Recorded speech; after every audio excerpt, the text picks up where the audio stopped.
Welcome all distinguished guests here.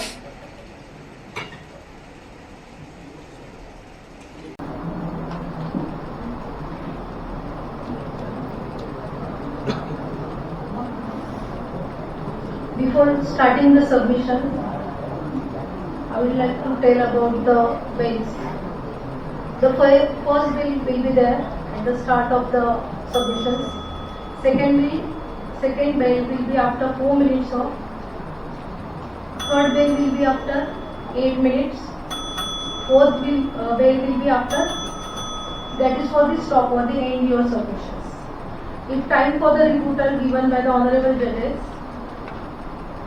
it will be 3 minutes for each team and sub-rebuttal at the 2 minutes, but with the permission of the judges.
जन को इधर side में तो वहाँ से इशारा आएगा तो पता चल किसी को हर एक लग जाएगा हर एक असं आहे का त्यांना सांगायला दोघांना सांगावं लागेल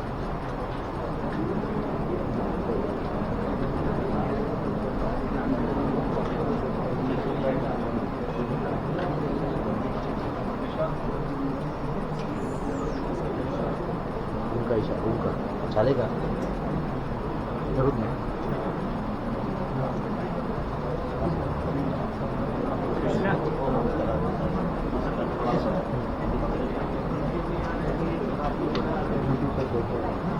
चैनल से यूट्यूब पे सर्च करके लगता कोई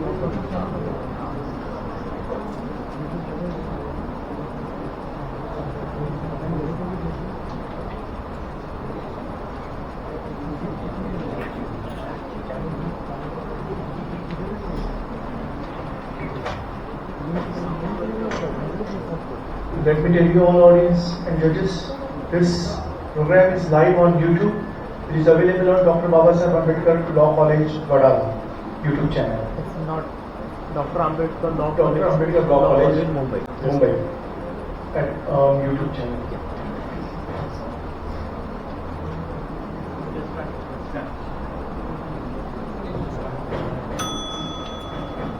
Am I audible to the Honorable Bench?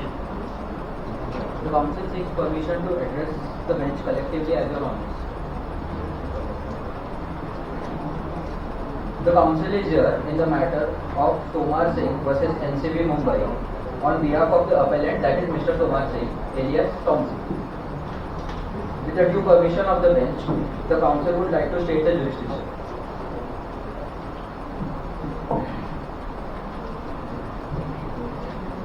Am I audible, Your Honor?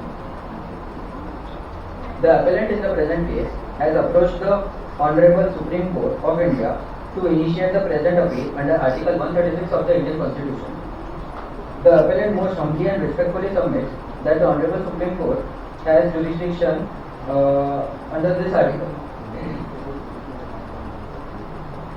Now I would like to brief Your Honor with the facts of the case.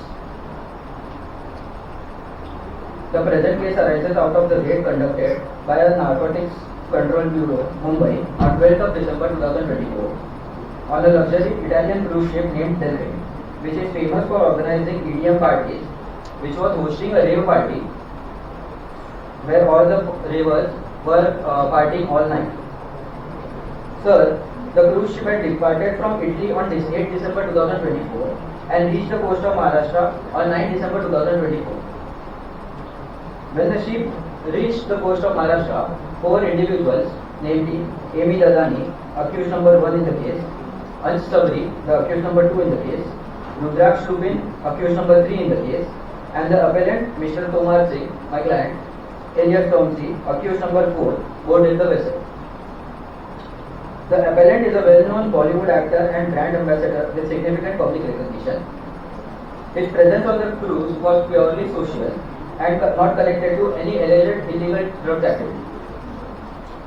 The appellant has been implicated primarily on the basis of suspicious media narratives and alleged digital communications without any direct recovery of contraband from his possession.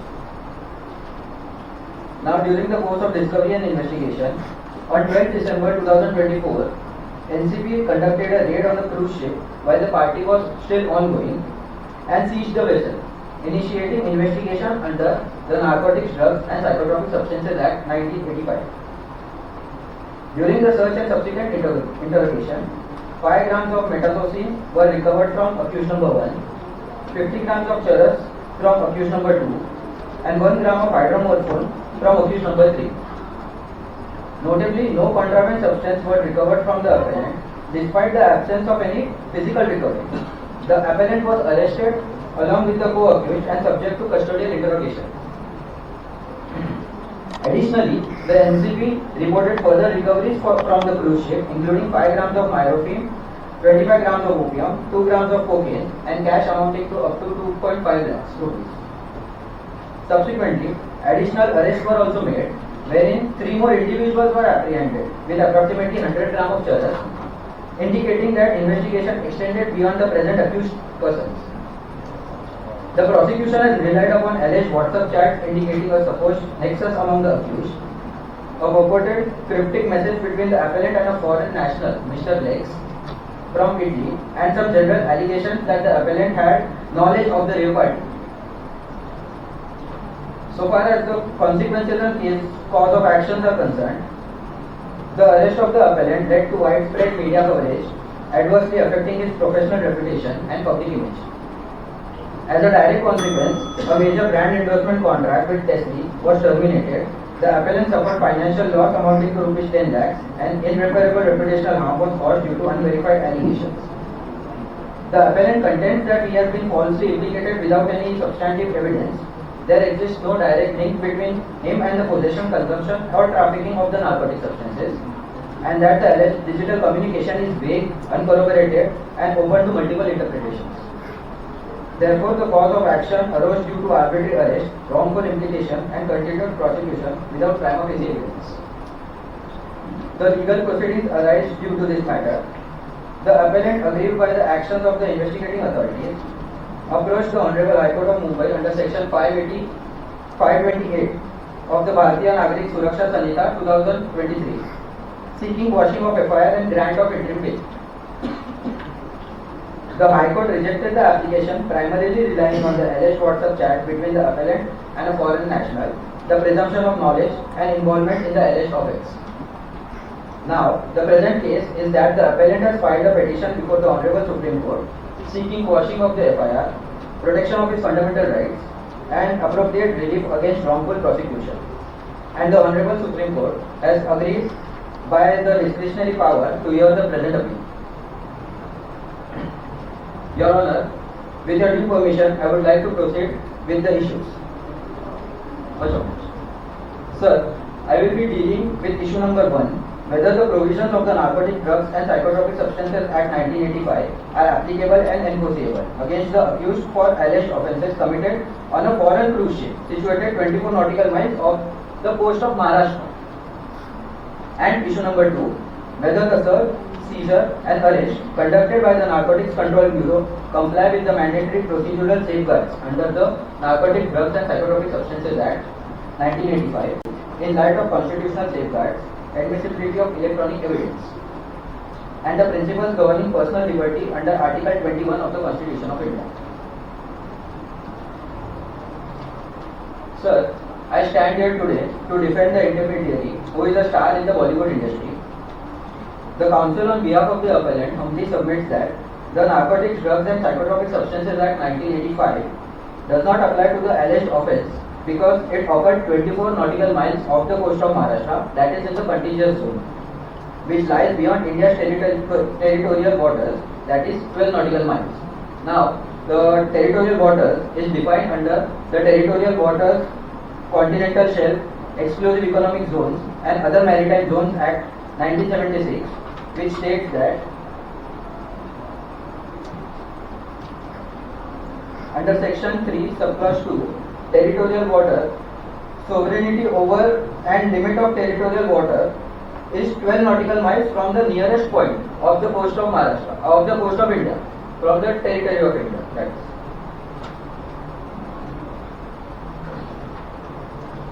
The Narcotics, Drugs and Psychotropic Substances Act lacks territorial applicability beyond India's sovereign territory. The alleged offence took place on a foreign flagged cruise ship that was located 24 nautical miles off the coast of Maharashtra, which falls outside territorial water of India, that is beyond 12 nautical miles. Such an area constitutes contiguous zone where India does not enjoy full sovereignty but only limited rights for specific purposes. The NDPS Act does not expressly provide blanket extraterritorial application in such maritime zones. Therefore, the enforcement against the appellant in the present case is ultra-vires and without any jurisdiction. The Council further states that India's jurisdiction in the contiguous zone is limited and does not extend to penal enforcements. Under the Territorial Waters, Continental Shelf, Exclusive Economic Zones and Other Maritime Zones Act 1976, India's power in the contiguous zone, which is from 12 nautical miles up to 24 nautical miles, are restricted to matters concerning customs, fiscal, immigration and sanitary laws under Section 5, Subclause 4 of the Territorial Waters Act. The NDPS Act, being a penal schedule, cannot be automatically enforced unless explicitly extended to such zones by statutory notification. In absence of such extension, criminal jurisdiction cannot be presumed. The Council further submits that the vessel, being a foreign cruise ship, attracts flag state jurisdiction. Under the international maritime law, a ship on the high seas or beyond territorial water is subject primarily to the jurisdiction of the flag state. The cruise ship Delphin is an Italian vessel, indicating that Italy retains primary jurisdiction over the acts committed on the boat. Reliance is placed on the principles under the United Nations Convention on the Law of the Sea, which recognizes exclusive jurisdiction of the flag state over vessels on the high seas, except in exceptional circumstances, which was not applicable here. The Council on behalf of the appellant argues that no sufficient nexus exists Sir, Article 136 of the Indian Constitution expressly states the Supreme Court has the appellate jurisdiction to hear an appeal.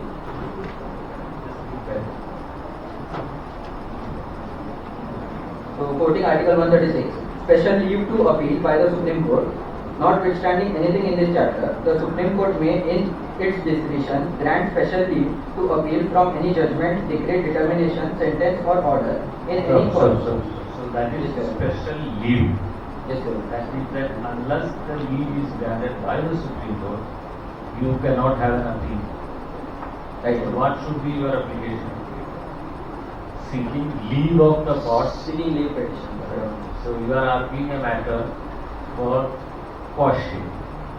Yes, But what should I be your argument? Seeking leave. That the appeal should be admitted first. Correct? So when you are making an application for 136, it should be only for seeking leave of the Supreme Court. Then you are challenging an order of the High Court. So you have to find out what are the perversity of the High Court's order. Yes, sir. What are that? You are not arguing. You are arguing on the facts. Correct? So facts are not important in Supreme Court. Supreme Court will be considering only the law. So what are the perversity committed by the High Court by dismissing your application under 582 of the BNS? And that's not done. What was the perversity? You have to say that what is the perversity in dismissing that order of the High Court which you are challenging. You want to challenge the order of the High Court, correct? You have to say that, okay, for this reason, I want to challenge seeking permission, leave of the court under 136 of the Constitution of India that please admit the appeal. Then the Supreme Court issues notice, then the replies, etc., then the final hearing. So you are arguing the final hearing method. We need to have an admission argument. Why the SLP should be admitted. Then once the leave is granted, then only it will become converted into an appeal. So you are not in the appeal now. You are pre-appeal stage. Correct? So what is the purpose? You have to see that. What are the reasons for this preferring this SLP?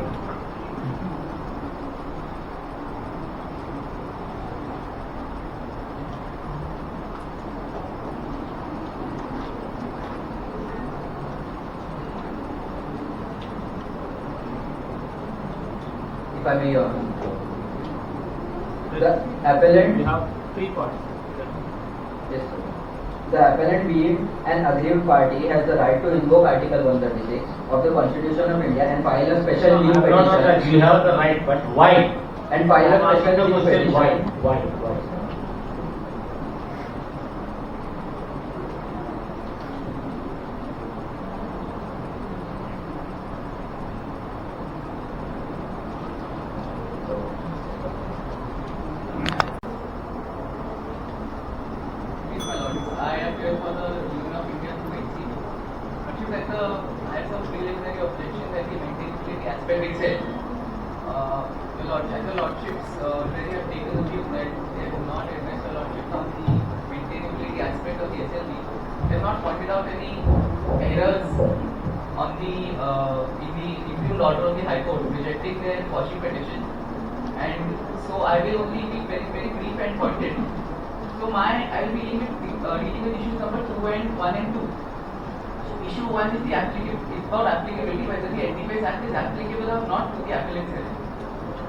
Kindly have a look at section 1 of the Etiquette Act.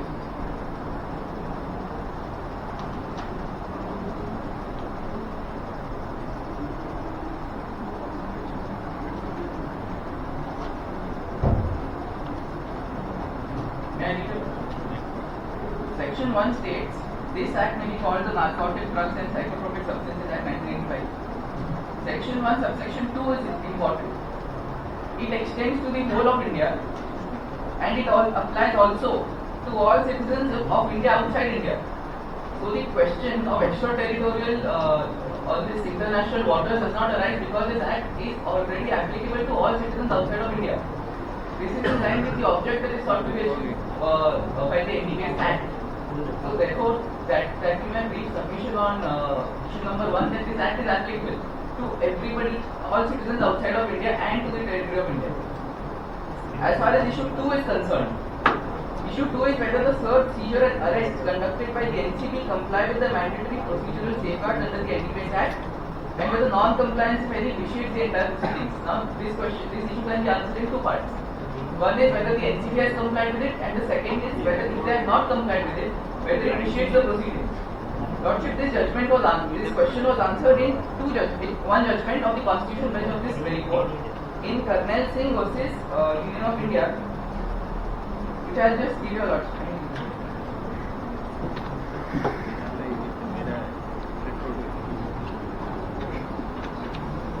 The lordship in paragraph 35. 42.2 need not be fulfilled at all. The effect of the 2 decisions was as follows. A. The officer on receiving the information of the nature referred to in subsection 1 of section 42 from any person had to record it in writing in the register concerned and forthwith send a copy to his immediate official superior before proceeding to take action in terms of clauses A to D of section 42.1. But this is not relevant. D. Small d is relevant. While total non-compliance with requirements of subsection 1 and 2 of section 42 is impermissible, delayed compliance with satisfactory explanation about the delay will be acceptable compliance with section 42. Now, this court has basically said that it is a mandatory procedural safeguard under section 42. You have to comply with it, the NCB has to comply with it.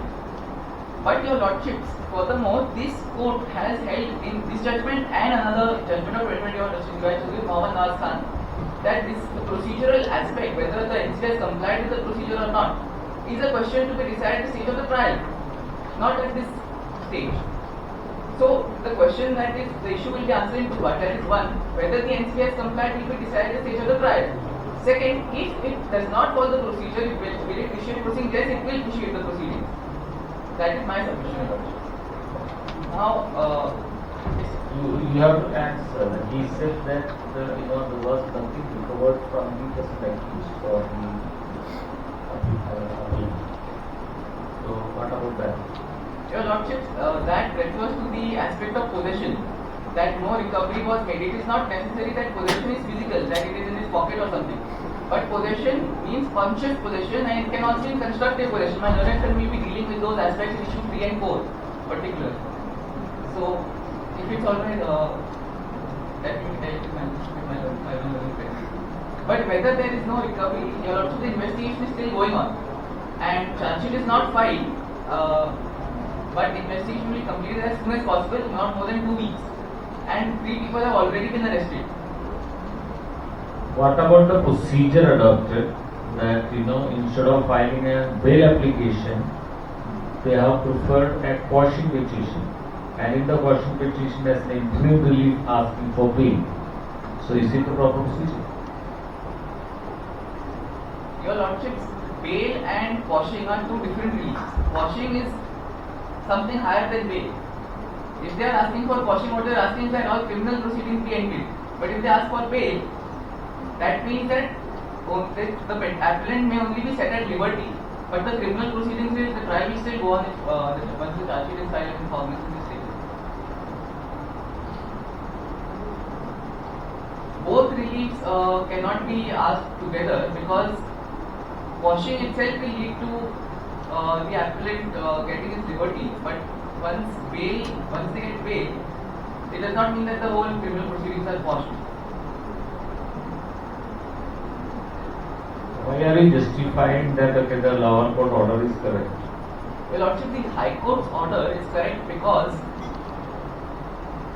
it has considered the entire context in which those WhatsApp chats have been recovered. It is not the case that the High Court has given a non-reasoned order. The High Court has considered all the aspects, and therefore seen that the test that the appellant does not fulfill the test that was later in State of Haryana versus Bhajanlal. And ultimately it is up to them to show that the High Court's order was erroneous.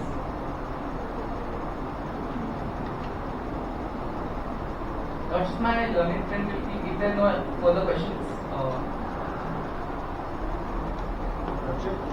Issue 3 and issue 4 will be dealt by me. Issue 3 stands on 3 primary pillars. First is conscious possession, conspiracy and attempt. Now conscious possession, the law has been changed. Now the possession does not mean every time you should have a physical possession of the contract. Law has changed. It now assumes that if you have knowledge and control about it, then the court is assuming that you have the possession of the same.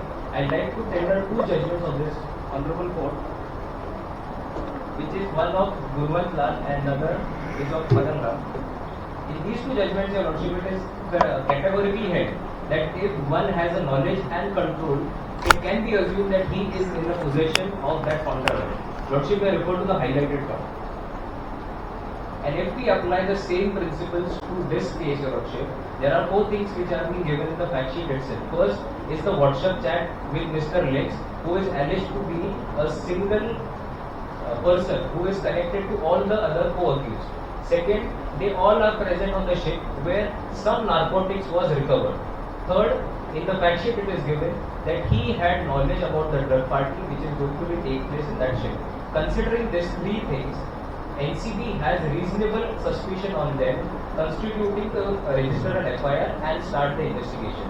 In this case, the investigation is still going on. We have arrested 3 more persons with 100 grams of charas, which shows that we have made some advancement in the investigation. Moving towards the conspiracy and abetment part, attempt part, conspiracy need not to be submitted with the direct evidence because conspiracy itself means a secretive offence. In order to that, I like to tender a judgment of Bhutdeep Singh, where in this judgment of constitutional bench, it has been submitted 3 more judgments, and the 3 more judgments have been referred, where it has been said that if one constitutes conspiracy, there is no need to show a direct evidence. Circumstantial evidence are sufficient to prove that he has committed an offence under 120 the IPC or under BNSS. Your Lordship may refer to the highlighted part. 3 judgments are being given, which similar lines are being placed that no need to give any direct evidence. Second, circumstantial evidence can be sufficient enough to prove. And since we are at the stage of quashing of petition, meticulous examination of evidence is not required. And similar thing has been done by the High Court while adjudicating the 528 petition. Lordship, one last judgment, which is of Niharika Infrastructure versus Private Limited, where it has been held that High Courts or the Constitutional Court should not interfere at the stage of investigation. The reason being 2. First, there is separation of power. That means if the prosecution has a legitimate case, this court should not interfere at the investigation stage because they have an alternate remedy before the trial court. They have many chances to rebut their arguments and place evidences. Now placing reliance on violation of procedure, the evidences, the WhatsApp chat is correct or not, these all things require a trial, evidences should be placed, notices should be given. This thing cannot be dealt at the quashing of an FIR, at the stage of quashing. Similarly, they have stated in the fact sheet and their arguments that electronic evidence is inadmissible because some certificate is not given, 65B or in the new law it is 63. I like to tender judgment of Arjun Panditra Kotkar, which it has been said that if a certificate is not given at a quashing stage or in a trial, that is a curable defect. That means at a later stage you can give a certificate. That thing does not violate or vitiate the whole proceedings. I like to tender that judgment, Your Lordship.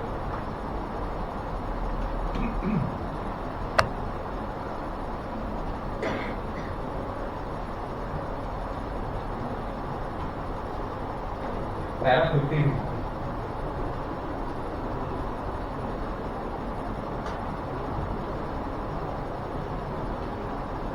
The same para 53 in the recent judgment of division bench of this court, state in Karnataka versus Haryana. Similarly, the later para was given. Same view has been reiterated by the 2 judge bench of this court in Union of India versus Ravindra Desai. The court emphasized that non-production of a certificate under 65B on an earlier occasion is a curable defect. The court relied on the earlier decision of Sonu versus State of Haryana. The crucial test as affirmed by this court is whether the defect could have been cured at a stage of marking the document. Applying this test to the present case, if an objection was taken to be the CDRs being marked without a certificate, the court would have given a prosecution unconstitutional. What about the circumstance level? You argue that it is not sufficient. But this is not sufficient that the two other people found the substance, contraband substances, and the other one, and they are one party. And just 4 instances, Your Lordship, on the fact sheet, which will give at this stage, a prima facie stage, that a circumstantial evidence, if admitted, constitutes a prima facie case of conspiracy, attempt, and conscious possession. First, all the co-accused boarded the ship at an unusual hour. Second, they have a common link with Mr. Lex, who, according to our information, is an international drug dealer. Third, recovery was made from the ship where they all were present. If we refer to para 10 of the fact sheet, it says that Amit Adani, who is one of the accused, has filed a bail application before the High Court, which was rejected. In that application, some grounds were mentioned. In that ground, one thing was mentioned very categorically, which stated that we all were present in. Facts, may I proceed with issues?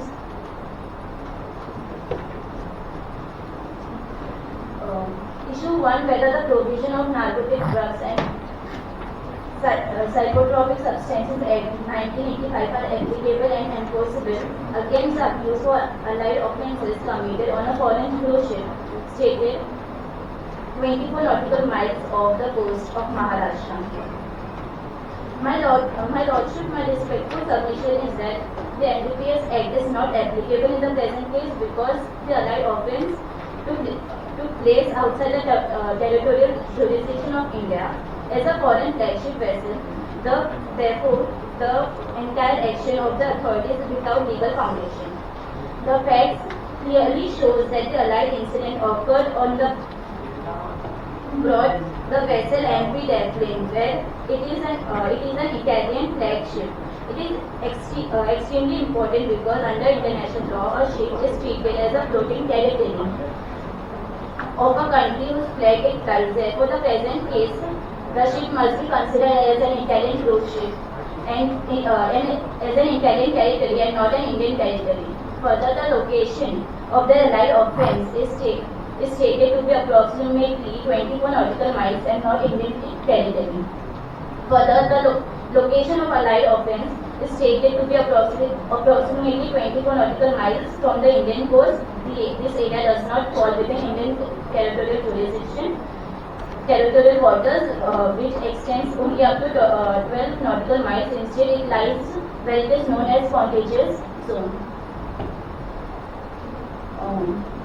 Under the United Nations Convention of Law of the Sea, which governs maritime jurisdiction, the sovereignty of a coastal state like India is complete only within the territorial waters. Beyond that, the contiguous zone, the powers of the state are limited and restricted. India can exercise control on the contiguous zone only if the specific purpose such as custom, fiscal, immigration and sanitary laws. These are clearly defined and limited heads of the jurisdiction. The NDPS Act does not fall under any list of categories.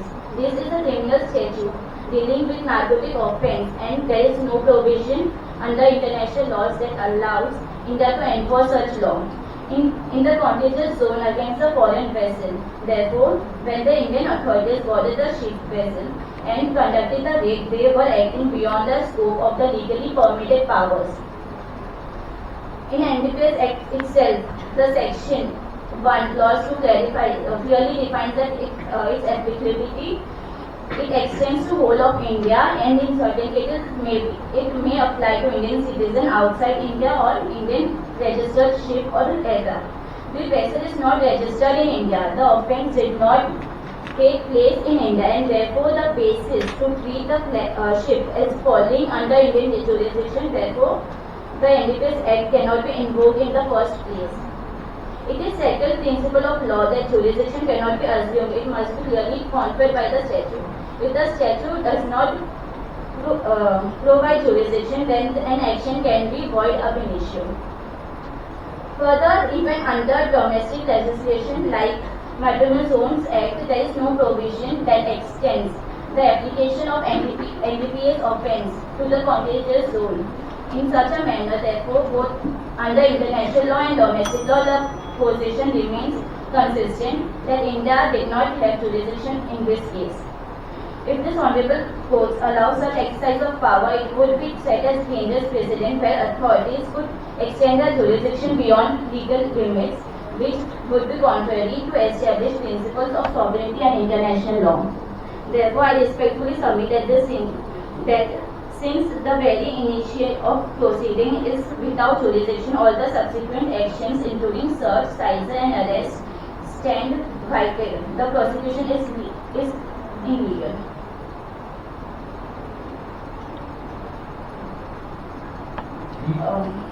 Which court you are addressing? Supreme Court. Under what provision? 136. What is that provision?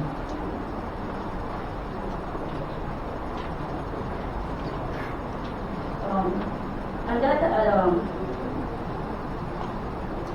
You are challenging what? I'm challenging that the bail application should not be granted.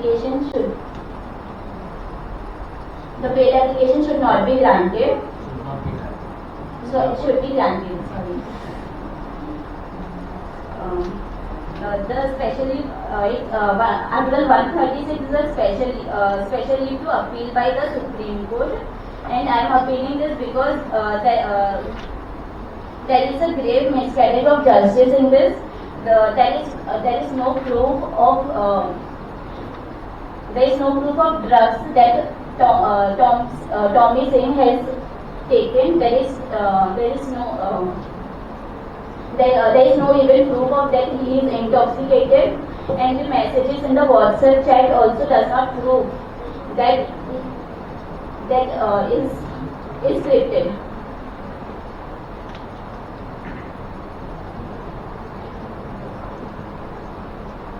Proof will be considered at what stage? At this stage or later? Later. Today, what was the consideration in front of the High Court to decide the application?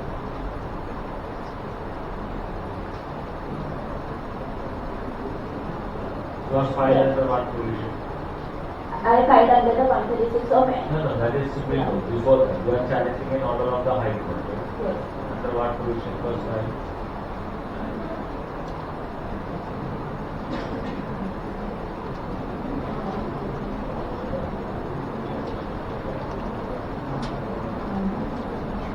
My co-counsel will address this.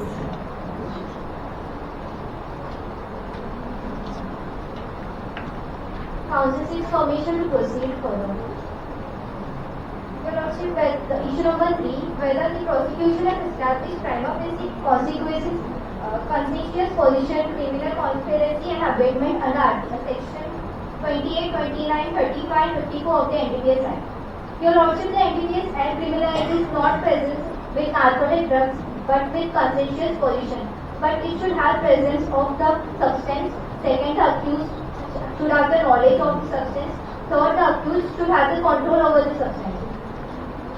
In the case of Wadala versus State of Himachal Pradesh, Your Lordship, the court held that position required for the purpose of the NDPS Act requires conscientious position, meaning that the accused must have the aware that what he was carrying. Position cannot be mean or input passive sufferance of the forbidden object. Your Lordship, the basement lodge of the cruise ship was the avenue of the raid party, where hundreds of the guests was there. It was a public common area accessible to all the ravers on the ship. Substances alleged recovered from this common area cannot be attributed to any individual without specific evidence or knowledge or control. As said by the accused number 1, Amit specifically said that she was called by Mr. Lex at the party, and when she came to the room, she saw the packets of the hash were already scattered on the floor, Your Lordship.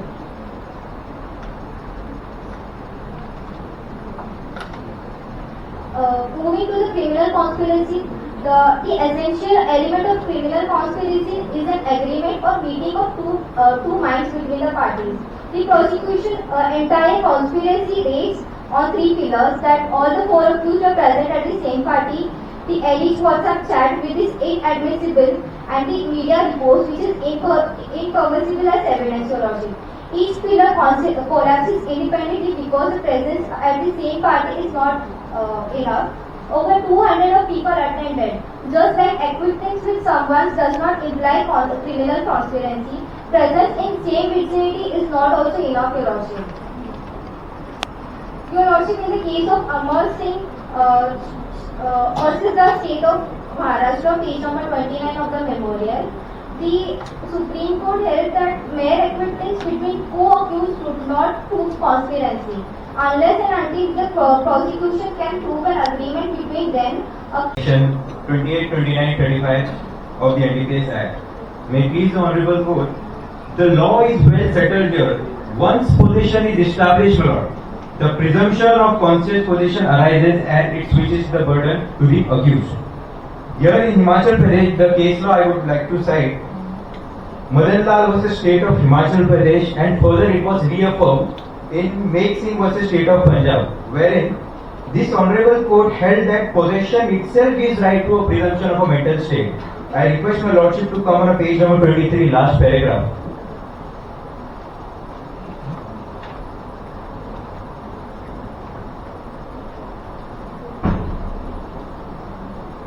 The Honorable Supreme Court held once physical possession of contraband is established, a presumption of conscious possession arises under section 54, and such possession must be assessed based on the factual backdrop of the case.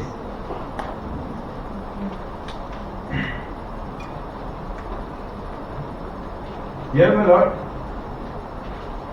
switching towards the contention as per the special petition has been filed, there needs to be some grounds, my Lord. First, there should be an error apparent on face of record. Secondly, miscarriage of justice or discovery of any new evidence. Nothing has been placed on record, my Lord. And moving forward, the present case is not one of the possession but clearly reflects organized criminal activity. You see on the known facts it has been mentioned involving conspiracy and abetment. The accused persons were present together at a rape party. Multiple recoveries were made from different accused and electronic communication have revealed their connection with a foreign national supplier. The WhatsApp chats containing coded expressions such as cookie dough, which clearly indicate an attempt to conceal illegation transaction, which is known practice in narcotics network, which is in NCT of Delhi versus Navjot Singh Sidhu. The Honorable Supreme Court has recognized that electronic evidence can be relied upon to establish criminal conspiracy, particularly when supported by surrounding evidence which has been placed on record. Moving forward, in the present case, the cumulative effect of recoveries, joint presence and electronic communication clearly establish a meeting of minds among the accused. At this stage, my Lord, if the court is required to conduct a detailed evaluation of the evidence which has already been placed, which has already been examined in the trial court, the special court, my Lord, but only to examine whether a prima facie case exists. I request, my Lord, if in Union of India vs. Mohammed Nawaz Khan, a prima facie case view based on available material is sufficient, which is, and in the present case, such material clearly establishes the involvement of the accused in the narcotic offences, which is on page number 24, third paragraph of our memorial. If my Lordship permits, we'll switch to the issue number 4.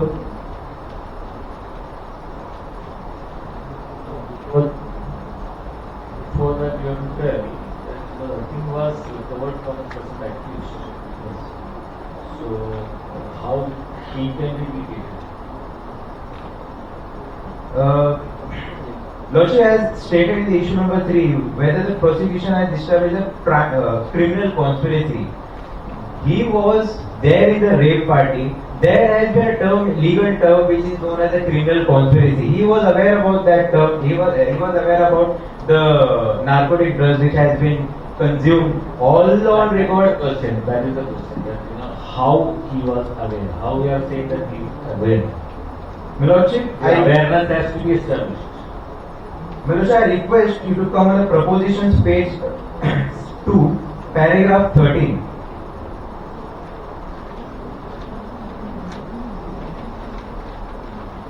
It has been stated there is an ample evidence in the form of WhatsApp chats of the accused number 3 which has been stated foreign nationals and unknown person dealing in drugs. In addition to this, accused number 4, that is Tomsey, had the knowledge of the drugs rape party organized at the cruise, which has been known fact, my lord.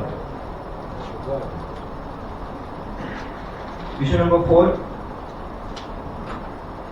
Whether the accused is entitled to quashing of FIR and grant of bail in the light of constitutional safeguard admissibility of the electronic evidence and the principle of governing personal liberty under Article 21. My Lordship, the law relating to quashing the FIR, quashing can be exercised only in cases where the allegation do not disclose any offence. Here the NCP has disclosed so many possessions from these accused persons. From the accused number 1, accused number 2 who is Rudraj, 1 kg, although small quantities, but it all were taken place and put into the evidence, and already the case has been moving in the special court. Then to the accused person filing the petition in the High Court and again the special petition without any ground, my lord. Going further, the grant of bail in NDPS case is governed by the stringent condition laid down under section 37 of the Act, which imposes a statutory bar. Bail can only be granted if the court is satisfied that the accused is not guilty and is not likely to commit any offence whereon bail. These conditions are mandatory and have been strictly interpreted on this Honourable Court, Union of India versus Ram Samaj, State of Kerala versus Rajesh, and Narcotic Control Bureau versus Moot Agarwal, which is on page number 29 of our memorial and our compilation 281.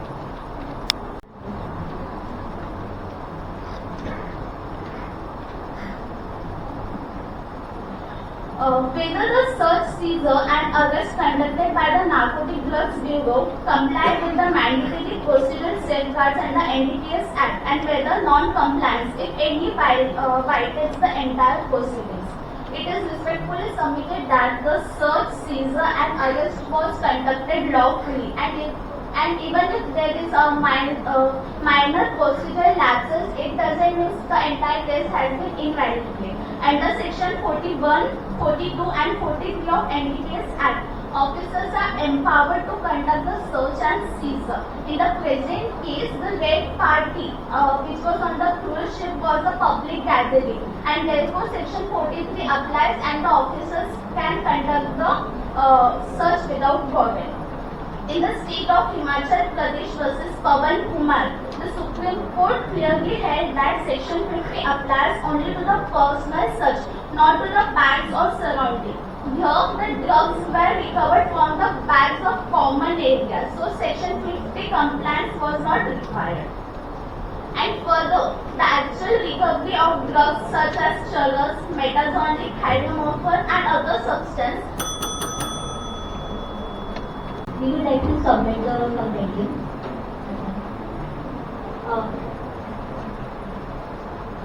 May it please your lordships. Counsel is here in the matter of Tomar Singh versus Union of India through NCB.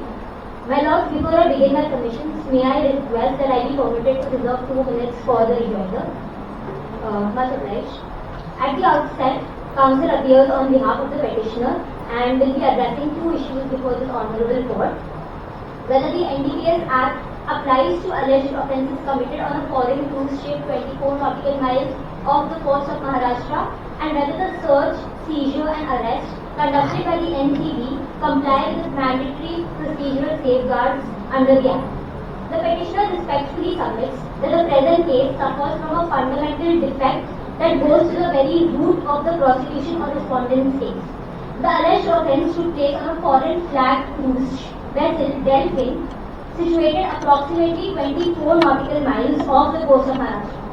This, my lords, is beyond India's territorial waters, which extend only up to 12 nautical miles under the Maritime Zones Act of 1976. Beyond this limit, India exercises only limited sovereign rights in the contiguous and the exclusive economic zone, and not full criminal jurisdiction. This Honorable Supreme Court, in the Appellant case, clearly held that unless a statute is expressly extended to such maritime zones, it cannot be enforced there. The NDPS Act has not been extended. If the respondent's position is accepted that any penal statute could be applied beyond territorial limits without express legislative sanction, that it is submitted is impermissible. Penal statutes must be strictly construed, they are strictly construed, especially one as stringent as the NDPS Act. In Mubarak Ali Ahmed versus State of Bombay, this Honorable Court held that criminal jurisprudence depends on where the offence is committed. Hence, the petitioner submits that any ambiguity must operate in favour of the accused. Parliament has in other statutes such as the SUA Act, which is the Suppression of the Unlawful Acts Against Safety of Maritime Act of 2002, expressly provided for extraterritorial application, but has consciously not done so here. International law further supports this position. In United Nations Convention on the Law of the Sea, my lords, may I tender the convention or do my lords have it? Can we tender the convention?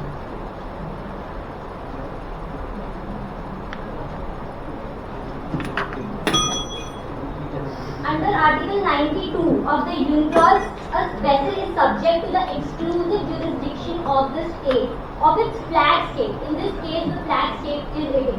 The powers of the coastal state in the contiguous zone and the EEZ are limited and do not extend to general criminal enforcement of statutes like the NDPS Act. If your lordships are satisfied, the Council seeks permission to move to issue this. Even assuming jurisdiction, the prosecution must fail on account of serious procedural violations.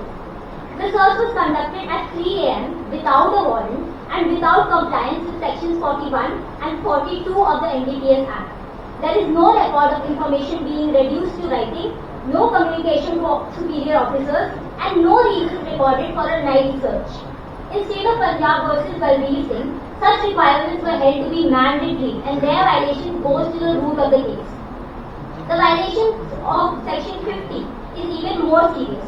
The alleged recoveries are from personal searches, yet there is no evidence that the accused was informed of their right to be judged before a gazetted officer or magistrate.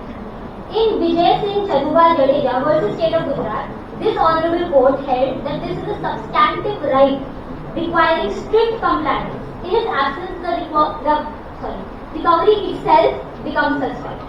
Further, there has been non-compliance with section 57 with no report of arrest or seizure shown to have been forwarded to superior officers. While such provisions may be directory, this court in Balbir Singh has made it clear that unexplained non-compliance affects the credibility of the prosecution. My lords, this is not a case of minor irregularities. It is a case where jurisdiction itself is absent and even otherwise the law has not been followed. The NDPS Act, given its stringent nature, demands strict compliance, not approximation. In these circumstances, it is respectfully submitted that the prosecution is legally unsustainable and the accuser entitled to relief. Your lordships, my co-counsel will now take up issues 3 and 4. Much obliged.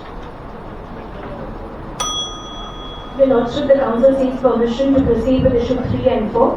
Much obliged. At the outset, it is humbly submitted that a prima facie case of conscious possession, criminal conspiracy or abetment under the NDPS Act does not exist. There is admittedly no recovery whatsoever from the present accused. All alleged contraband has been recovered from the co-accused and none is attributable to the petitioner.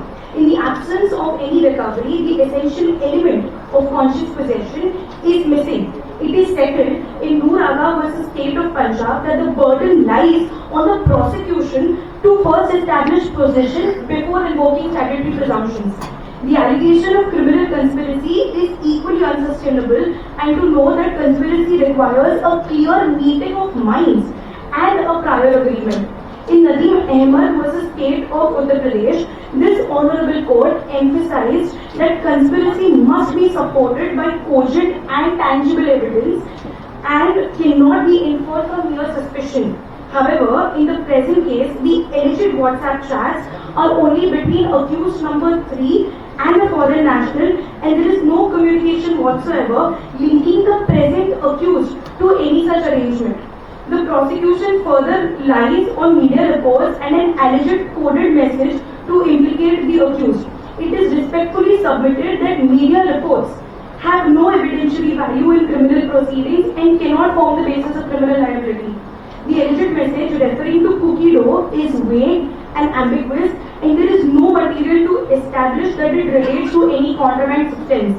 It is also submitted that the electronic evidence relied upon the prosecution is inadmissible in law in absence of mandatory certification under section 65B of the BSA, as held in Arjun Pandita Kotkar versus Kailash Kushanrao Gorankar.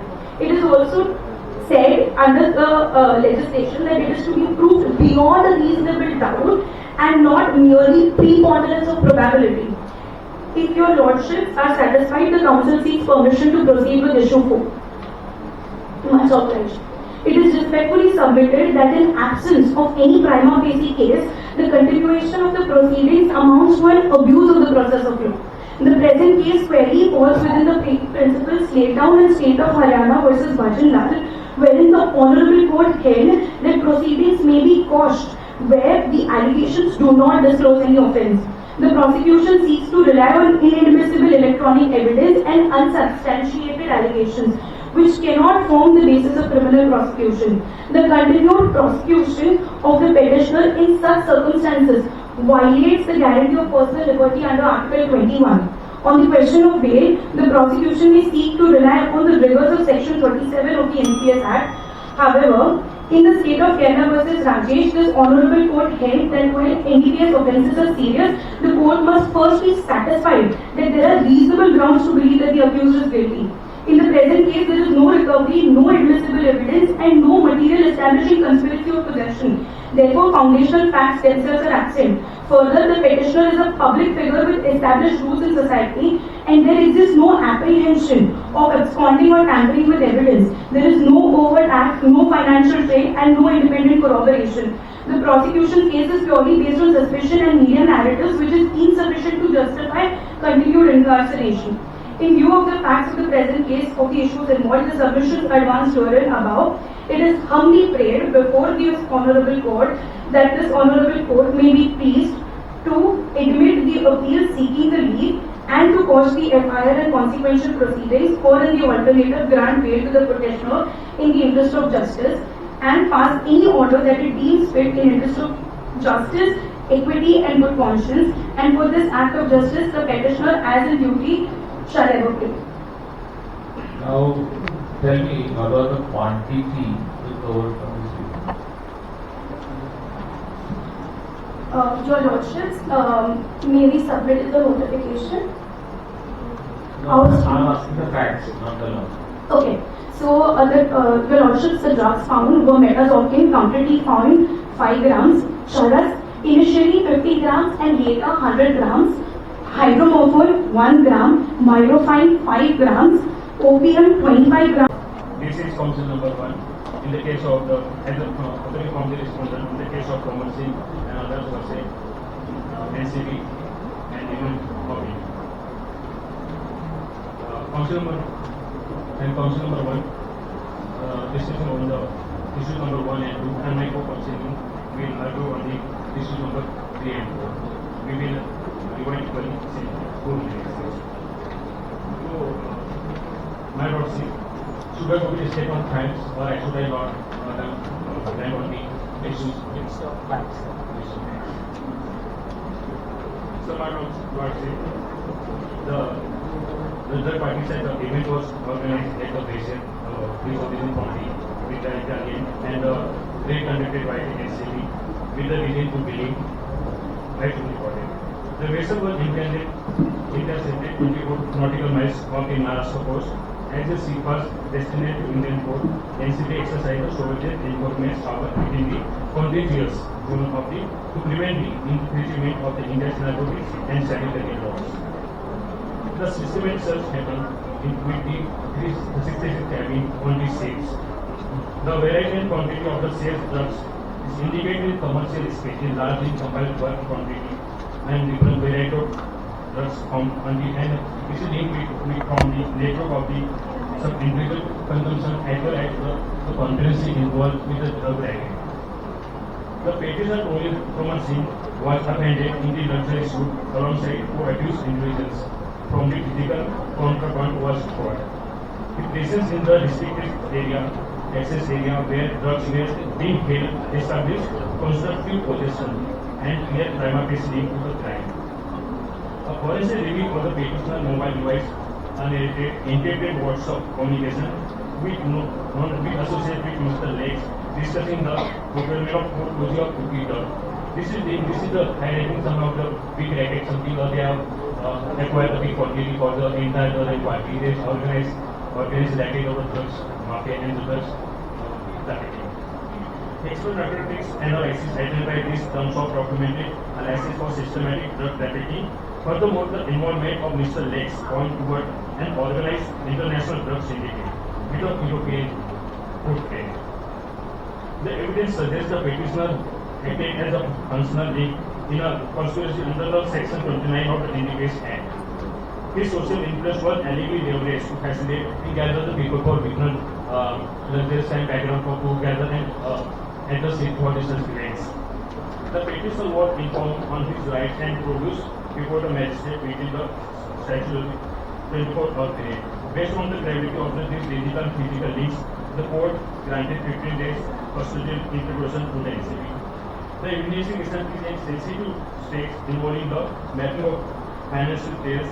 The respondent maintains that the petitioner fails to satisfy the precondition of Section 37. As the evidence provides reasonable grounds to believe he is guilty on the alleged offences. Now, permission, may I have my lordship to go on to issue number 1. So, issue number is mostly applicable to in the previous act.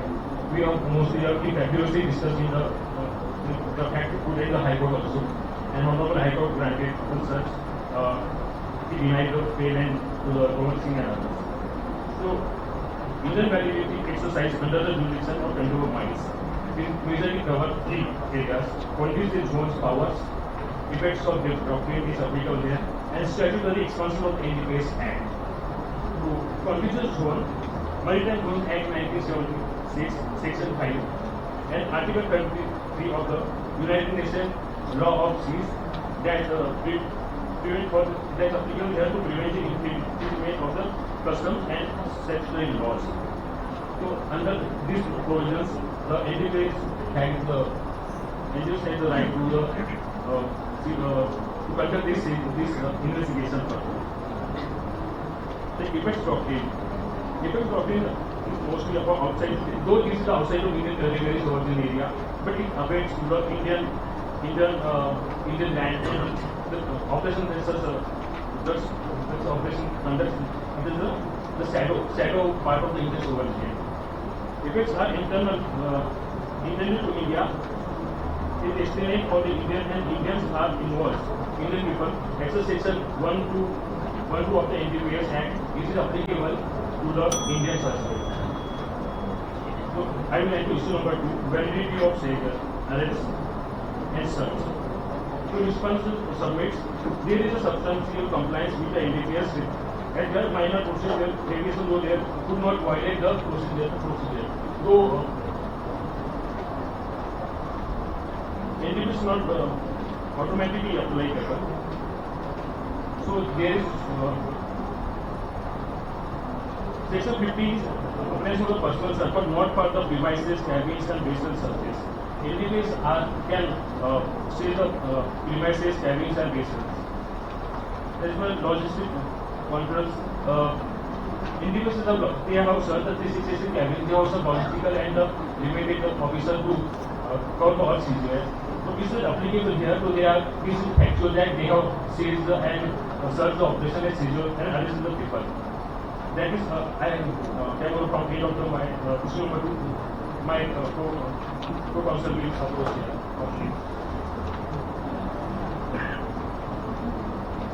May I proceed, Your Lordship? Lordship, I am arguing on issue number 3, conscious possession, conspiracy and abetment.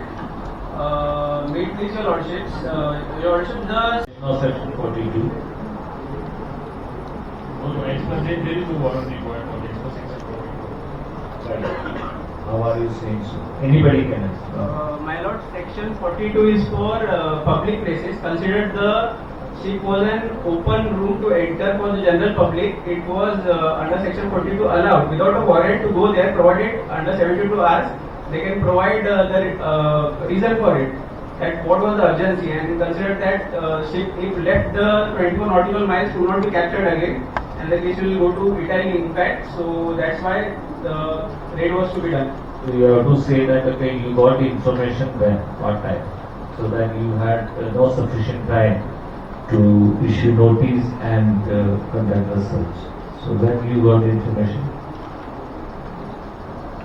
My Lord, the raid was conducted on 12th of December, but the notice, the raid was conducted on 12th December, but the accused, the 4 accused, when they gathered together, that was an uninterpreted situation. So that time the NCB need to act immediately as under unclosed Universal Convention also unclosed article 111. There is a right of state to hot pursuit such as conveyance where they can go directly. They can also use firing if that conveyance does not stop for raiding purposes. Since they are not implicating other passengers, why should we visit only this 4? Sorry, Your Lordship. Since you are not implicating any other passengers in the ship, you are implicating only these 4. Why? Your Lordship, there was a chat found between a similar person, Mr. Lex, who is considered as a drug trafficker, international drug trafficker, and the 4 persons, the 4 accused themselves. Do you have any proof that? Yes, Your Lordship, there are chats recovered. Mr. Lex is an international trafficker. Yes, Your Lordship. Is he convicted or is it? Purpose was to get the commercial quantity of the ship and trade it by trafficking through conveyance. You said there is no commercial quantity except one substance. So where is the question of taking it to the ship and selling it? So the WhatsApp message is stored, just simple message. But you can see there is 4 lady that mentioned. Nobody can order the 4 lady. Can order bring some cookies or something. The 4 cases contain for the entire ship, and might be there 4 items found at that time. So might be the other passengers might be consumed within 2 days because after the boarding of the ship, they are happening after 2 days. So within 2 days, they might be consuming quantity buying again from me. So there is a lot of trafficking and the business or interacting happening in the ship. It is see the suits. It is one day. It is started from the 80 and this is between 70 and Okay, what are you going to do with the person in custody? So there is a conspiracy. So it will we can track it as a big racket international. It will be international. Now you are arrested when? On 12 December. 12. And today is what? Lordship, on 27 December, the accused seeks for this petition. So it has been 15 days. It is the sufficient period for remand period is over. But we now seek for judicial custody. Sorry, Your Lordship. What will be doing the remand period? We interrogated him and we found out through various structures, various things that could be in the ship, like as I said, the chandeliers and all. There were cavities which could the drug be kept in. So accuser admitted it. Of course, the court cannot take such evidence as admissible under given by NCB officers. What are you going to do with further custody? Further custody, Your Lordship will investigate about Mr. Lex, the main source of the crime, conspiracy which was held. So we'll interrogate such persons, others who can maybe related, and there are other 3 persons also caught after that raid. How do you think that keeping these people in the custody to improving the case? The Lordship will get information from him. His more background would be checked, like his transactions, his which you could not get in 50 days. How do you think that you will get in the days? Lordship, we can ask through court's permission, we can interrogate the accused. What further? This is the international and the background of the Thomas Singh is involved previously in such activities of the drugs again. So we can deal with the starting what is the background of the sea. Since I was mentioned we can ask the sea was not travel from India to there. It could be landed somewhere and then it came to Maharashtra. So it is not just like a regular passenger. It is just a floating heaven for the drugs mafia. So it should not be given any relaxation to them to immunity to they just avail and just like a regular passenger. It is just for that business to the commercial quantity and distributor to individual customer carry some the passengers the three accused are there. This is the great mighty citizens such like the repeatedly get Thomas is involved to bring the organize the party, new party. And Alex, this is a supplier. He might be suppliers networking to the drugs procurement and Thomas is from the networking of the consumption part to the passengers. There is a big conspiracy there. And it is an international level, so that would be required prayer for the further more time to investigate the vehicles and it would require the international team to approach to the Italy as well. Yes, sir. Yes, conclude.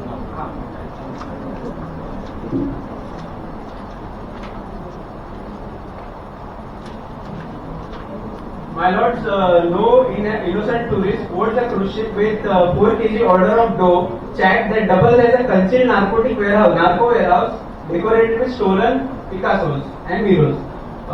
Petitioner's celebrity status provided cover for the event, ease of movement, shielding for foreign facilities like Mr. Lex, facilitators like Mr. Lex, a safe, high status facade for narcotics logistics. My lord, this is not a case of mere presence, it is a case of presence with purpose, because that is how conspiracies work. Lordship, now proceeding to issue number, before proceeding to issue number 4, does this bench have any more questions? Much obliged, Lordship. May it please your Lordship, section.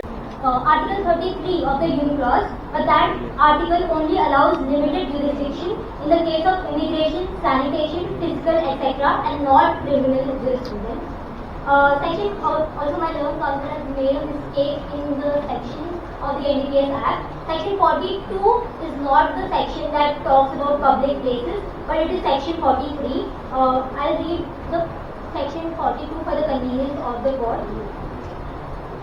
If such officer has reason to believe that such warrant or authorization cannot be obtained without affording opportunity for the concealment of evidence or facility for the escape of an offender, he may enter and search such building, conveyance or enclosed space at any time between sunset and sunrise after recording the grounds of the case. One of our main submissions was that there was no proof of record of such deed. Furthermore, the council has also invoked Article 111 of the Union Clause Convention.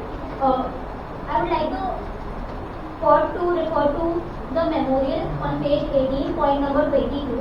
The doctrine of hot pursuit under Article 111 permits the interception of a foreign vessel only when the pursuit is initiated within territorial waters or the contiguous zone.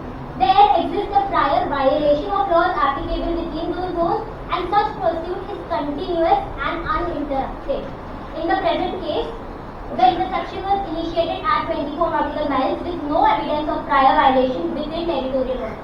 There also exists no evidence that pursuit by the NCB was continuous and uninterrupted. Thus, there is a failure to satisfy the mandatory preconditions of the lawful purpose. My lord, the petition has stated that 12 nautical miles limit only, but also with 24 nautical miles, but also there is NDPS Act Section 1, which appears that all Indians under and 24 nautical miles, which can be exercised for drug raids, which includes all Indian citizens under Section 1 of NDPS. Lordship, also Section 42 not for has been stated by petitioner, but it is a public place where without warrant can proceed provided informed to superior within 72 hours. Gazetted officer and magistrate process is also violated stated by petitioner, but can be delayed in emergency provided the notice to superior. My lord, the council which issued issue number 3 and 4. So claim no meeting of minds in WhatsApp chat, but an agreement. But here, your lords, my lord, 65B can be dealt with trial stage. It is not mandatory. Held in Hiraman and Arjun Pandit Rao. Your Lordship, may I please? Thank you, teams. Counsel would like to submit the complaint for the judges.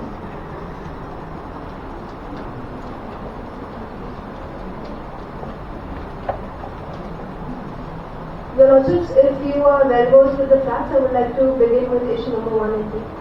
I'm speaker number 1 representing the petitioner. I'm dealing with issue number 1 and 2, and my co-counsel will be dealing with issue number 3 and 4. Your Lordships, issue number 1 deals with jurisdiction of NCB to conduct the raid under NDPS Act on 12th December. Your Lordships, this fact that the raid was conducted on 12th December on the foreign ship Delphin, which was at that time situated 24 nautical miles away from the coast of Maharashtra, is itself a fatal fact for the prosecution's case. I would like to give my first contention, which is on page number 4 of our memorial. If your Lordships are with me, my first contention is that there was no territorial foundation for this prosecution's case. According to Section 3, Clause 2 of the Territorial Waters, Continental Shelf, Exclusive Economic Zone and Other Maritime Zones Act, which is given in Para 2 of our memorial, it states that the territorial sea of a coastal state extends to a maximum of 12 nautical miles from the baseline over which the coastal state has empowered to exercise its absolute legislative and enforceable jurisdiction. Your Lordship, the ship was situated 24 nautical miles away from the coast of Maharashtra.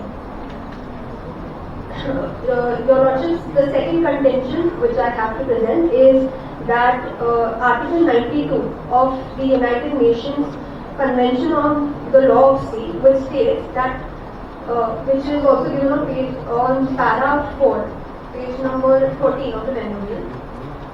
It states that the ships shall sail under the flag of one state only, and save in exceptional cases expressly provided for in international treaties or in convention itself, shall be subject to the exclusive jurisdiction of that particular flag state.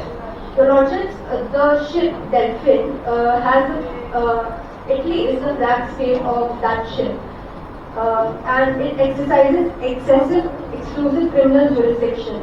And whereas India is a non-flag state for the ship Delphin, and hence it cannot unilaterally invoke its domestic penal legislation over events occurring on a foreign ship. Hence, the petitioner contends that no material has been placed on record by the prosecution to demonstrate that the state of Italy was notified about the arrest which they were going to take, arrest which they were going to commit, and also there was no consent which was given back by Italy to allow India to seize or search the ship. Lordships,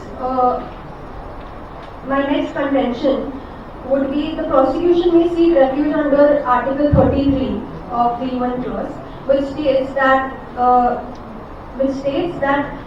within the contagious zone, which is extending up to 24 nautical miles, but this argument is completely misconceived. Article 33 exhaustively limits enforcement power in contagious zone to 4 categories, which is customs, fiscal, immigration and security laws. NDPS is a narcotic penal law which does not fall under any of these 4 categories. Also, to add to it, the principle of expressio unius est exclusivo, which means that the exclusive mention of one thing implies that there is an exclusive mention of one thing implies that there is an exclusion of the other thing. It directly applies here, as the prosecution cannot expand the list by judicial interpretation, adding narcotics into the 4 categories. Your Lordship, this jurisdictional infirmity is not confined to violation of international laws. It also strikes a question on the constitutional legitimacy.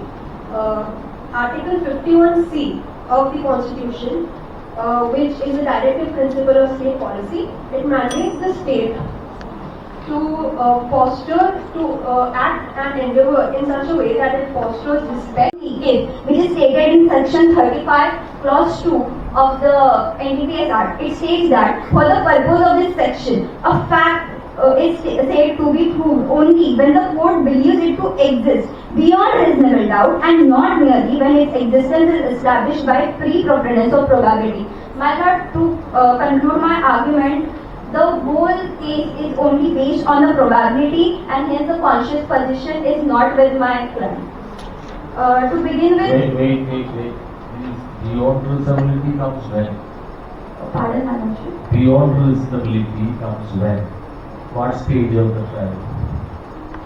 Yes, your lordship. The beyond reasonability only comes when there is a trial is going on. Now the investigation is going on. However, my lord, for the section 30, the statement which I stated was only for the considering of the section 35 clause 2.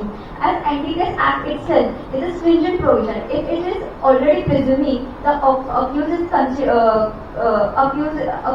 a culpable mental state, presuming, then, my lord, according to section 35(2), all the proofs, the prima facie proof which are given by the prosecution has to be beyond reasonable doubt.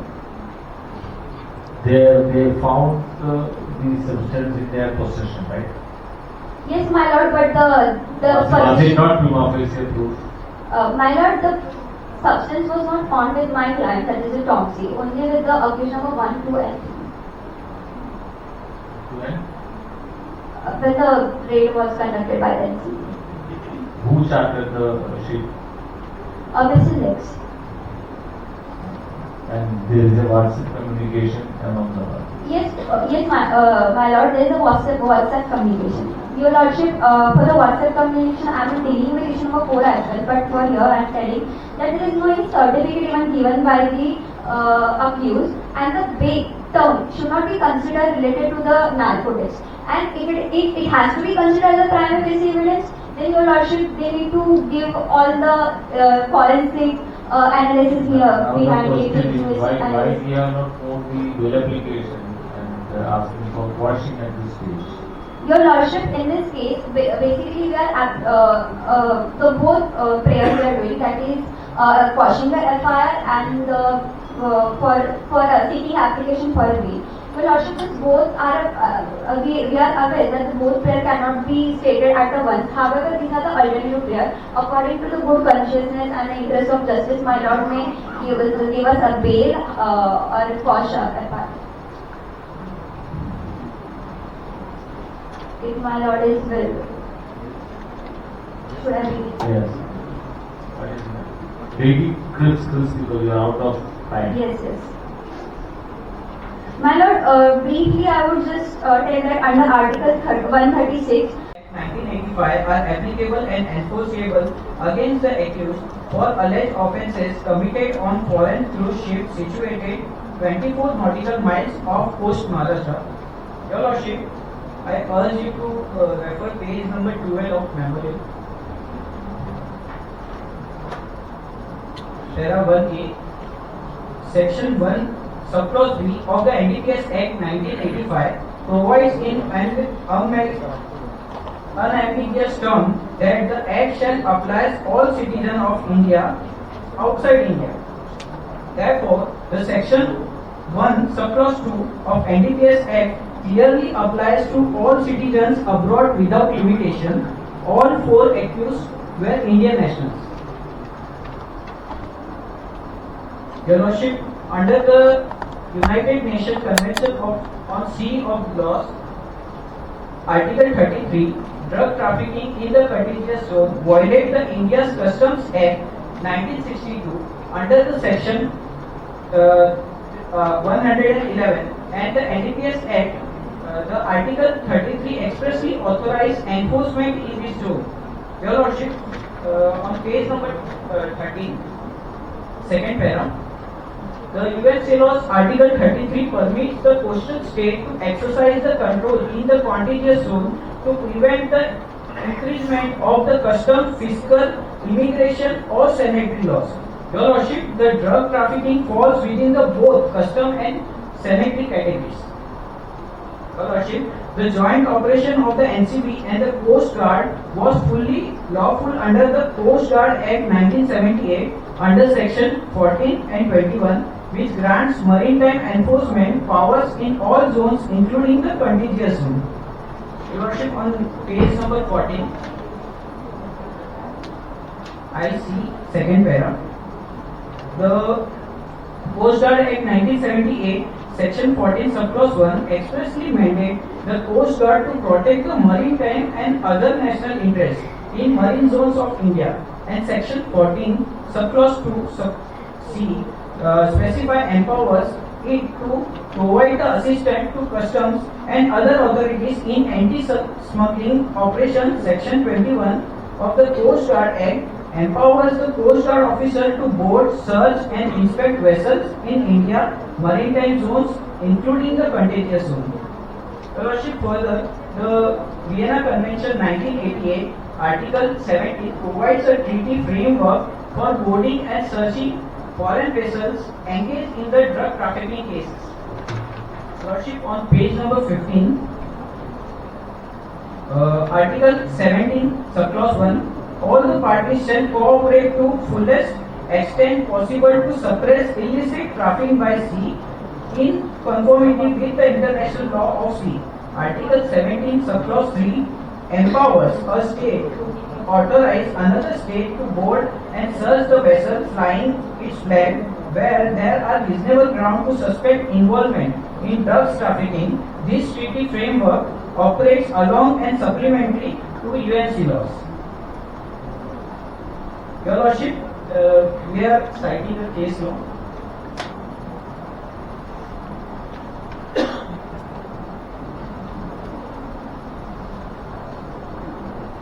Your Lordship, in this case, please refer the highlighted part on the second page.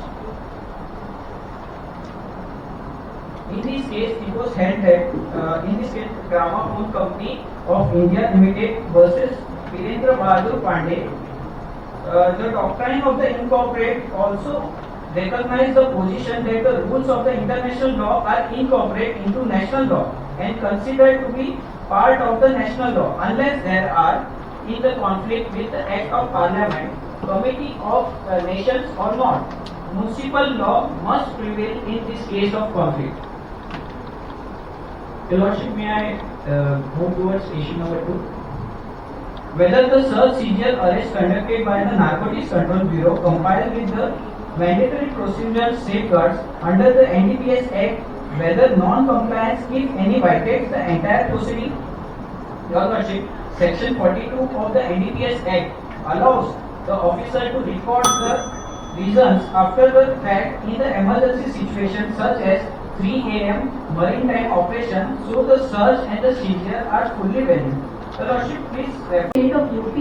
In that, 9-judge bench of this court confirmed that in the para 8.3 on page number 50 of the compendium, the legislation must be judged by its fit and substance and not by the label or incidental effect it may produce in an adjoining field of law. Lordship, that's all. Your Lordship, to answer this, I may, Your Lordship, refer to page number 30 of my memory. That is, about the custom laws and the sanitary laws which my learned friend noted. Under the Custom Act 1962, Section 111, when read with the first schedule, narcotic drugs, psychotropes are absolutely prohibited goods. Therefore, their information without lawful authority is a custom offence. Narcotics smuggling, by its very nature, is a custom violation. The smuggling of narcotics into Indian maritime space is therefore contravention of Indian customs law, bringing it squarely with the enforcement agency under Article 23 subclause 1 of A.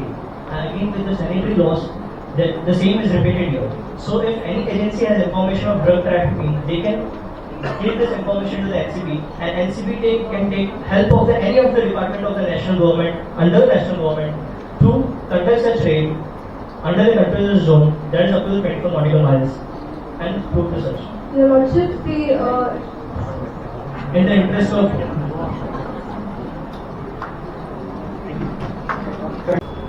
Lordship,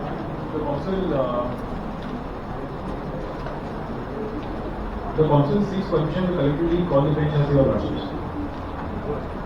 Your Lordship, the council is here in the matter of Mr. Thompson and versus Union of India, and we are representing the petitioner. Your Lordship, if you are well versed in the facts of the case, can I directly proceed to issue the man? Oblige Your Lordship. Lordship, the issue number 1 states that whether the provision of NTPS Act can be applied to offence allegedly committed on foreign vessels located 24 miles from Indian coast. Your Lordship, the alleged offence occurred 24 nautical miles from the Indian coast beyond Indian territorial waters. Under Section 3 of Maritime Zone Act, India enjoys sovereignty only till 12 nautical miles. Further, from 12 nautical miles to 24 days contiguous zone. Here, in this particular zone, India what they can do is that they can do the exploration and it enjoys a regulatory purpose. But they cannot enforce a stringent penal laws like NTPS. Now, the alleged offence perfectly occurred at 24 nautical miles, that is a very high seas. Now, under Section 5 and Article 33 of UN services, if foreign flag vessels falls within the extreme jurisdiction of Italy, the vessel which is the ship which is there is an Italian vessel. The person, the unknown person who is framed in this case is also is Mr. Lex, is an Italian person. Now, that particular vessel enjoys the concept of floating island, means the law of the land will prevail, the law of Italy will prevail. So in Italy, their Supreme Court has allowed even the production of cannabis, small production in the houses. That is still being there.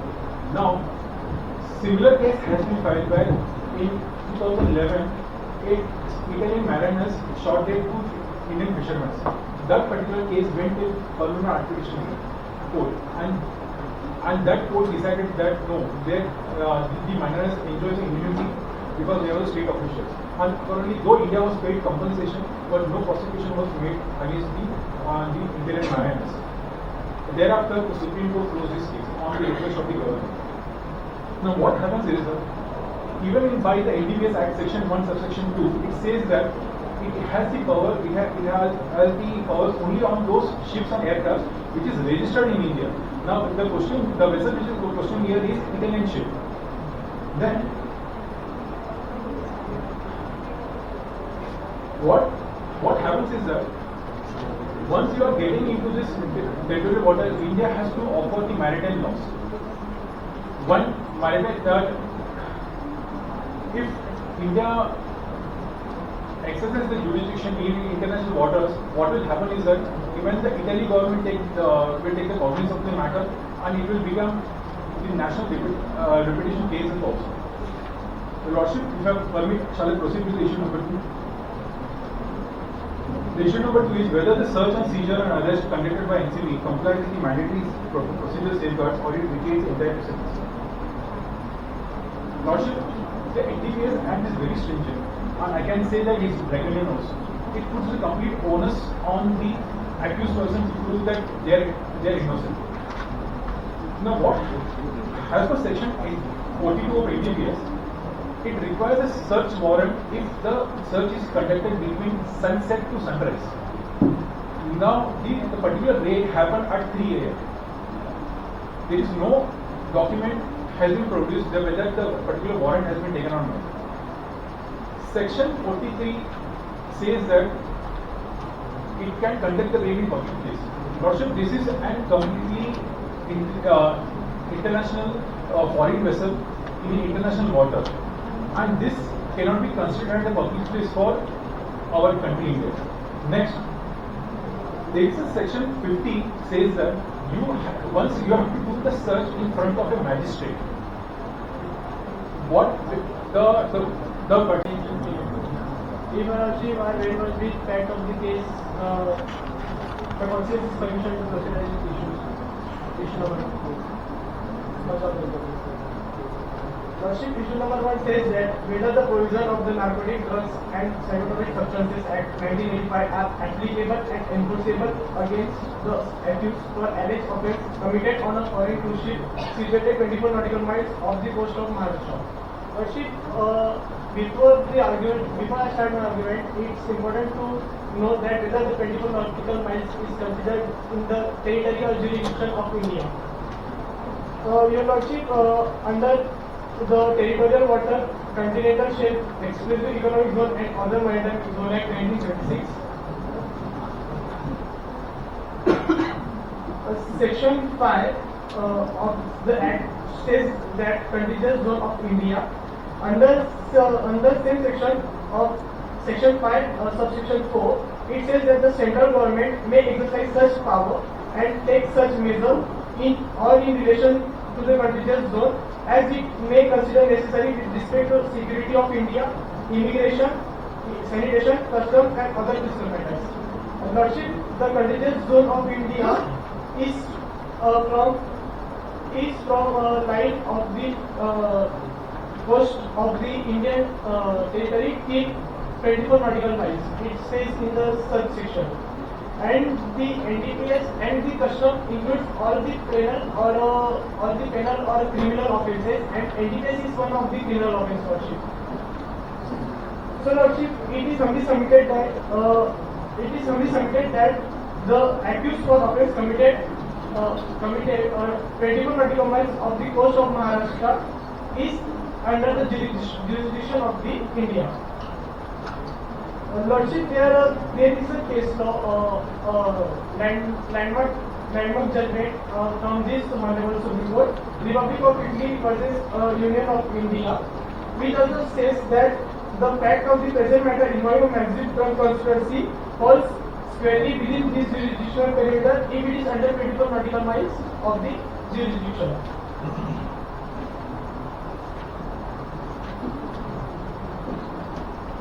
So Lordship, the Honorable Supreme Court has clarified that the creation of such a legal fiction is certainly within the authority of the sovereign legislature. Of Team B2 would like to present the Honorable Court from the petitioner side, Tomar Singh versus Union of India Narcotics Control Bureau, seeking the application under Article 136 of the Constitution of India.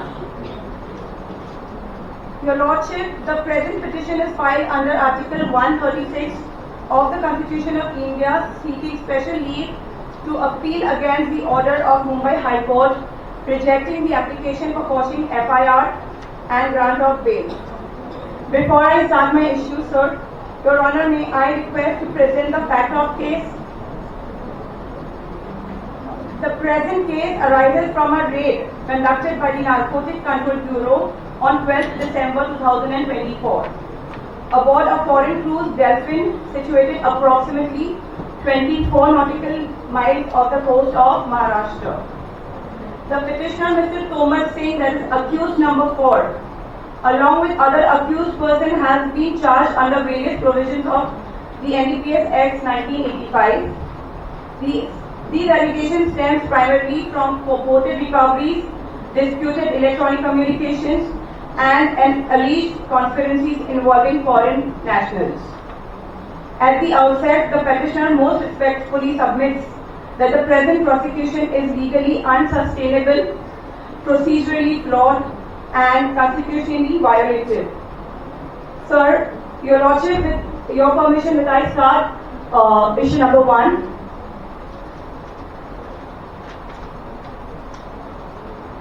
So issue number 1, NDPS Act is not applicable here, sir. The alleged offence occurred 24 nautical miles offshore, beyond territorial waters, which is 12 nautical miles. As per United Nations Conventions on the Law of the Sea, such area falls under contiguous zone, not fully sovereign. NDPS applicability requires clear jurisdiction, which is absent. To support this issue, I present Your Honor my case law, your other case laws.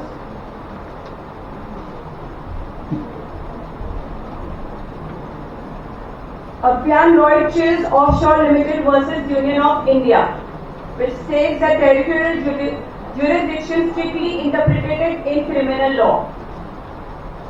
Therefore, prosecution lacked jurisdiction here. Issue number 2, procedural violation,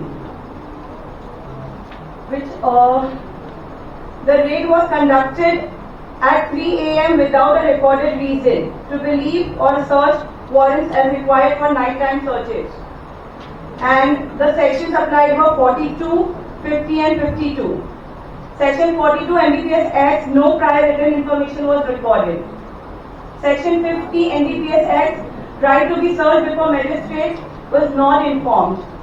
And 52, improper handling of seized materials. The case law which supports this is State of Punjab versus Baldev Singh, which states non-compliances is equals to trial vitiated.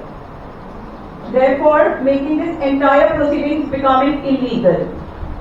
So, issue number 3 and 4 will be said by my Lord, as we approach the final issue of this petition, I must remind this honorable court that we are dealing with the liberty of a citizen which has been curtailed not by evidence but by a grammatical guess and a jurisdictional vacuum. I shall now address issue 3 regarding the failure to establish possession and issue 4 regarding the necessity of questioning this FIR to prevent a gross abuse of the process of law.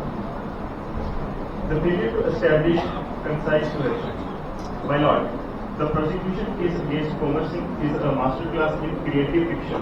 It is an undisputed fact that during the raid on December 12, 0 gram of prohibited substance were recovered from my client's personal or immediate vicinity. Prosecution required proof. The respondent attempted to invoke Section 35 and Section 54 of the NDPS Act to presume the culpable mental state. However, as established on the petitioner who has been accused for alleged offences committed on a foreign vessel that has been situated 24 nautical miles off the coast of Maharashtra. At the very outset, the respondent asserts that the petitioner is an Indian, and it has been clearly stated under Section 1, Subsection 2 of the NDPS Act 1985 that the Act extends to the citizens of India to all citizens of India outside India. Hence, it doesn't matter whether the petitioner is residing in India or outside India or in a foreign vessel while committing any offences related to NDPS Act. My lords, respondent's authority to conduct a raid under NDPS Act lies in the concept of customs order. Customs order that is defined under Customs Act 1962. That states that custom waters extend Indian custom waters up to economic exclusive zone that is 200 nautical miles from the coast. And it has been mentioned under Section 5 of Territorial Waters, Continental Shelf, Exclusive Economic Zone and other maritime zones Act 1976 that talks about the contiguous zone, and in this section it has been mentioned that the first coastal state had sovereignty to govern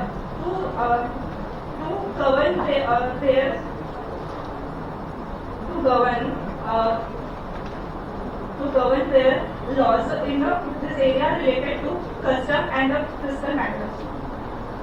And it has been further mentioned under Article 33 of the United Nations Convention on the Law of the Sea that a coastal state may exercise the control necessary to prevent and punish infringement of such custom and fiscal laws. It has been stated by Bombay High Court in the case of Trial of Coramal and versus Union of India 2002 that the right of the coastal state in the contiguous zone to undertake search, seizure and confiscation of vessels for violation of custom, fiscal and penal laws. And it is further held by Supreme Court in Avan Lloyd, Chills Offshore Limited versus Union of India 2008. has permitted the same. With your lordship to my permission, may I proceed with issue number 2? Much obliged. Issue number 2 questions the search, seizure and arrest conducted by Narcotic Control Bureau and whether it is complied with the mandatory procedural safeguards provided under NDPS Act or not. I say that the respondent asserts that the mandatory procedural safeguards provided under NDPS Act are Section 43, Section 50 and Section 57. In which Section 43 states about the power of seizure and arrest in public places. That doesn't require the record in writing. Record in writing. And Section 50 that mandates the arrested officer to make accused aware of their right to be presented before the gazetted officer. But in this case,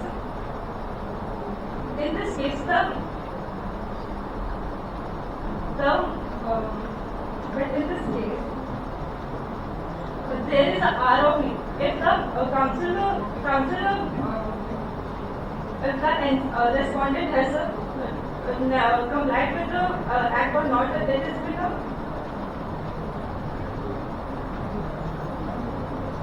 Section 50 mandates that it is the right of the accused. But in this case, there is an R of need that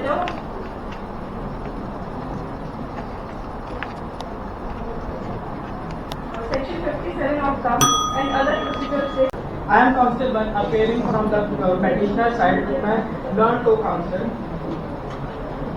Dear Honorship, the present case arises from an alleged drug-related incident on a foreign cruise ship outside Indian territorial waters, where the accused has been charged under the NDPS Act 1985.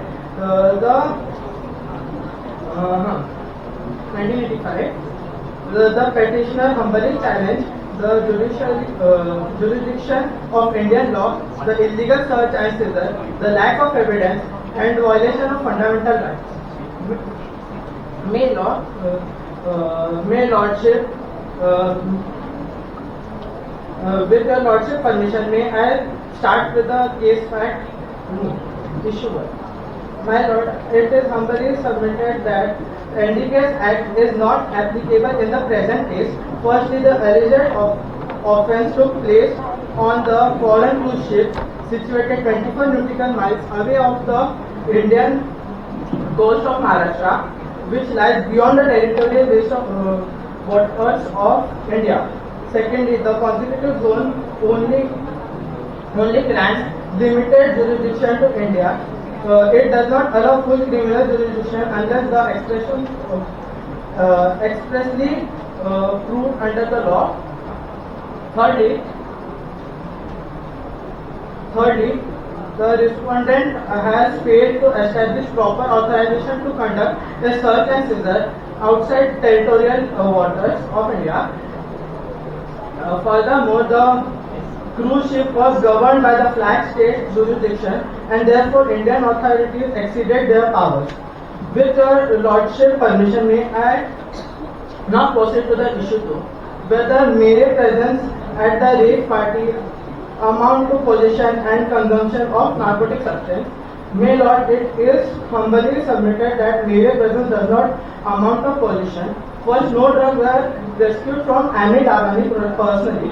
Secondly, the prosecution has failed to establish contiguous possession. Thirdly, the alleged recovery was made from common area, not from personal possession.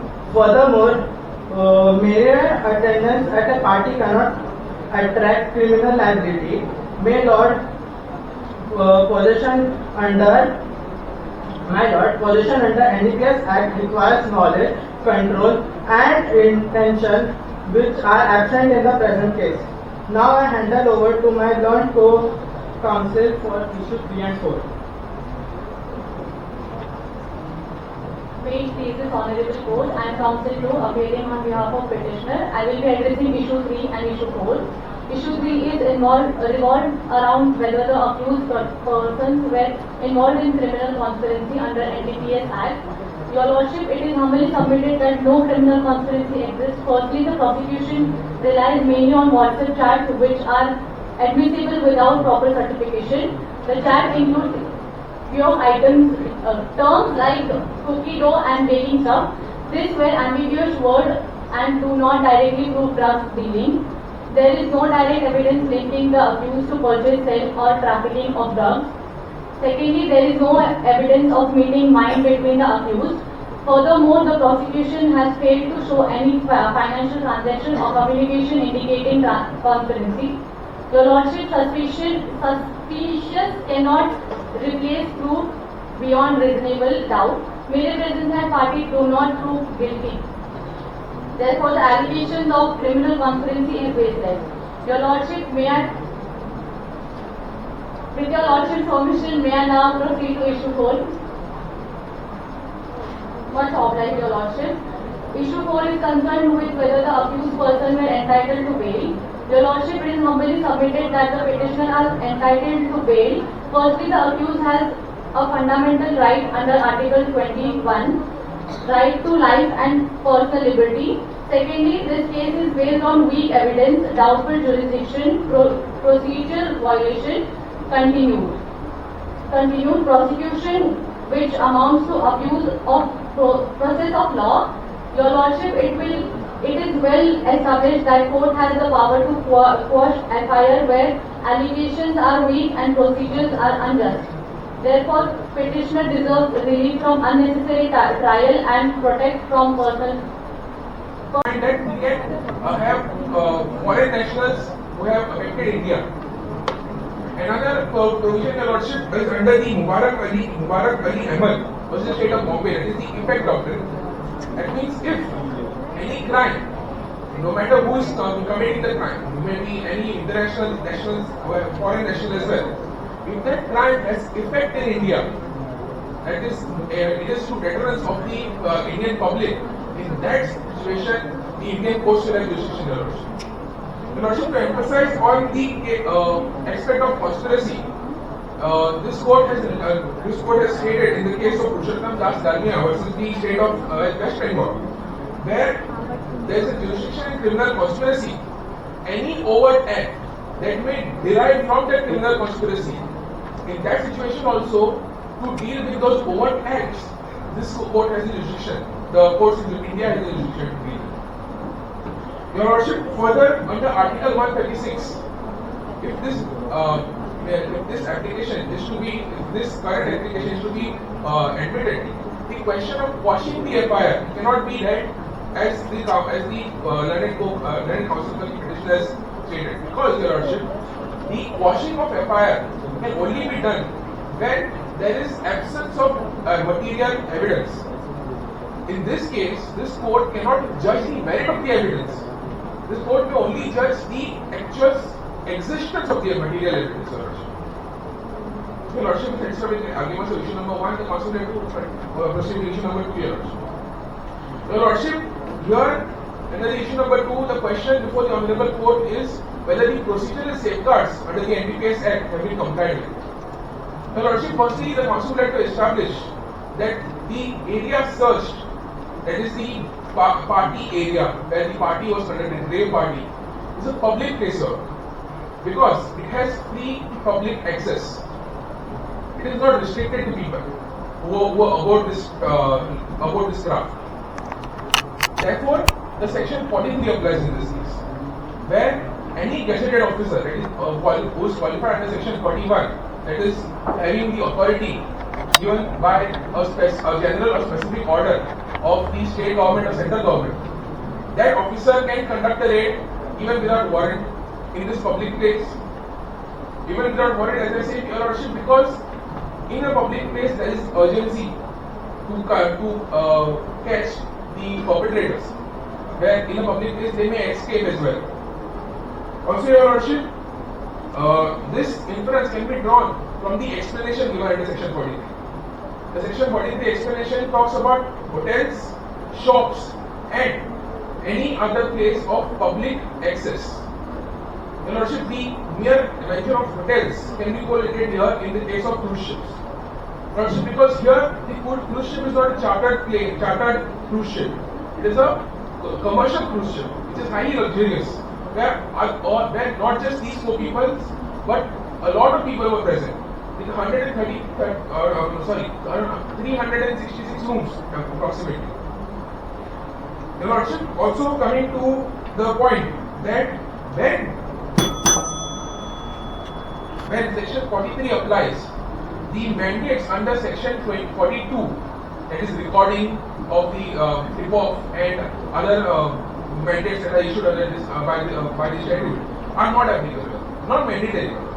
Under the S.K. Raju versus Abdul Haq and S.K. Raju at Abdul Haq versus State of Bengal law, where it was held that if the statute, if that raid is conducted by a officer authorized under section 41 and in a public place, it is under section 43, in that case the requirements under section 42 may not be mandatory also. With your honest permission, the council will invite the co-council to deal with the further issues. May it please your Lordship, this is co-counsel. In present matter, I will be dealing with issue number 3 and issue number 4. Your Lordship, issue number 3 in present matter is whether the petitioner has established prima facie conscious possesses the power to Supreme Court to grant a special leave to appeal from any judgment, decree, determination and sentence or order to in any cause or matter passed or made by the tribunal or any other court of India. If it may please, the council seeks permission to move forward with the issues if the bench is well versed with the facts. Council requests the Lordship to refer page number 10 of the memorandum and page number 2 of the compendium which has been submitted.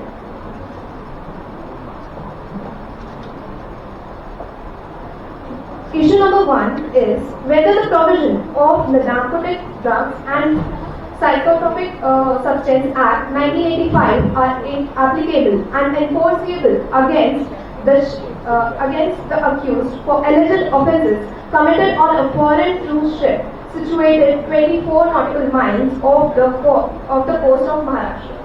In the argument, the first pointer is absence of jurisdiction due to limitation of state power in the contagious zone. As stated in the paragraph 1 of memorandum, the alleged incident occurred at the distance of 24 nautical miles from the coast of Maharashtra, that is contagious zone, and under Article 33 of UNCLOS, that is United Nations Convention on the Law of Sea. It states that the state may exercise control only for the limited purpose for preventing or punishing infringement of its customs, fiscal, immigration or sanitary laws, which is being implied that being a panel statute of wide amplitude cannot be artificially subsumed within these 4 narrowly tailored heads unless a direct and proximate nexus with customs of violations is demonstrably established. As stated in the pointer 2, municipal law that mirrors the same international law under the section 5 of Territorial Waters Continental Shelf Exclusive Economic Zone and Other Maritime Zones Act 1976. I would request the judges to refer line number 6 of para 3. The prevention and punishment of infringement of customs, fiscal, immigration or sanitary laws. The statute before does not confer a general or plenary criminal jurisdiction upon the state in this marine belt. Further, in the para 5 last line, it is written that such an exercise of ex speciae ultra vires the statutory framework and contrary to well-established principles governing the application of criminal law. Further, it is being noted that the the ship was foreign registered. That is, it is registered in Italy. Therefore, it holds a floating territory title, which is a principle known globally. This doctrine states that territorial jurisdiction of India does not apply on that ship. And in the para 7, we have mentioned that Italy versus India case 2012. I would request the judges to check page number 9 of the compendium.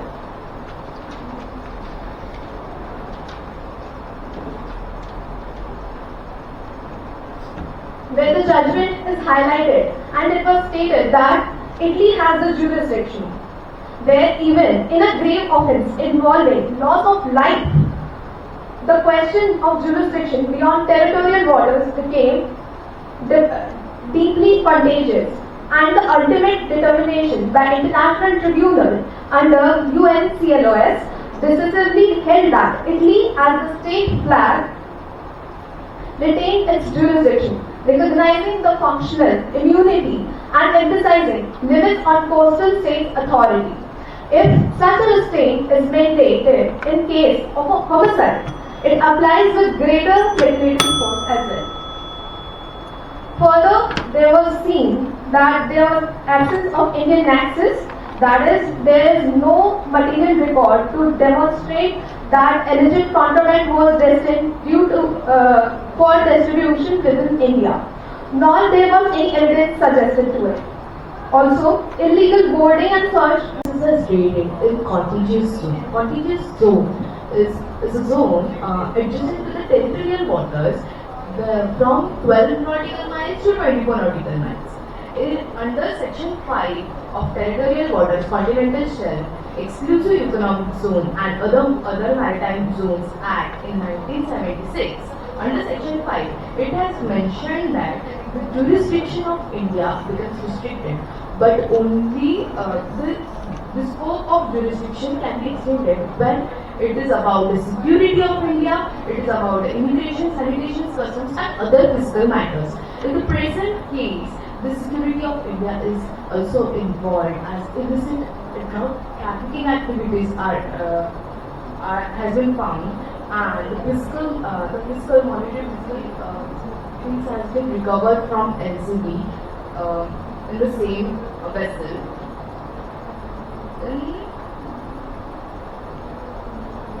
The Council seeks permission to submit the compendium number 1, that is the UN Convention Against Illicit Traffic and Narcotic Drugs and Psychotropic Substances, 1988.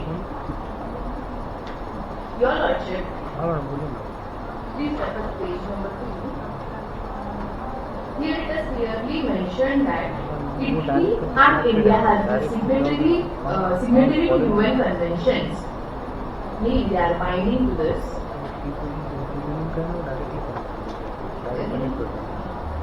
In Article 1, clause U, there is a definition of transit state in which our vessel is found. The vessel was not started its journey from India, or nor it was their destination. The primary objective of UN Convention and NDPS Act is to prevent such illicit illegal drug trafficking activities and to enforce the agencies are not rendered ineffective to rigid territorial needs. The primary objective of the UN Convention and NDPS Act is to prevent the grave menace of narcotic drugs and psychotropic substances and prevent the illicit trafficking. And UN Convention in Article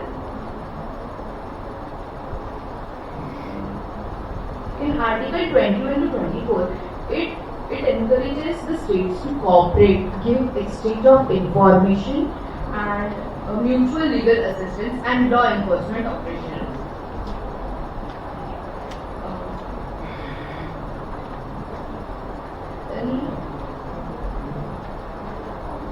The gravity of offence is one of the essential aspects we should consider over here. The NCB officers may have conducted seizure and arrest in contiguous zone, but it was affecting the interests of India. The gravity of offence is heinous. It is immense crime. Here I want to submit one maxim, that is salus populi suprema lex, which means the welfare of the state is the supreme law. Now I'm interested in issue number 2.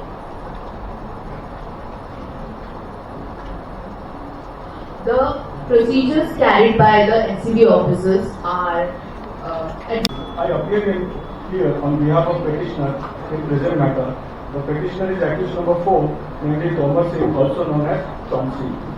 Your Lordship Commission, I will be dealing with issue number 1 and issue number 2. Issue number 3 and 4 will be dealt by my co-counsel. With your Lordship Commission, may I briefly submit the jurisdiction. The present petition is filed under Article 136 of Constitution of India, invoking the special leave petition jurisdiction of this Honorable Court. Since a certificate is not issued by High Court, certificate of fitness is not issued by High Court, I had to come here in a special leave petition. This Honorable Court has a jurisdiction to entertain and adjudicate this matter. Before I proceed further, may I respectfully ask whether this Honorable Bench is well versed with the fact, or shall I proceed with the summary of pleadings? Much obliged. With your Lordship's permission, I will briefly present the summary of pleadings. Firstly, the NDPS Act, that is Narcotic Drugs and Psychopathic Substance Act 1985, does not extend to the location where alleged offence occurred. Secondly, the mandatory procedural safeguard under NDPS Act have not been complied with. Thirdly, there is no conscious possession established against the petitioner. Fourthly, the electronic evidence relied upon by the prosecution is inadmissible in law. Lastly, the petitioner is entitled to quashing of FIR and grant of bail in light of the constitutional safeguards. With your Lordship permission, shall I proceed with my detailed submission and arguments? May I proceed? Much obliged. Issue number 1. The present issue concerns the territorial applicability of NDPS Act. The alleged offence has taken place in foreign vessel situated approximately 24 nautical miles from the Indian coast. Under Maritime Zone Act of India 1976, Section 3 provides that territorial waters of India extend only up to 12 nautical miles. Beyond this limit lies a contiguous zone. Under Section 5 of the said Act, India exercises only limited sovereign rights in the contiguous zone. These rights are restricted to customs, taxation, immigration and sanitation purposes. They do not extend to full criminal jurisdiction. The NDPS Act is a stringent penal statute. It must be strictly interpreted. Its application cannot be extended beyond territorial limits unless expressly provided by law. At this stage, I respectfully address Section 1 subsection 2 of NDPS Act. It is true that provision states that Act applies to Indian citizens outside India. However, my lord, point to be noted, this provision is not absolute in nature. It cannot be read in isolation. Under Article 245 of the Constitution of India, extraterritorial legislation is valid only when there exists a real and substantial nexus within India. In the present case, no such nexus is established. My lord, the alleged incident occurred outside the territorial waters of India. Mere citizenship of accused cannot automatically extend this penal jurisdiction. It is respectfully submitted that Section 1 subsection 2 enables jurisdiction, but it does not eliminate the requirement of lawful territorial nexus and enforceability. Further, no notification has been placed on record extending the NDPS Act to the contiguous zone in the present case. My lord, it is respectfully submitted that the petitioner is not contending that offence committed in such maritime zone go unpunished. Under international law, particularly Article 92 of United Nations Convention on Law of the Sea, 1982, a ship in the high seas is subject to exclusive jurisdiction of the flag state. That is the country where the vessel is registered. Article 94 of UNCLOS places a duty on the flag state to exercise effective jurisdiction and control. Now I rely upon judicial precedents. In Avan Lloyd's eyes of Council will be covering issue number 3. Issue number 1, whether the NDPS Act and Indian laws are applicable. The respondent respectfully submit that the present case was squarely falls within the jurisdiction of Indian law and the provisions of NDPS Act are fully applicable. The alleged offence took place approximately 24 nautical miles of the coast of Maharashtra, which falls within the contiguous zone of India. Under Maritime Zone of India Act 1976, particular Section 5 and Section 13, India is vested the power to exercise jurisdiction in such areas for the purpose of preventing and punishing offences that threaten its legal and regularity framework. Drug trafficking is a serious offence affecting public health and nationality security. Therefore, clearly falls within the scope of such enforcement power. Narcotic, drugs and psychotropic substances 1985 are applicable as Act is special legislation enact. According to Section 1 subclause 2 of NDPS Act, the Act extends the application to whole of India and when read is conjunction with the Maritime Zone Act. The doctrine of territorial nexus further strengthen the applicability as the offence occurred in close proximity to Indian territory, involved individual connected to India, and had a direct impact on Indian interest. In the present case, the accused were apprehended on cruise ship hosting a rave party and various narcotic substances including charas, morphine and cocaine were recovered. Such recovery established a clear violation of Section 8 subclause C of NDPS Act which prohibit possession of narcotic drugs. Therefore, the respondent submit the both jurisdiction and applicability of law for firmly established and the defense contention to the contrary is devoid of merit.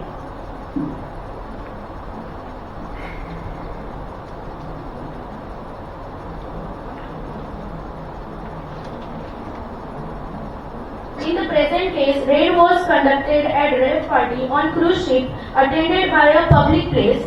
The requirement of warrant does not arise.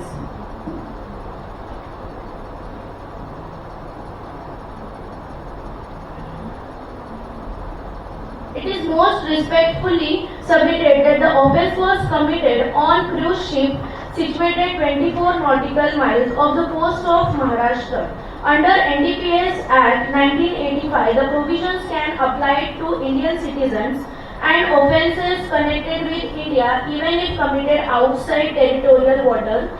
The action taken by NCB is legal and valid. May I proceed with the issue number 2? Issue number 2, whether the search and seizure conducted by NCB was lawful. The respondent further submits that the search and seizure conducted by NCB were in strict compliance. The raid was conducted at rave party on the cruise ship was attended by multiple individuals and cannot be considered a private or scheduled place. Therefore, the search squarely falls within the ambit of Section 43 of Narcotic Drug and Psychotropic Substances Act 1985, which permits search and seizures in the public place without the requirement of warrant or prior written information. The defense attempt to rely on Section 42 of NDPS Act. However, such reliance is misplaced, as Section 42 applies only to search conduct in private premises.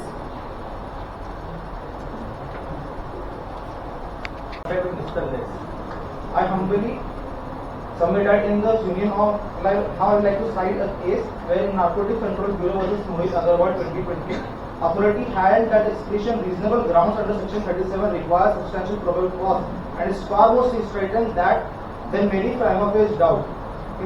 Similarly in Union of India versus Ratna Dr, the Supreme Court held that satisfaction regarding both preceding conditions must be recorded in clear terms. Absence of such judicial satisfaction renders variable legal unsustainability. The present case involves recovery of prohibited substances and prima facie material showing coordinated illegal activities. Hence, the statutory condition remains unfulfilled. The Constitution arguments under Article 21 does not dilute statutory recovery. Personal liberty operates within the framework of lawful restriction and enact the public interest. In Satyendra Kumar and Antil versus CBI, cited on page 21, while laying down the liberal bail guidelines, the Supreme Court expressly clarified that special statute containing restrictive bail provisions such as NDPS Act prevail over general principles. Section 37 remains the controlling legal standard. Supreme Court in Arjun Pandit Rao Kotari versus Kailash Kumar clarified that defects relating to electronic certification are curable and subject to proof during trial. Hence, electronic chats and digital records cannot be discarded at the threshold stage. Therefore, the twin conditions under Section 37 Act are satisfied. Article 21 liberty is subject to statutory procedure. FIR disclosed cognizable offence. Washing is impermissible. Electronic evidence objections are trial issues. Bail is exception, not rule in NDPS offence. Accordingly, accused are not entitled to quashing FIR and grant of bail. I would like to move forward to the prayer. Whereof in the light of issue raised argument advanced authority cited, it is most respectfully prayed before the Honorable Court that it may be pleased to hold that Narcotics, Drugs and Psychotic Substance Act 1985 is applicable and enforceable to the offence committed abroad the foreign vessel within India's maritime jurisdiction. Declare that the search, seizure and arrest conducted by Narcotics Control Bureau are lawful and in substantial compliance with the mandatory procedure safeguarded under the NDPS Act. Hold that prosecution has established a prima facie case of conscious possession, criminal conspiracy and abetment under the relevant position of NDPS Act. Dismiss the petition seeking quashing of FIR and reject the bail application in view of the statutory ambiguity and settled principle governing with personal liberty. And for this act of kindness, the respondent is as in duty bound shall ever pay. What about this mandatory provisions? Mandatory on that.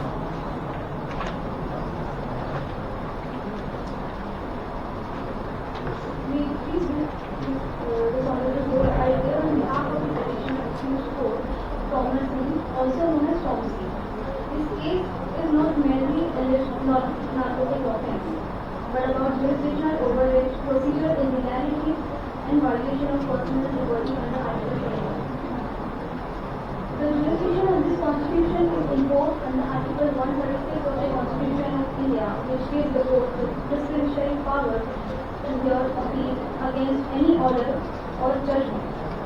The prosecution case is based more on assumption than solid evidence, which is not enough to prove a criminal offence under such a strict law. Your Lordship, any proceeding initiated without jurisdiction is void of issue and is liable to be set aside. Your Lordship, with your permission, should I start with the state fact or state issue? May it please this honorable court, I shall now address the first issue. It is most respectfully submitted that the entire prosecution collapsed at the threshold. The alleged incident occurred 24 nautical miles off the Indian coast, which is beyond territorial water. Within the contiguous zone, where India has only limited rights under international law, which is custom, fiscal, immigration, sanitary law, the NDPS Act does not exclusively extend to such zones. Further, under international law, a foreign vessel is governed by the flag state. Your Lordship, no flag state concern was obtained from Italy, and Indian can exercise jurisdiction only in limited circumstances. In absence of clear statutory authority and territorial nexus, application of NDPS Act is unsustainable. The Lordship in the Republic of Italy versus Union of India, enforcement action on foreign vessels without state consent is without jurisdiction, and none of the exceptions that slave trade, piracy apply to the present case.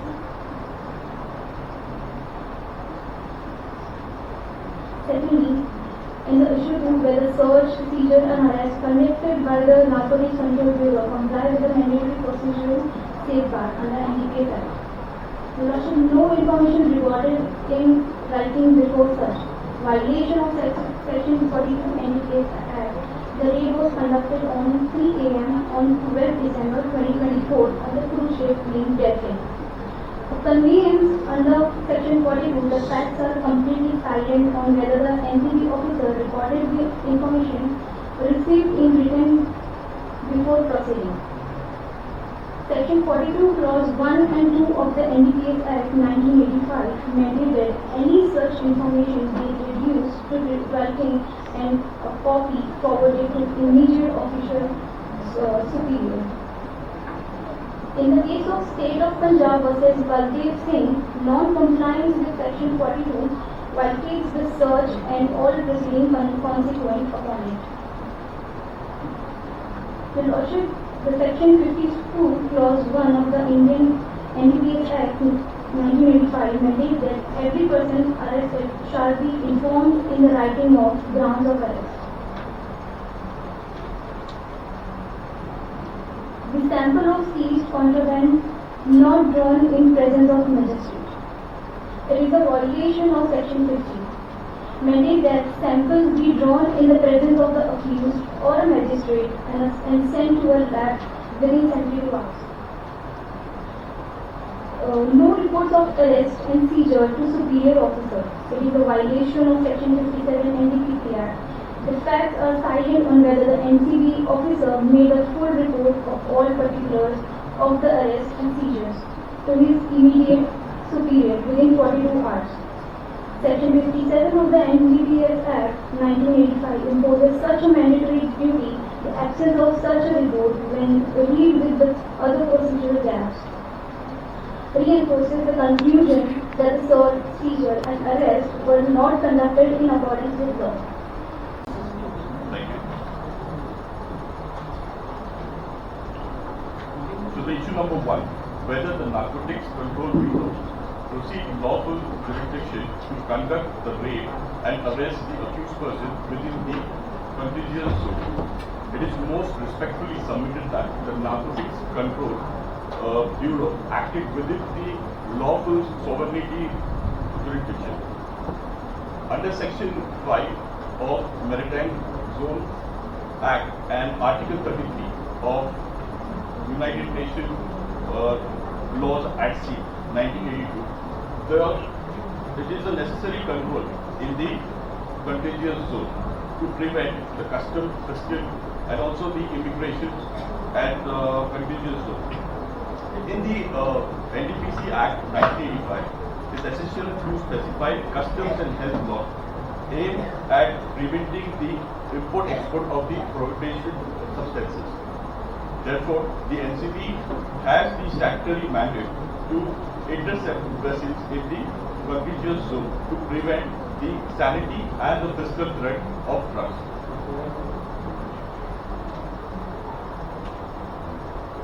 The respondent submits that criminal jurisdiction is not strictly categorical but can be exercised based on the effective doctrine, since the cruise ship was detained in the Indian port and the narcotics were intended to distinguish within Indian territory, the offence has a direct determinate impact on Indian internal security and public threat. I'd like to quote a case over here in Republic of Italy versus To address the bench as your lordship. Much obliged. I am the counsel representing on behalf of the appellant, Mr. Kumar Singh. The council itself will present issue 2 and 3, and my co-counsel will present issue 1 and 4. Is the Honorable Court well versed with the facts of the case? The council seeks permission to proceed with the advance arguments of issue 2. Much obliged.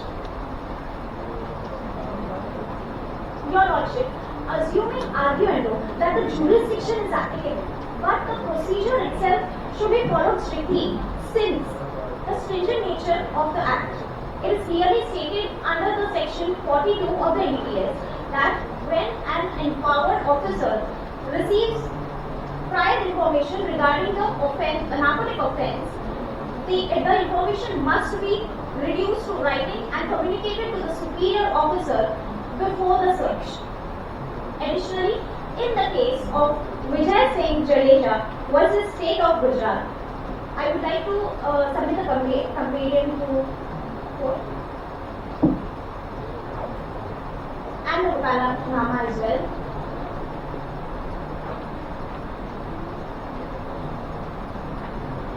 Please refer to the page number 10, para number 22 of the complaint.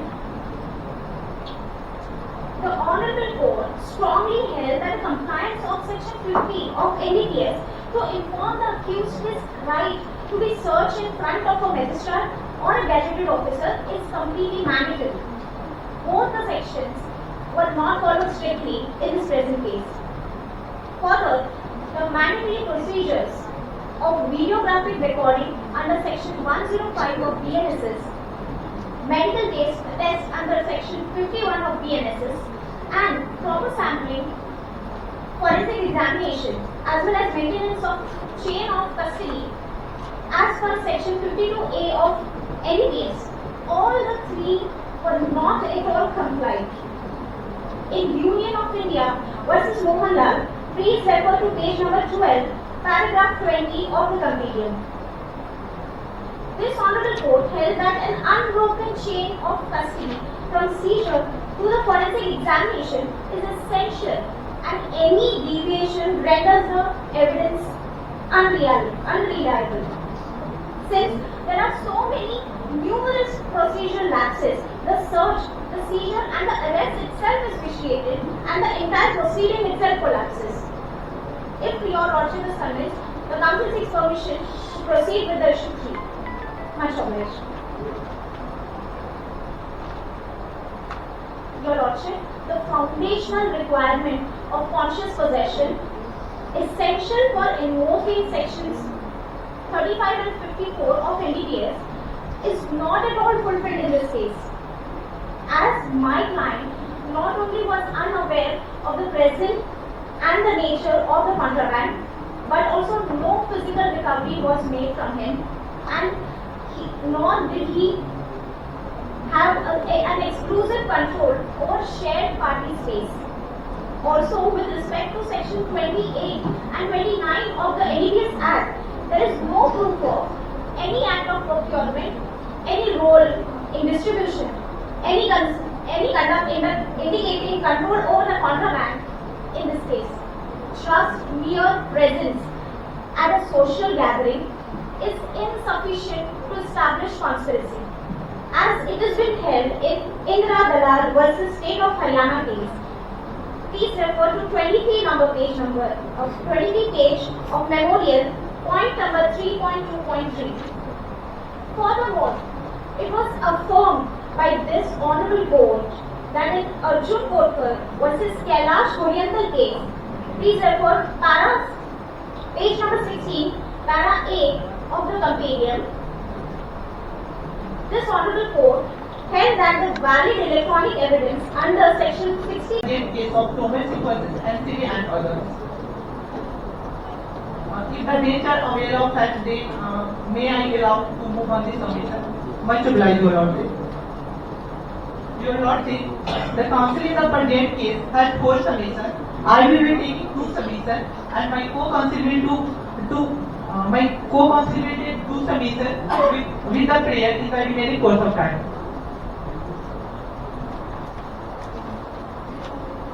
The counsel seeks permission to move on the submission number 1. Much obliged, Your Lordship. Your Lordship, the submission number 1 stated that whether the provision of NDPS Act 1985 are applicable and enforceable against the accused for alleged offences committed on a foreign jurisdiction situated 24 nautical miles off the coast of Maharashtra.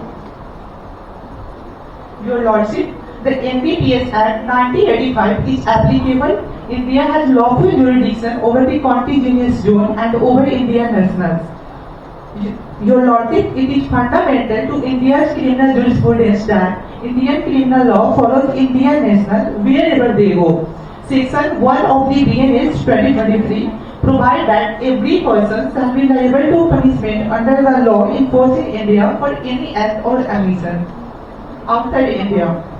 Your Lordship, the 4 accused, that is the accused number 1, accused 2, accused 3 and accused number 4, the petitioner that is Tomer Singh, where 4 are Indian and they boarded the ship on the coast of Maharashtra.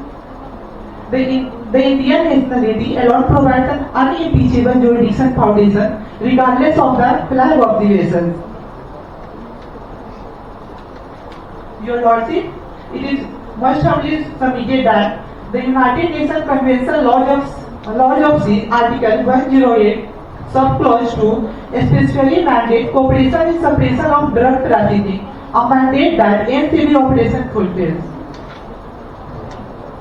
Your Lordship, in Union of India vs. Shiv Shankar Kesri, the Supreme Court held that the criminal jurisdiction follows the nationality of the offender. Same as in Kesri vs. Union of India, the court clarified that where Indian national commit acts punishable under Indian law in international water, Indian court have jurisdiction. So, the NDPS Act 1985 is applicable. If the bench are satisfied, then can I move to the submission number 2? Much obliged, Your Lordship.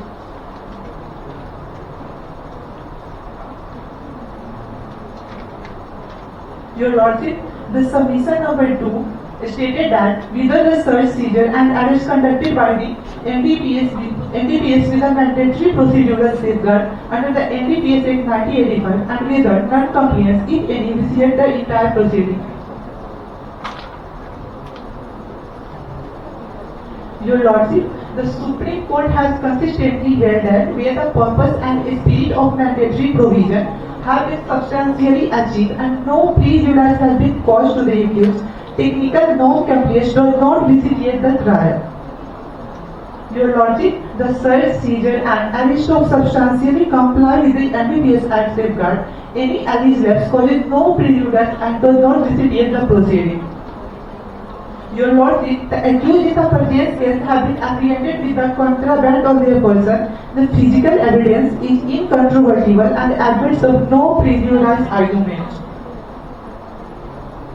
Your Lordship, it is important to notice that the Indian Coast Guard is empowered under Section 14 of the Coast Guard Act 1978 to assist civil authorities in the enforcement of national law at sea. Therefore, the Coast Guard assistance was lawful and civility and privacy.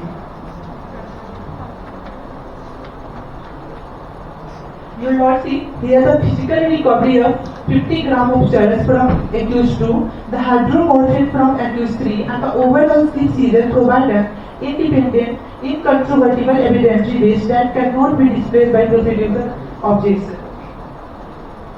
If the bench are satisfied, then my co-counsel will proceed with the submission of the case. Much obliged, Your Honor.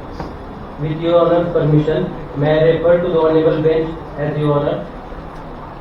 Much obliged, Your Honor. If Your Honor is well acquainted with the facts, I seek permission to proceed with the issue number 1. Much obliged.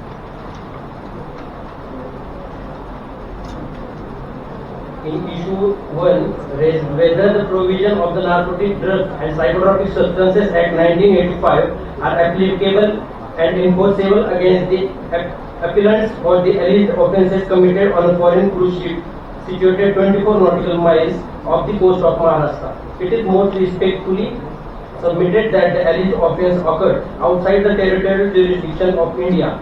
At the outset, it is humbly submitted that the alleged incident occurred 24 nautical miles off the coast of Maharashtra, which lies beyond the territorial waters of India, under international maritime law, the territorial waters, continental shelf, exclusive economic zone, and other maritime zones Act 1976, India exercises full sovereignty only within 12 nautical miles from its baseline, which constitutes the territorial seas. Since the alleged offence took place beyond its limit, the jurisdiction of Indian criminal law, including the NDPS Act, becomes questionable. The cruise ship in question in a foreign vessel, and according to established principle of international law, the vessel on the high seas is primarily subject to the jurisdiction of the flag state under whose registry it operates. Therefore, the application of the Indian criminal law to act occurring on a foreign vessel beyond territorial water is legally unsustainable unless specifically provided by the statute. Second, the NDPS Act does not explicitly extend to a foreign vessel outside Indian territorial waters. It is respectfully submitted that the NDPS Act 1985 does not contain any explicit provision that extends its applicability to offence committed on a foreign vessel situated beyond the territorial waters of India. Third, the principle of flag state jurisdiction governs foreign vessels on international waters. Under established principle of public international law, ships on the high seas are governed by the laws of the state under whose flag they are registered. The principle is recognized in various international conventions, including the United Nations Convention on the Law of the Seas. This is UNCLOS. According to this principle, criminal jurisdiction over offences committed about a ship generally lies with the flag state, except the limited circumstances where the coastal state's security or interests are directly threatened. In the present case, the prosecution has failed to demonstrate that the alleged acts of the appellant posed an immediate threat to the sovereignty or security of India that would justify the exercise of criminal jurisdiction by Indian authorities. Therefore, the enforcement of the NDPS Act in the present circumstances is contrary to the well-established principle of international maritime law. So, all these things are any ambiguity in criminal jurisdiction must be interpreted in favor of accused. It is well-established principle of criminal jurisprudence that the penal statute must be interpreted strictly in cases where ambiguity exists regarding the scope of applicability of the criminal statutes. The interpretation that favors the accused must be adopted. The Honorable Supreme Court, I would render to one case law, Dolaram, in the page number 10.4. Dolaram Relumal versus State of Bombay, AR 1954, SC 496, held that if two interpretations of the penal provision are possible, the interpretation beneficial to the accused must be preferred. In the present case, the absence of clear statutory authority extending the NDPS Act to the foreign vessel located outside the territorial waters creates serious doubts regarding the legality of the prosecution. Such ambiguity must necessarily operate in favor of the appellants. I would like to conclude my first. In the light of the foregoing submission, it is respectfully submitted that the alleged offence. Stop discussion so that we can have full constitution of the proceedings in a court. Thank you so much.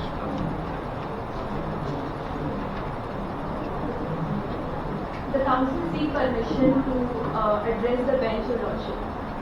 Much obliged. Good afternoon, Your Lordship. I along with co-counsel will be representing the petitioners in the matter of Tomar Singh alias Tomsi Singh versus State of Maharashtra. I will be dealing with issue number 1 and 2, and my co-counsel will be dealing with issue number 3 and 4. My lords, I seek permission to start issue number 1. May it please this honorable court, my lords, the present case fails at the threshold because the respondent has acted without jurisdiction. My lords, the alleged incident took place at 24 nautical miles beyond India's territorial waters, where limited jurisdiction exists. My lords, in the contiguous zone, India has only limited powers. Under Section 5 of the Maritime Zones and Article 33 of UN Clause, the powers are limited with customs, fiscal, immigration and sanitary matters, and do not include general criminal laws. NDPS, my lords, is a a general penal statute and does not fall within these categories. Further, my lords, there are no proof of any notification that is extending the NDPS Act to this zone. Therefore, the actions of the authorities are without legal authority and are ultra vires. This position is supported by this Honorable Court in Republic of Italy versus Union of India, where it was recognized that jurisdiction beyond territorial water is limited and cannot be exercised in the same manner as within national territory. My lords, the respondent cannot convert limited zone into unlimited power. Additionally, my lord, this vessel in question is an Italian ship. Under international law, particularly the principle of flag state jurisdiction, primary authority lies with the state whose flag the ship flies. The present case does not fall within any recognized exception to override the principle. In total, my lords, this is not a case enforcement, this is a case of overreach. Therefore, the assumption of jurisdiction by Indian authorities is without legal basis and the proceedings are liable to be set aside.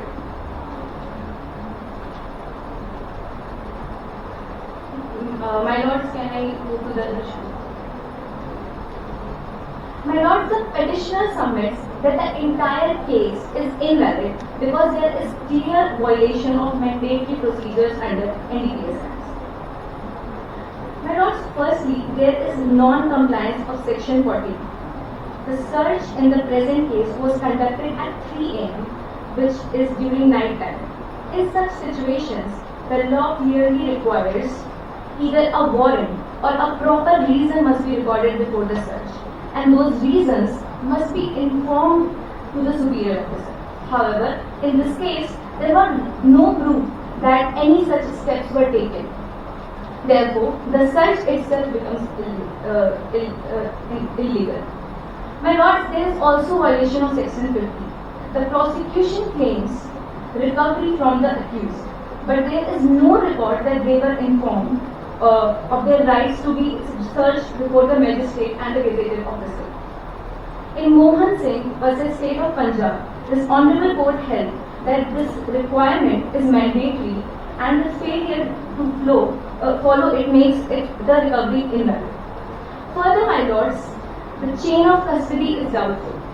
It is stated that the accused were initially let free, which raises a serious doubt about how the seized material was handled. My lord, there is also non-compliance of Section 57, as no proper report of arrest and seizure has been shown. My lord, these violations go to the root of the case. They break the foundation of the prosecution and even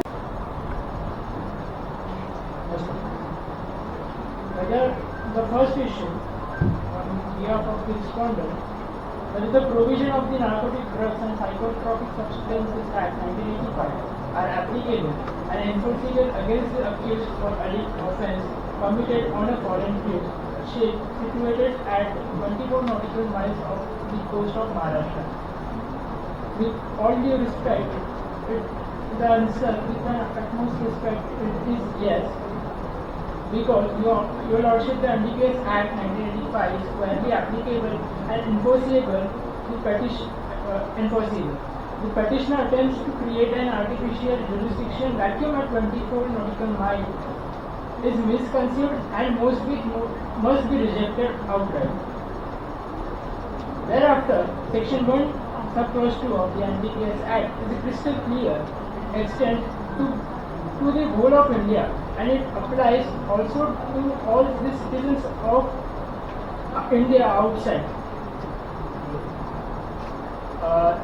Thereafter, all the four accused are Indian citizens. They boarded from Indian soil. The conspiracy was attached with the links Maharashtra, and the offence under Section 8C, subsection C, 20, subsection B, 27, 28, 29 and 35 were committed by them. Indian penal law therefore follows them wherever they go. This is not extraterritorial overreach, it is explicit parliamentary intent. Further, in the notable case law Jitendra Panchal versus Intelligence Officer NCP, the court held that the NDPS Act being special legislation to combat transactional drug menace applies to Indian national for offence committed outside India. The ratio applies squarely here in this present matter. The accused cannot claim immunity merely because they step onto a foreign flag vessel. Furtherly, I submit that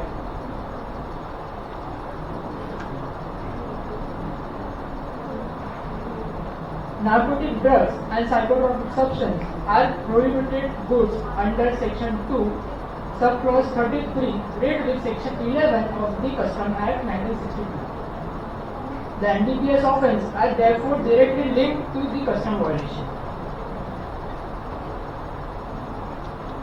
Additionally, the effect doctrine also applies. There is a question of national security and public health arises because the conspiracy was conceived in Maharashtra. WhatsApp chats with Mr. Lex Editali show intent to bring contraband into India, affecting the public health under Article 47. DPSP duty to state to impose public health. I furtherly submit that UNCLOS under Article 108, all states shall cooperate in this suppression of illicit traffic in narcotic drugs and psychotropic substances engaged in the ships on the high sea. I furtherly submit that under Article 1988 of United Nations Convention against illicit traffic, states are encouraged to take action against drugs vessels to prevent global traffic. I restrict myself over here and I quote my public to addressation 2. Comply. The council seeks permission to address the bench as a lordships. Highly obliged.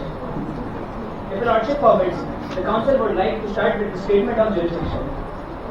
Highly obliged. Your lordship, the present special leave petition is filed under the Article 136 of the Constitution of India. The Article 136 gives the Supreme Court the plenary and discretionary power to grant leave against any judgment, order, sentence, determination of any court or tribunal in the territory of India. The present leave petition is filed against the High Court order rejecting the quashing of FIR and grant of bail.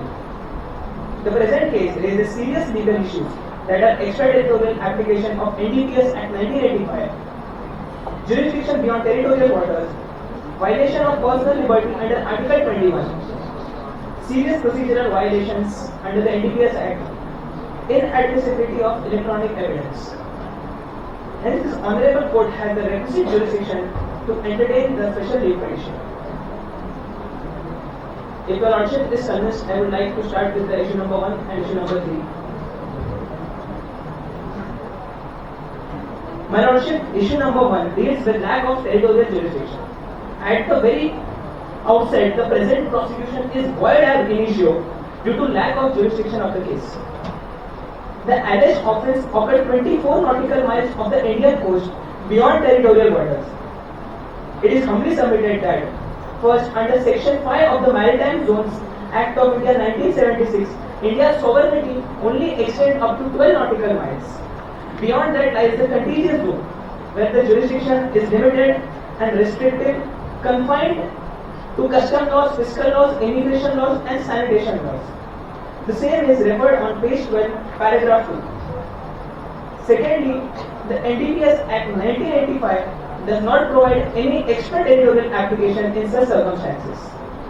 Thirdly, the vessel being foreign flag is governed by flag state jurisdiction, a well-recognized principle of the international law of the United Nations Convention on the Law of the Seas, Article 92, your lordships.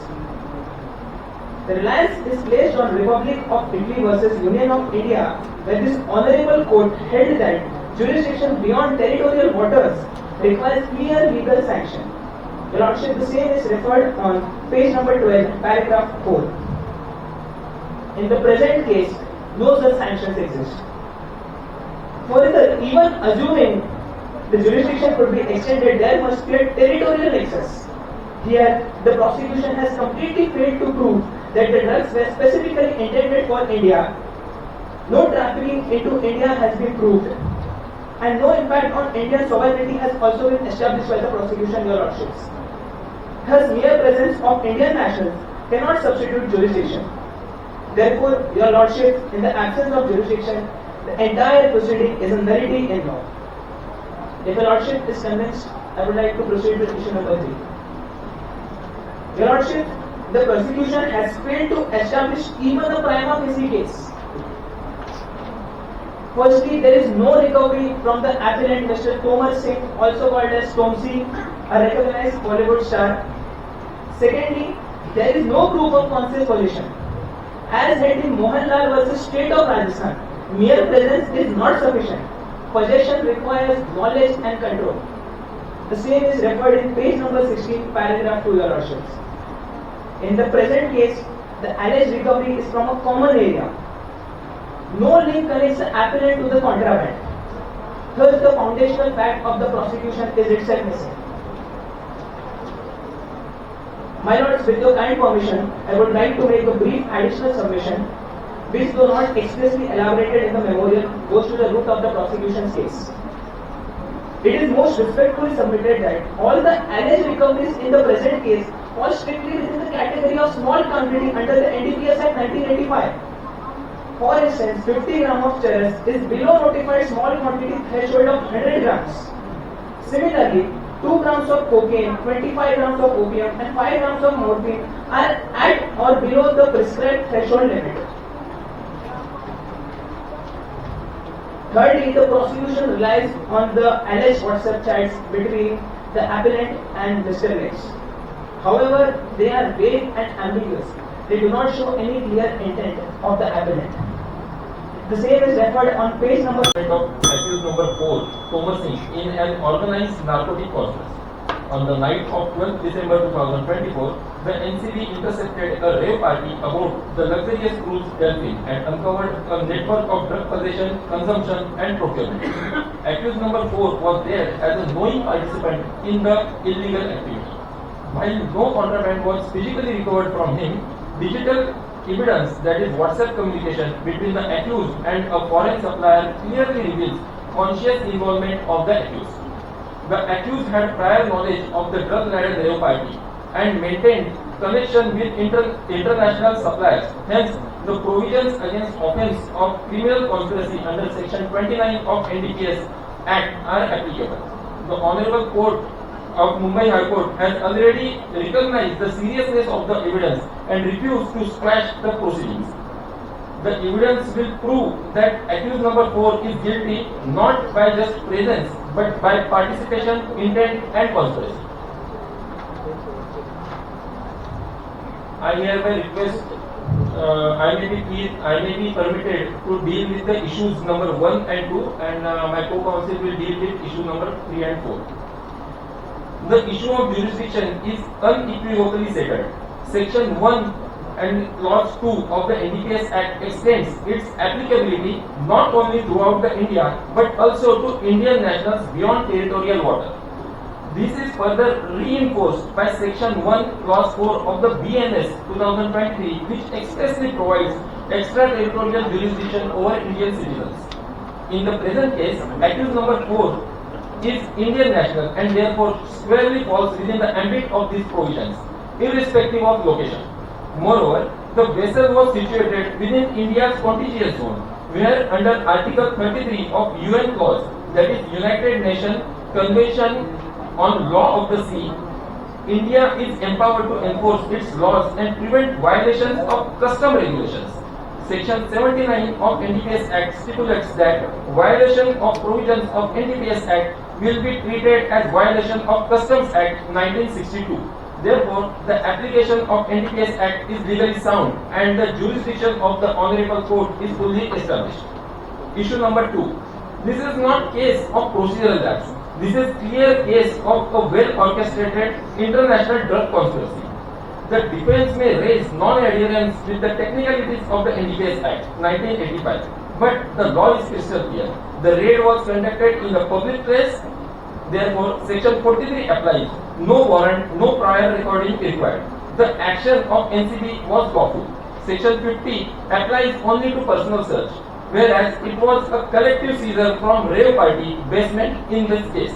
Under the section 35 and 54 of the NDPS Act, there is a presumption of culpable mental state. The burden of proof rests with the accused to claim innocence. Even assuming that there were few minor procedural deviations, the law is settled. Unless prejudice is proved, proceedings do not vitiate. Here, there is none. I hereby submit the case law State of Madhya Pradesh versus Muraji and Oars on 24 August 2001.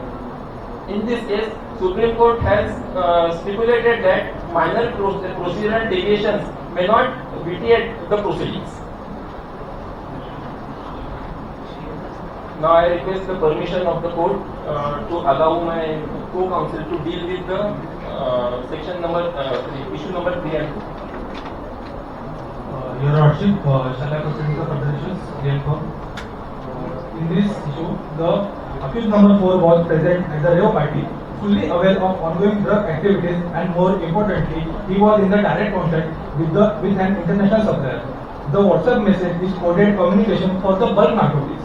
The message requires 4 kg of cookie dough required for being baked from the stock available with you is not a routine way of expression. The dictionary meaning of word baked as per Merriam-Webster dictionary is under the influence of drug and especially marijuana. The use of Merriam-Webster dictionary has been accepted in the Delhi High Court case of Messrs. Blink Telecom Private Limited.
Everybody,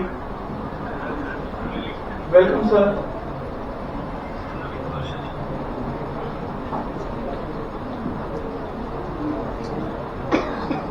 Thank you, Prashant sir.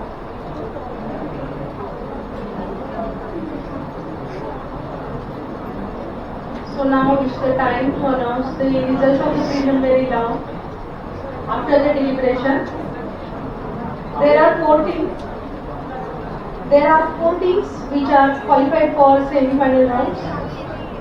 The teams that has been selected as winner of these rounds are, for the round 1, give a big round of applause for team F against Issue. And against that team A as a respondent. Once again give a big round of applause. The second round will be between which team you guess? It's a P.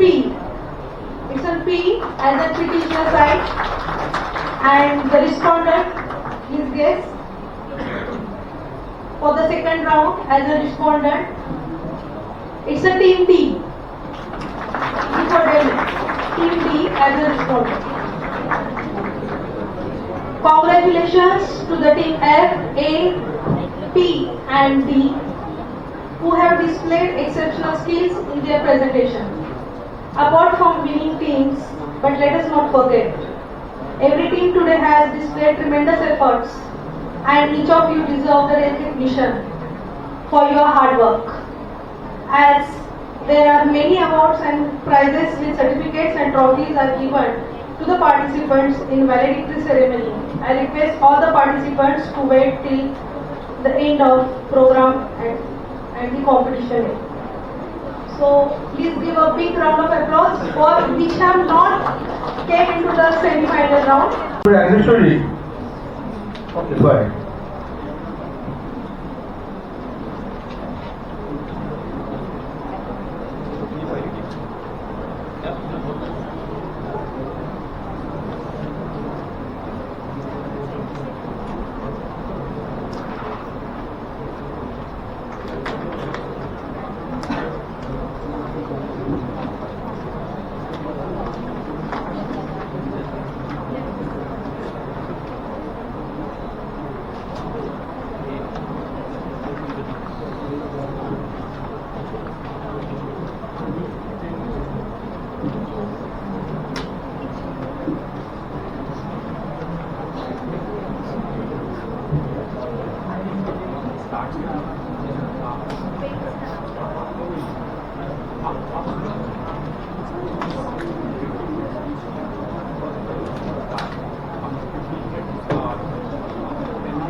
Please get prepared.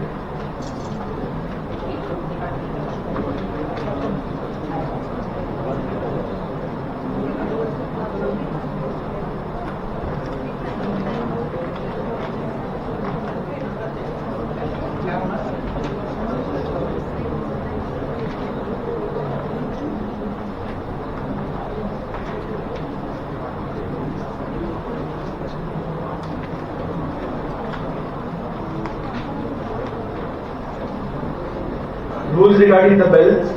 Teams, please listen. Starting bell, there is a starting bell for your 20 minutes allotted time.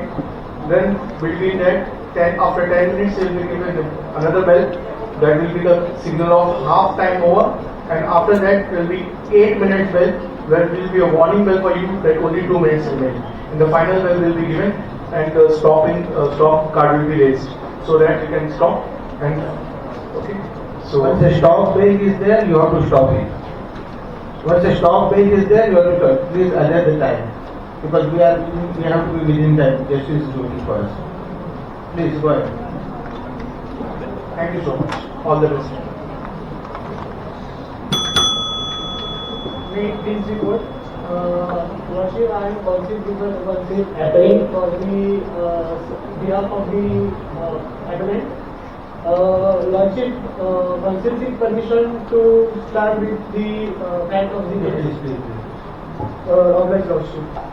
The present matter arises out of raid conducted by the Narcotics Control Bureau, Mumbai, Zonal Unit on 12th December 2024 at approximately 3 am on an Italian luxury cruise ship named Delphin. The said ship was located approximately 24 nautical miles off the coast of Maharashtra. The cruise ship has departed from the coast of Italy on 8 December 2024 at 9 am and reached the coast of Maharashtra on 9 December 2024 at 2 am. 4 Indian national namely Mrs. Amit Dadani, Mr. Ansh Sabri, Mr. Rudraksh Dupin and the appellant Mr. Thomas Singh, popularly known as Tomsi, boarded the cruise at 3 am on 9 December 2024 from the coast of Maharashtra. The cruise departed from Indian shores at 4 am the same day. A social event in the nature of electronic dance music party was organized on the ship. The appellant attended the event as a guest and had a role in organizing, financing or facilitating the said party. On 12th December 2024, acting on alleged intelligence input, the NCB conducted a raid and seized certain substances from direct individuals present in the basement area of the ship. The following recoveries were allegedly made: 5 grams of methamphetamine from accused number 1, 50 grams of chorus from accused number 2, 1 gram of hydromorphone from accused number 3. However, it is important to note that no narcotic drugs or psychotropic substance was recovered from a conscious possession of the appellant. In addition to individual recoveries, the NCB claims to have seized 5 grams of morphine, 25 grams of opium, 2 grams of cocaine and 2.5 lakh in cash from the cruise ship premise. However, no direct nexus between these alleged recoveries and the appellant has been established virtually. The appellant was arrested under Section 8C, read with 20, subsection B, 27, 28, 29 and 35 of NDPS Act 1985. The primary basis of implication, the appellant is an alleged encrypted WhatsApp conversation between the appellant and one Mr. Lex, a foreign national from Italy. The alleged chat refers to 4 kg of cookie dough required for being baked, which the prosecution claimed to be coded language for narcotic substances. The prosecution further alleged that the appellant had knowledge of a rave party and was part of a conspiracy. However, there is no material evidence showing active participation in procurement, distribution or financing of narcotic substances. The investigation is still ongoing and no charge sheet has been filed at the time of filing the present article. Owing to extensive media coverage, including report aired by Tar News, the appellant professional reputation suffered irreparable damage. Consequently, Tesla, a brand endorsed by the appellant, terminated its contract, resulting in financing of rupees 10 lakh rupees. The appellant approached the Mumbai High Court under Section 528 of Bharatiya Nagrik Suraksha Samhita, seeking quashing of FIR and interim relief. The High Court rejected the application, citing the seriousness of allegation and alleged WhatsApp chats. Aggrieved by the order of the High Court and in violation of his fundamental rights under Article 14 and 24 of Constitution of India, the appellant has approached this Honorable Supreme Court under Article 136, seeking quashing of proceedings and for appropriate relief. If Lordship is fair with the statement of fact, may I proceed with issue number 1? Much obliged, Lordship. The issue number 1 says that whether the provision of NDPS Act 1985 are applicable and enforceable against the accused for alleged offence committed on a foreign cruise ship situated 24 nautical miles off the coast of Maharashtra.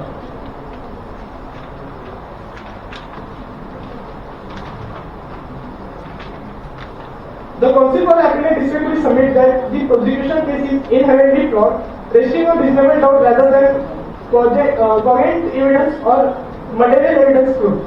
The prosecution represents a case built upon administrative suspicious, inconclusive foreign finding and digital material of compromised integrity. The primary challenge of the validity of the raid conducted by the Narcotics Control Bureau, Mumbai on December 12, 2024 arises from the location of the cruise ship at the time of seizure and that the same ship was seized and interrogation conducted by the NCB.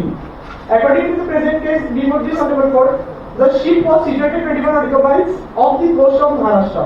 To determine the legality of intervention and the raid and seizure done and conducted by the NCB, the prosecution will have examined the Territorial Water, Continental Shelf, Exclusive Economic Zone and Other Maritime Zone Act 1976, which serves as the primary legislation governing India's maritime boundaries.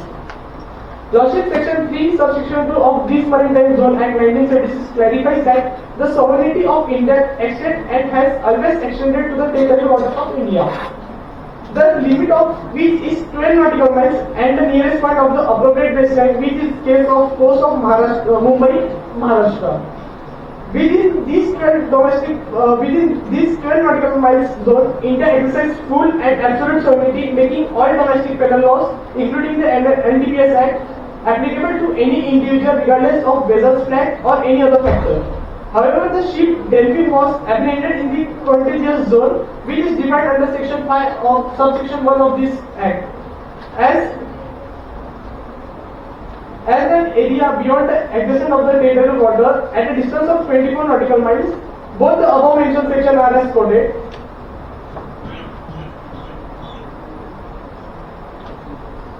Section 3 says that sovereignty over and limit of territorial act. The same Maritime Zone Act. It says that the limit of the territorial water is the line, every point of which is at a distance of 12 nautical miles from the nearest point of the appropriate baseline. The same Act, Section 5 says that contiguous zone of India. The contiguous zone of India is an area beyond and adjacent to territorial water, and the limit of contiguous zone is the line, every point of which is distance of 24 nautical miles from the nearest point of a baseline, referred in subsection 2 of section 3. I am appealing on behalf of Respondent and will be dealing with jurisdiction issue 1 and 2. Council seeks permission to start with statement of jurisdiction. Much obliged, Your Lord.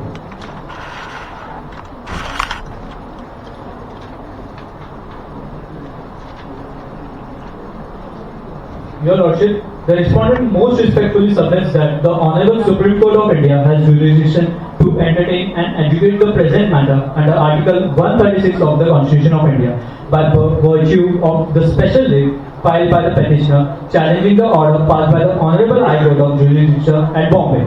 It is further submitted that the Honorable High Court had rightly exercised its jurisdiction under Section 528 of BNSS 2023 while rejecting the application for quashing of FIR and grant of bail. Your Lordship, the present matter arises out of offence punishable under Narcotic Drugs and Psychotropic Substances Act 1985, which are cognizable and non-bailable in nature, and fall within the jurisdiction of Indian courts as alleged offence was committed within the territorial waters of India, that is, within 24 nautical miles of the coast of Maharashtra. Therefore, this High Court has the jurisdiction to hear and decide the present petition, and Respondent humbly submits to the same. If Your Lordship is well versed with the facts of the case, Council seeks permission to move with issue 1. Go ahead. Much obliged.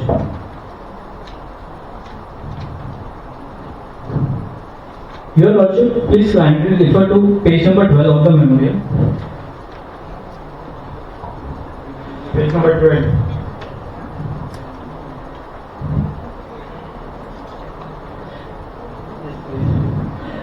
Your Lordship, it is humbly submitted that the alleged offence took place 25 nautical miles off the coast of Maharashtra, which falls within India's contiguous zone. Under Section 5 of the Territorial Waters, Continental Shelf, Exclusive Economic Zone and other Maritime Zone Act 1976, India exercises control in the contiguous zone for prevention of offences related to customs, fiscal, immigration and narcotic laws.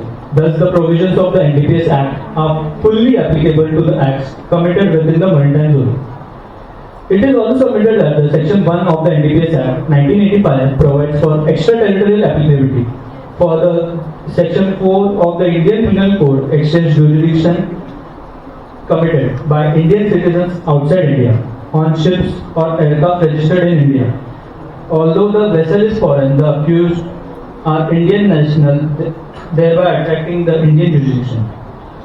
That the presence of Indian national and effect on Indian concerns the jurisdiction.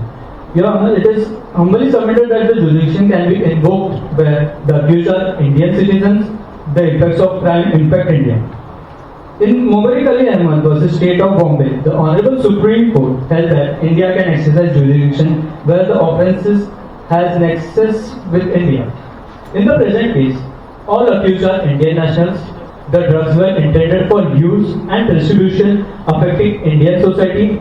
The ship was near the Indian coast. Thus, the exits are clear territorial and legal nexus. Your Lordship, it is submitted that under international law principles, particularly under UNCLOS, coastal states have enforcement right in contingent zone. Such rights include prevention of drug trafficking. India being a signatory is empowered to take action against offences like drug trafficking even beyond territorial waters but within 24 nautical miles. Your Honor, that the nature of the offence was broad interpretation of jurisdiction. It is humbly submitted that the offence under the NDPS Act are grave and transnational in nature.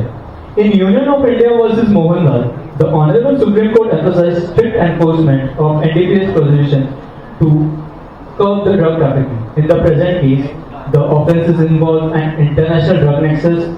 There are communications with foreign nationals, that is Mr. Lex. Bulk quantity procurement is suspected. Thus, a narrow interpretation of jurisdiction would defeat the object of the Act. Your Lordship, it is submitted that the mere presence of foreign vessel does not oust Indian jurisdiction then. The offences has nexus with India, the accused are Indian nationals, and affects Indian public order. The proximity 24 nautical miles further strengthens India's enforcement powers. In the light of above submission, it is respectfully submitted that the eligible offence of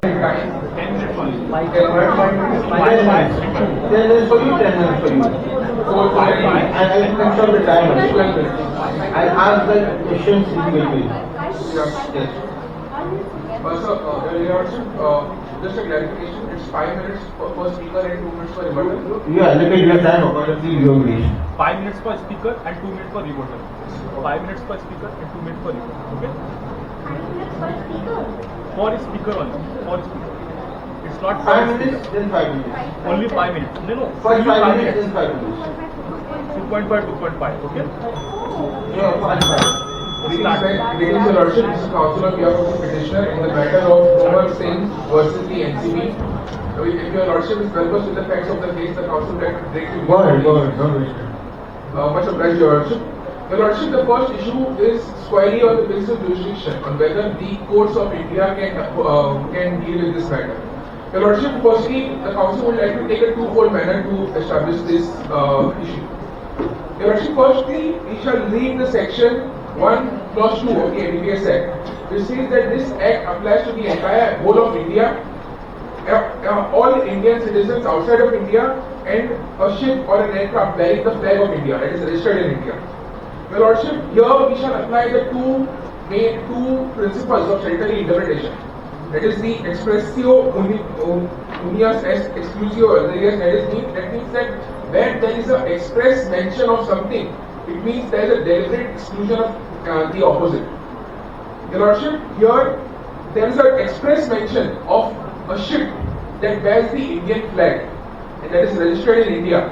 That means, Your Lordship, here the foreign flag ships are excluded under the jurisdiction of the NDPS Act. Your Lordship, further applying the principle of generally and specially but not derogatory. That means where there is a general law and there is a specific law. The specific law would prevail over the general law under the same subject matter. Your Lordship, the provisions for a vessel or a ship are specific, and the general principles of the Indians outside India is a general provision. Therefore, in this case, the special provision of the ships would apply in this case. Your Lordship, further, there is also the United Nations Convention on the Laws of the Seas, where under the Article 33 of this Act, where the India is signatory to, the nautical miles from 12 nautical miles to 24 nautical miles is allocated as contingent zone, where the sovereignty of India is limited. And here, the sovereignty can be only expressed in the matters of custom laws, immigration, sanitary, and fiscal laws. And this is an exhaustive list, Your Honor. There cannot be any additions to it by any means of interpretation. Your Lordship, the Council would like to submit an article. Council would like to submit an article which gives the this. Yes, sir. Your Lordship, the third issue in present matter is whether the prosecution has established prima facie conscious possession, criminal conspiracy and abetment under the charges that are invoked by the prosecution. It is humbly submitted that there is no contraband that is recovered from the accused, from my client in present matter, and it is a law that in case of Jian Chand versus State of Punjab, Bhola Singh versus State of Punjab, Noor Agha versus State of Punjab, it is stated that initial burden is on the respondent to prove that there is possession. Possession is key to shift the burden. Without that, the presumption cannot be raised under section 35 and under section 54 in present matter. Your Lordship, individual recoveries from co-accused cannot be attributed to the petitioner in present matter because there was no recovery of any contraband that was attached to my client in present matter. Your Lordship, criminal conspiracy under section 29 is not established because section 29 essentials are meeting of minds and agreement to commit an clearly established a prima facie case. At this stage, the court is only required to see whether there is a basic case and not to conduct a detailed examination of every procedural step. My lords, with respect to section 42, the search was conducted around 3 a.m. on a moving vessel. In such situation, there was a real and immediate risk that the contraband would be destroyed, especially by throwing it into the sea. Therefore, the officers had to act without delay. The laws allow such urgent action without delay would defeat the purpose of the search. Thank you. Your Lordship, counsel. Your Lordship, the prosecution within 3 minutes will establish why there is a prima facie case against accused number 4 and their present petition for quashing of FIR is completely unsustainable in law. Your Lordship, 4 accused persons were arrested on the 9th of 12th December by NCB. 3 of them were found in possession of drugs. But the 4th accused, Your Lordship, was not found in possession of any drugs. And this is the whole case of the defense. They have been arguing that since Tomsi Singh, his arrest is illegal because he was not found in direct possession of any drugs. But under the NDPS Act, it not only recognizes physical possession, but it also recognizes constructive and joint possession. Your Lordship, a person does not need to physically hold drugs to possess them.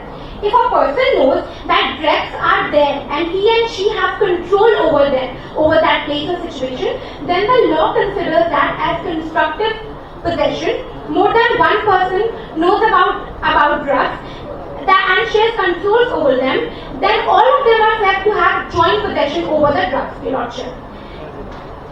Further, Your Lordship, the Honorable Court has held that multiple persons occupy the same space are aware of the presence of contraband.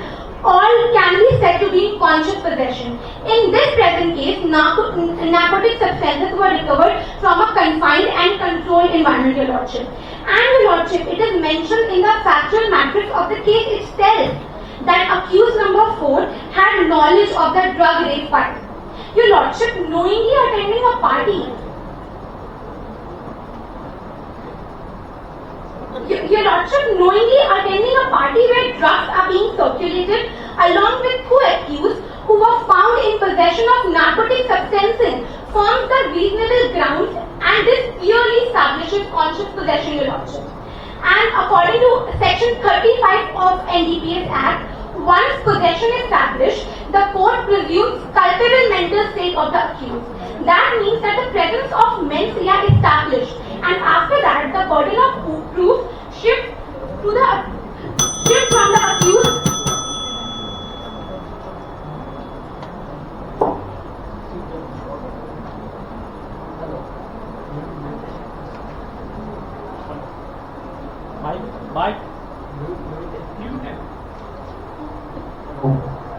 Hello, there is a short of time. So I allow you to ask one question to them in spite of me asking them a question. On what point you want to ask a 1 mark question? Your Lordship, I want to ask them on what ground first? The ground. What is subject matter you are going to ask it? The admissibility of the WhatsApp chats, Your Lordship. Okay. You say? Yes, Okay. I said the question. You ask the question.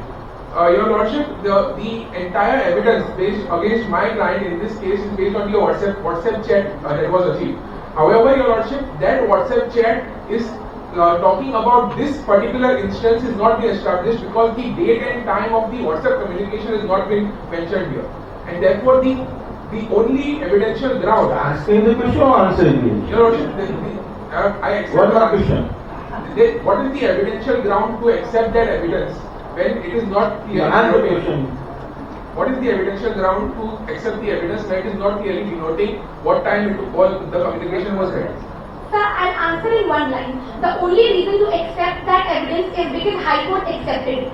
High Court could not accept the evidence if there wouldn't have been a certificate. If High Court did it, it means there would have been a certificate. That clearly proves that that is admissible.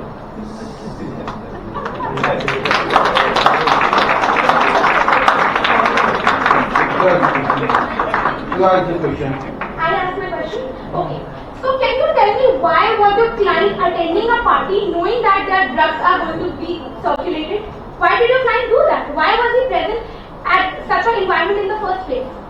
Your Lordship, the knowledge of these drugs has not been established when it was acquired. Once my client has boarded the ship, there is no way for him to deboard the ship. And if he has acquired that knowledge after boarding the ship, he can't escape he can't leave the ship as it is, and he's trapped on it. In that case, the knowledge is immaterial, Your Lordship. Suppose if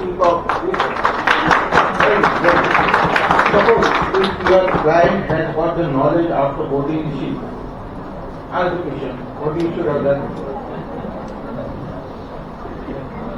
Your Lordship, but it is mentioned. Your Lordship, what he said is not true. Professors here. A good clap for all the professors. Once again.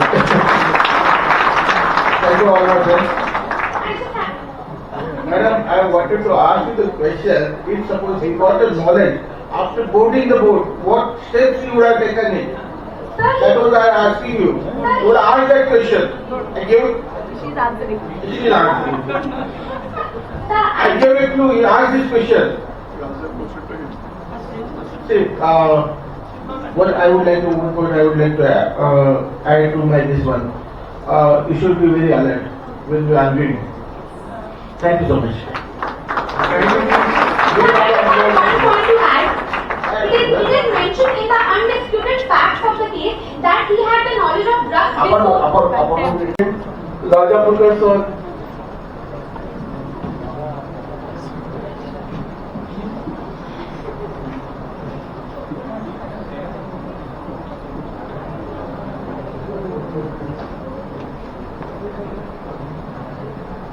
Our Vice Principal Dr. Solkar sir.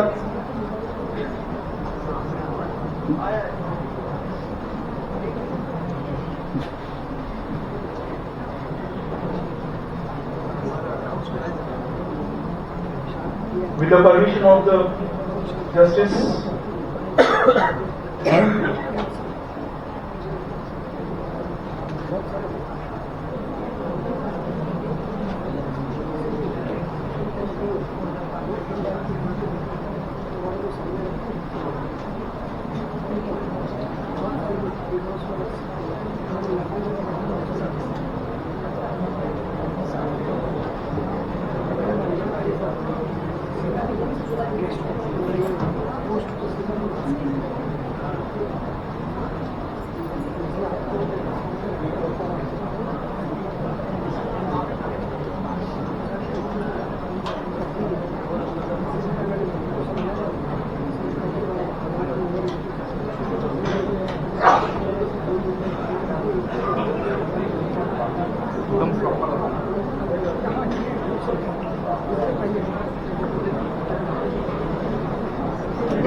Good evening everyone, all the dignitaries and Honorable Justice Milind Jadhav sir has arrived in the Moot hall.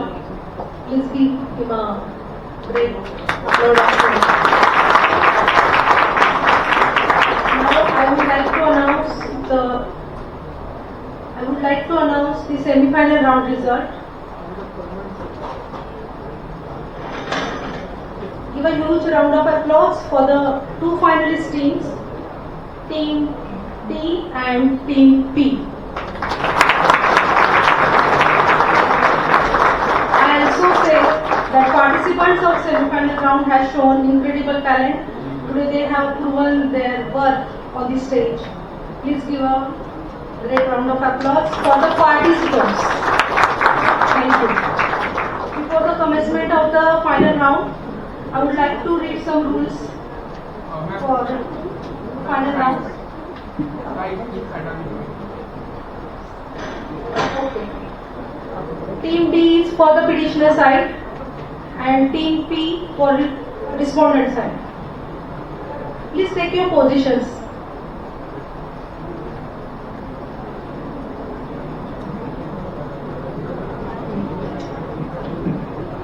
It is my utmost pleasure to welcome you all to the highly anticipated final round of 3rd National Moot Court competition organized by Dr. Ambedkar College of Law, Wadala Mumbai. Before we begin, we would like to take a moment to acknowledge the presence of our esteemed judges, that is Honorable Justice Shri Milind Jadhav for today's final round.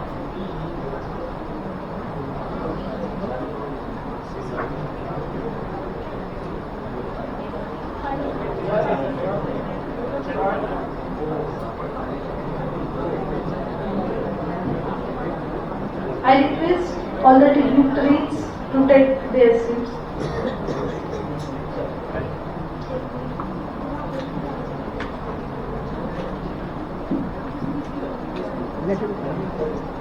For the final round, each team will get 20 minutes to present the side allotted to them.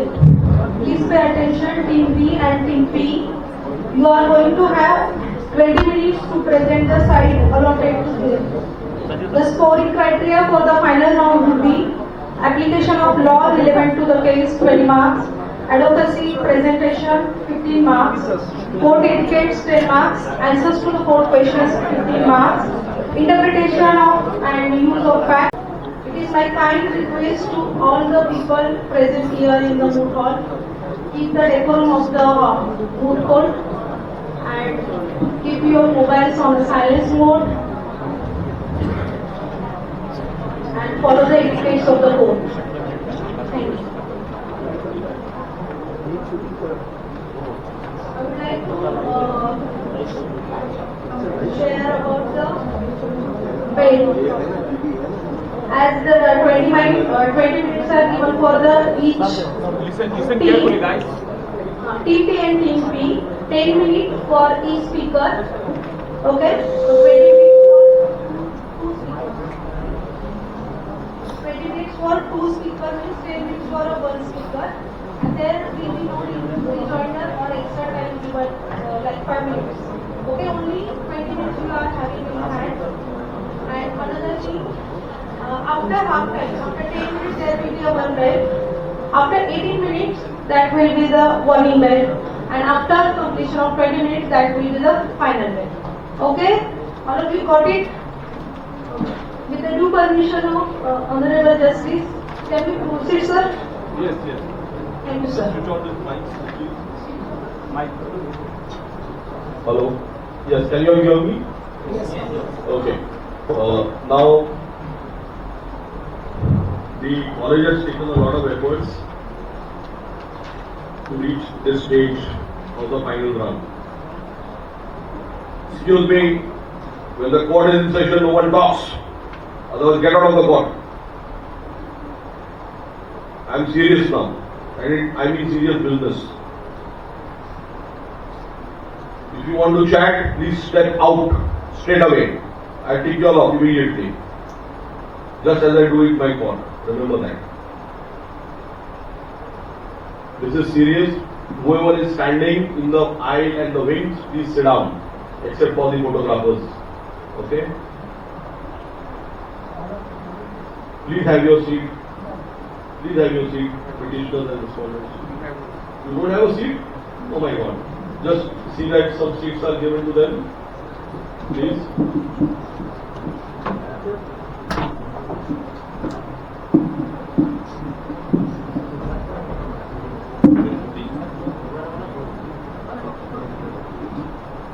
Okay. First and foremost, a big congratulations to both the teams to reach the finals.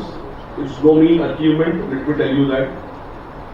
It comes after a lot of effort, hard work, aspirations, and teamwork. Let me tell you that.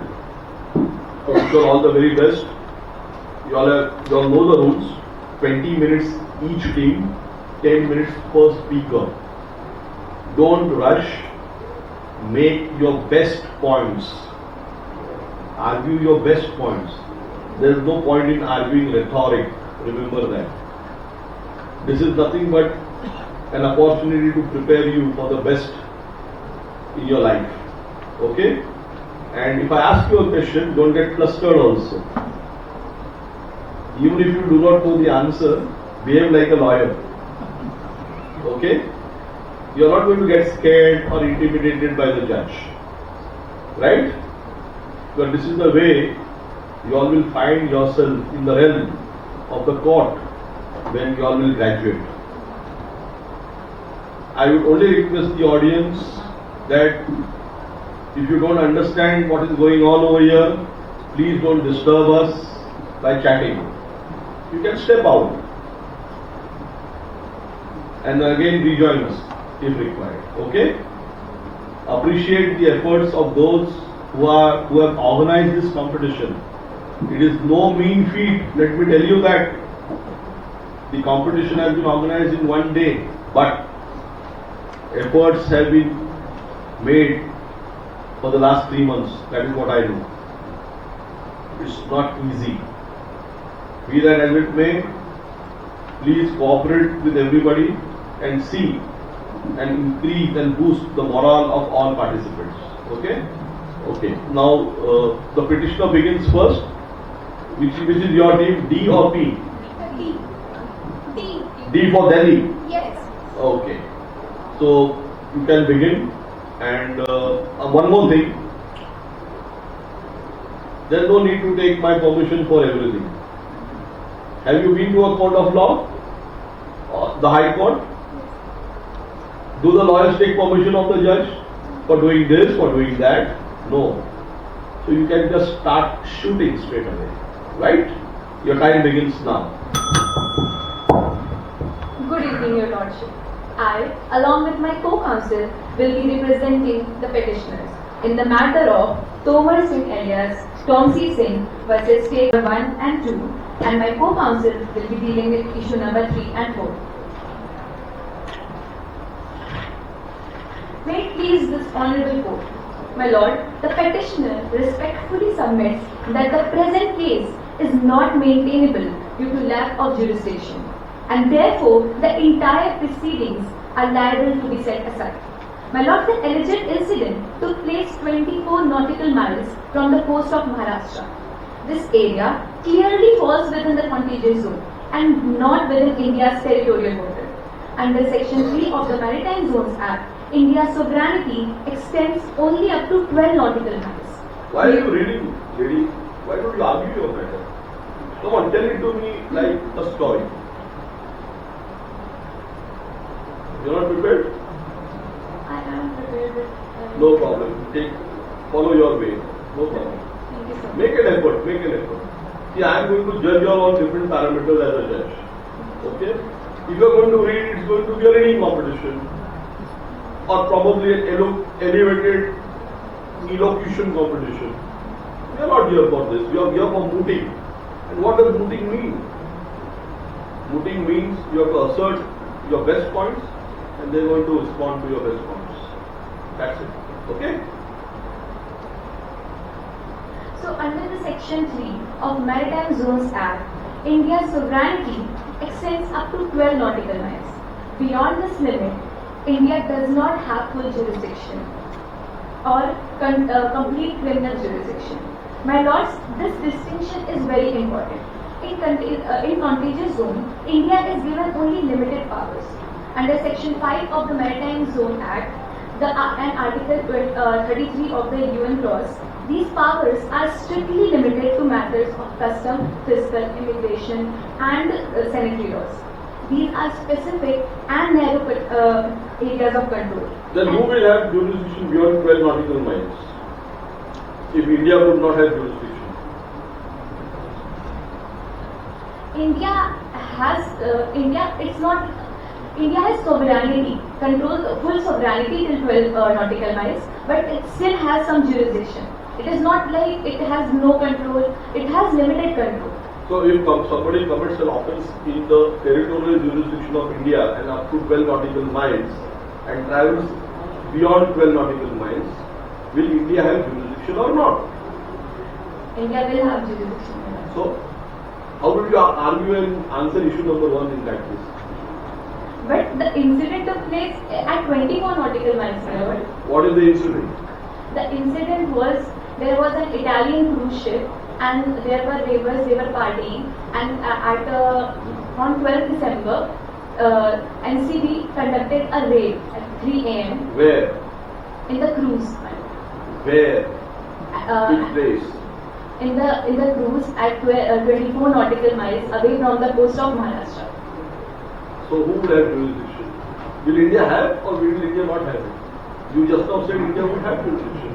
But India would have limited jurisdiction, which would be restricted. What would be the extent of the limited jurisdiction that you are They will be restricted to physical matters and maritime. Custom matters only. Yes. Sorry. Don't worry. This is going to bring the best out of you. Remember.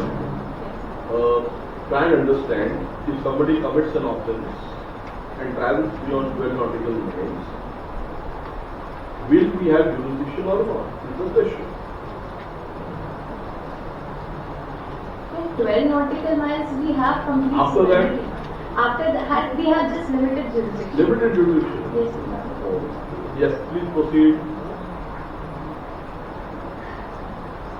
My lords, NDPS Act is a general penal statute. It is not a custom or fiscal law. Therefore, it does not fall within the limited categories where India can act in contagious zone. As the result, NDPS Act cannot be applied in the present situation.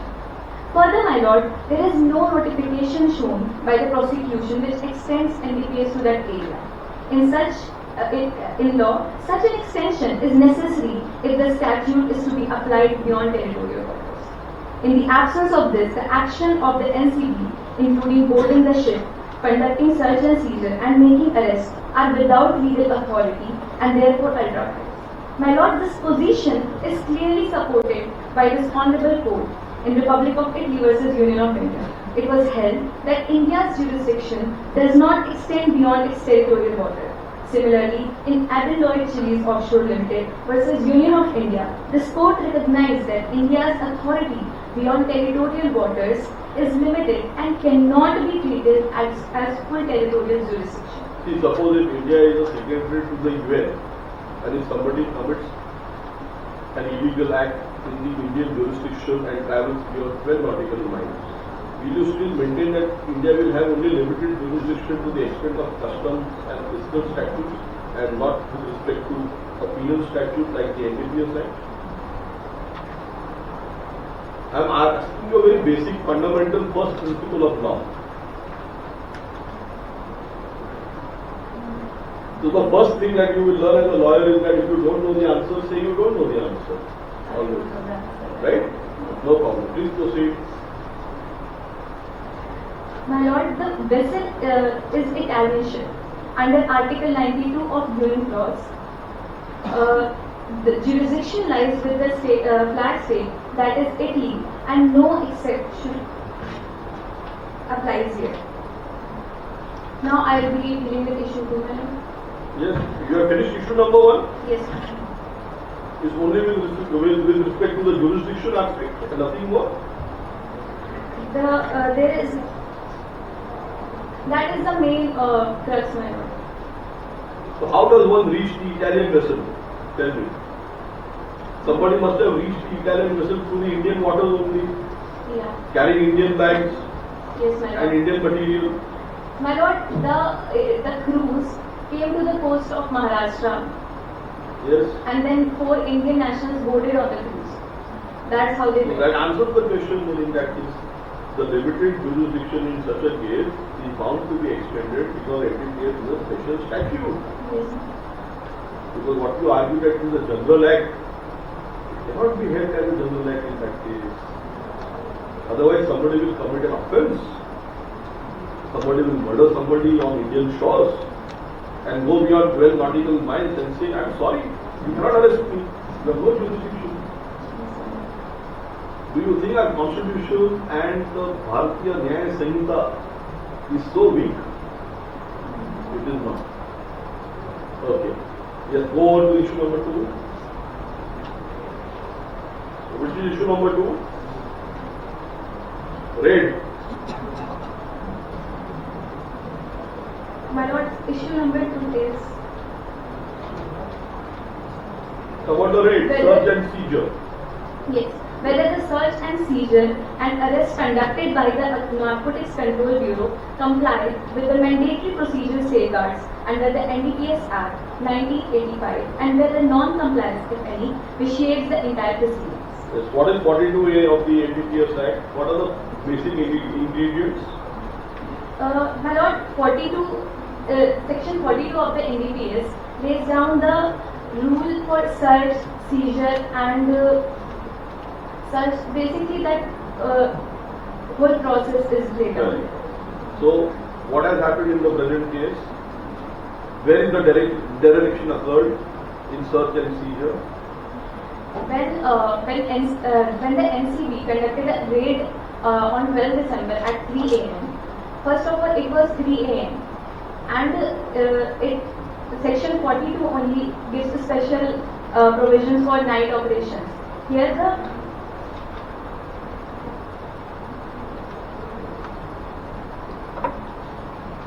What is the special provision provided? That at night you have to take somebody's permission? Yes. Whose permission? The senior officials and Senior officials. There is no such provision. Gazette officer and magistrate. Yes. So that permission was there, otherwise they would not have gone and raided. No, my lord. It wasn't there. So they on their own went over there. Yes. Okay, then what happened? You have to join the dots and tell me that this is how the search took place, this is how the seizure took place, and this is the defect in the search and the seizure. Yes? Proceed, don't worry about the time factor. Secondly, there was a clear violation of section 50. What is that? Section 50 says that when a person is investigated for any drugs or narcotic substance, that person has to be present, has to be presented before the magistrate. At 3 o'clock in the night, where will you get the magistrate? Come on, let's be practical. Let's understand the situation. But at least they should know about their rights. How will they know about their rights? The officials need to tell them. How? How? The officials under section 50 have to give them a letter and tell them that please inscribe in your own handwriting that you will commit yourself to go before a magistrate. Right? So that was done. No, my lord, that was not Even that was not done? No, my lord. Section 50 declaration was not there? No, my lord. Very good. Then what happened? This is a defect in the search. Yes, Yes. Now what is the defect in the seizure? And so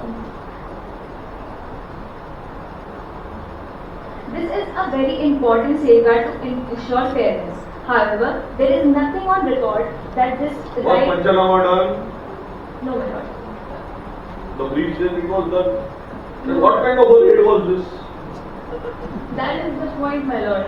That is the point. Yes, my lord. Then it will not withstand scrutiny of law. If that is the case.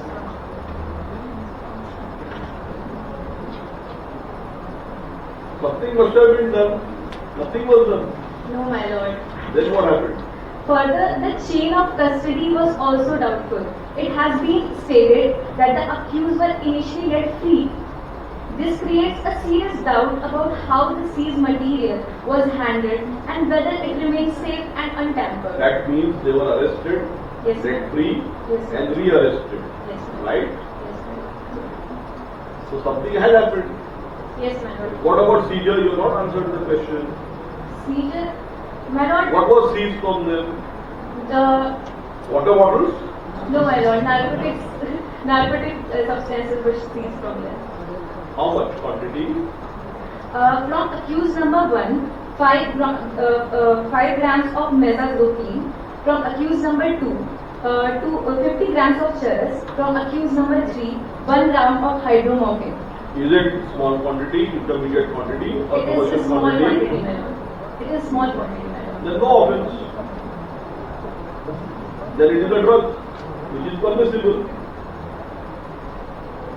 But my lord, they were also charged with other sections. Yes. What were the other sections? They were charged with section 8C, read with 20B, 27. What is 8C? It is a serious criminal accusation in India relating to the prohibition, possession, transportation, or sale of cannabis, ganja, charas, or hafi. Therefore, I am asking you if it is a small quantity or what was the quantity seized? My See, lord, if it would have been a small quantity, they would not have been arrested. It must have been intermediate quantity. my lord, Therefore, they were arrested, let off, re-arrested on the cruise ship again, yes, my lord, and further, kept in custody for some days. Is that right?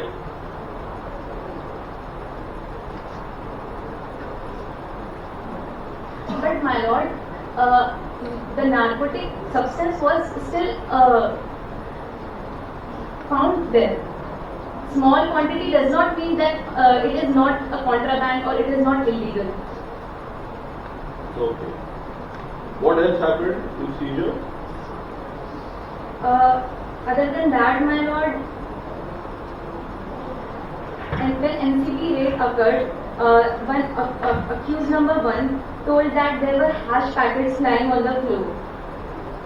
After that,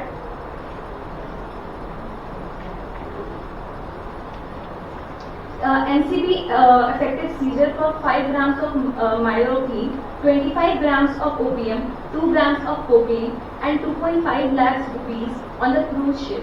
And this was not a personal. Okay, what is the sequitur of your submission and argument in favor of the petitioner that you wish to argue for securing and procuring his release or bail or whatever you want, or discharge? My lord,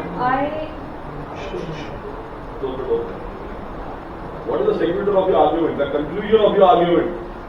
That these are the points because of which my client should be let free. What is that?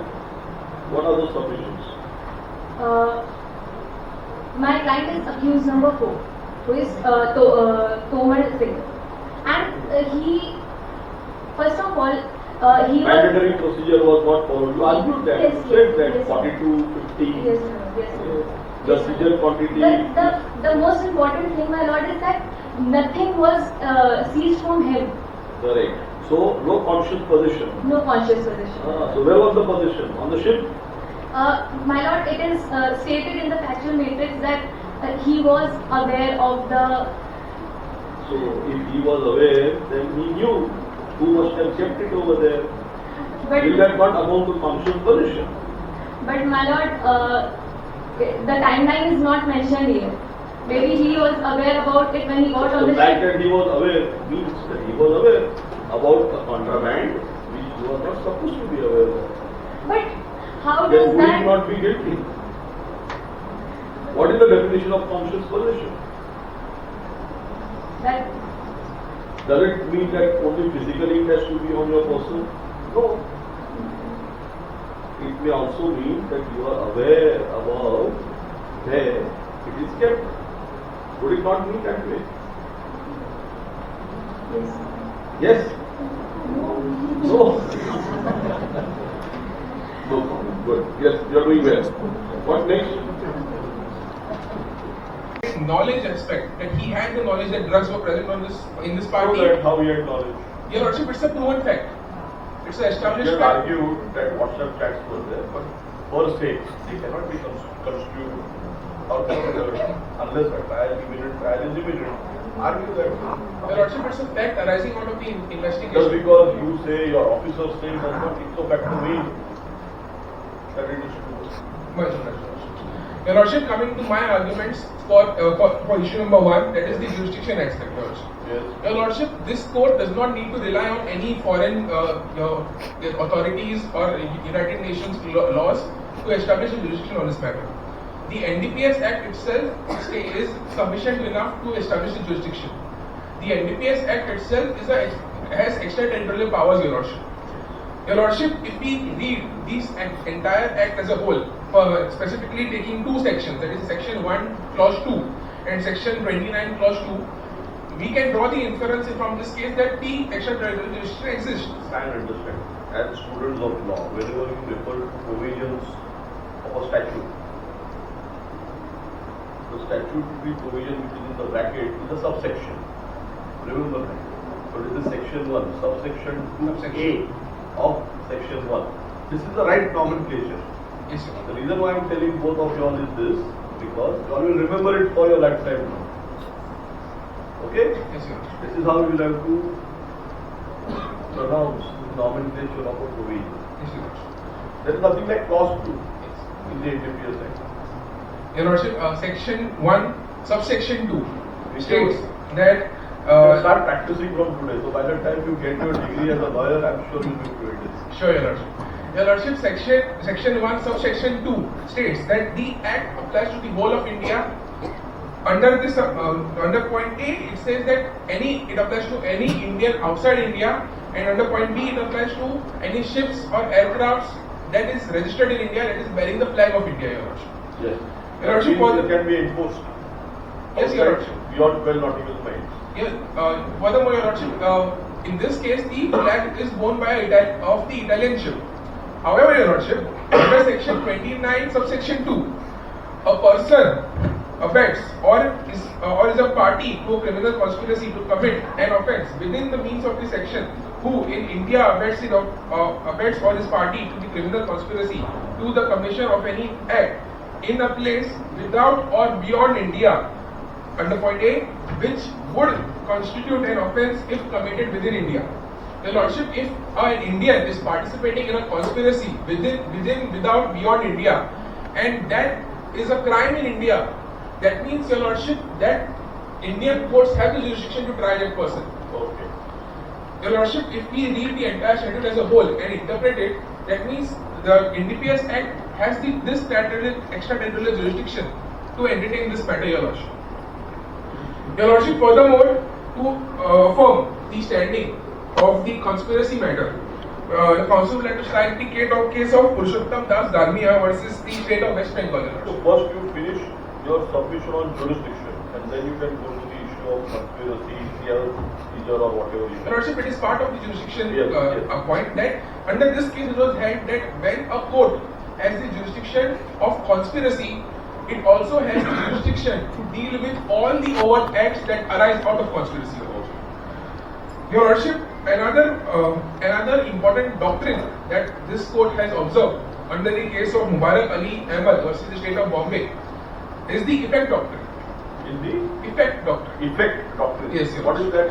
Your Lordship, the effect doctrine is basically when a person outside India or a person who has left the bounds of India after committing a crime in India or his act that has effect on India, a negative effect on India, in that case the Indian courts have the jurisdiction to conduct a trial against him and do the... Thank you. Very frankly, I did not know the effect doctrine, but I am glad that I realized it. It's a nationality-based jurisdictional doctrine. Yes, Your Lord. It does not... Thank you for educating me. Yes, it is not restricted to Indians itself, Your Lordship. Correct. Any person outside But it India may have an effect on the Yes. Indian territory. When the Indian territory is harmed, in that case the effect doctrine would apply, Your Lordship. Your Lordship, furthermore, under the position of Article 136, the petitioner approached this court to quash the FIR. Yes. However, Your Lordship, this court does not have the authority to assess the merit of the evidence. Why not? Prima facie. The Because court always has. Your Lordship, the merit Otherwise, of he the will languish in jail for the rest of his life. Your Lordship, Because trials take a long time in our country. I agree, my Your Lordship. And you are the solicitor, additional solicitor general of India. Yes, Your Lordship, I'm aware. One way you are the second, highest law officer of India. Yes, Your Lordship. So don't you agree with this fact that a young man languishes in jail for the rest of his life until a trial is completed? What will happen to his life? Your Lordship, the person deserves justice. I agree.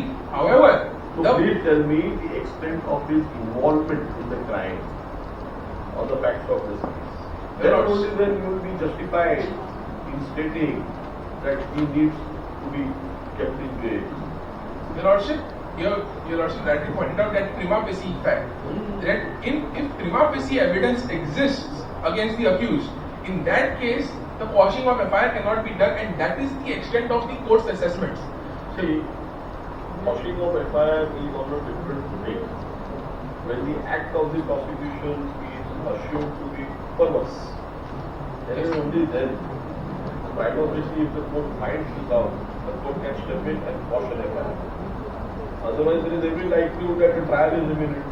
That is, Your We have Lordship. prayed for quashing on the grounds which were argued by the counsel. Yes, Your Lordship, but that is in the case where the evidence is completely absent. But here, Your Lordship, there is evidence. So tell me what is the evidence and please join the dot matrix. Yes, and Your tell me that all circumstances have been proved. I will use the factual matrix to make a unbroken chain, Your Lordship. In this case, the recovery, though not directly done to the accused in this case. The first instant result you are saying it is not directly done from them. But Your Lordship, he has conscious possession. Because did you do any investigation as to whether anybody planted the same in that ship? Where did that ship visit before the incident? Did you do any investigation on that front? Your Lordship, we know the origin and where the ship came from. The ship came from Italy on the 8th of February. Who had control of the ship? Your Lordship, it's a commercial cruise. Because it's a luxury cruise that operates in the Italy to Mumbai route. Then on what basis can you say that the contraband which was found at a particular place was belonging to them or was to be consumed by them? Then you will have to give the benefit of doubt to them. Your Lordship, the benefit of doubt can arise after the entire trial is completed. Your Lordship, the entire trial is not completed. The investigation is still ongoing, Your Lordship. At the outset itself, it is your own case. The first circumstance that you have argued is that the contraband was not found on their person. It was found at a particular place in the ship. No, Your Lordship. The 4 accused arrested in this matter, 3 of them were found in possession on their body. It was recovered from them. We are talking about their client. Forget the 3 of them. Yes, Your Lordship, but the conscious possession link can be drawn here. Because accused number 1, who was found in possession 4 of kilograms of cookie dough.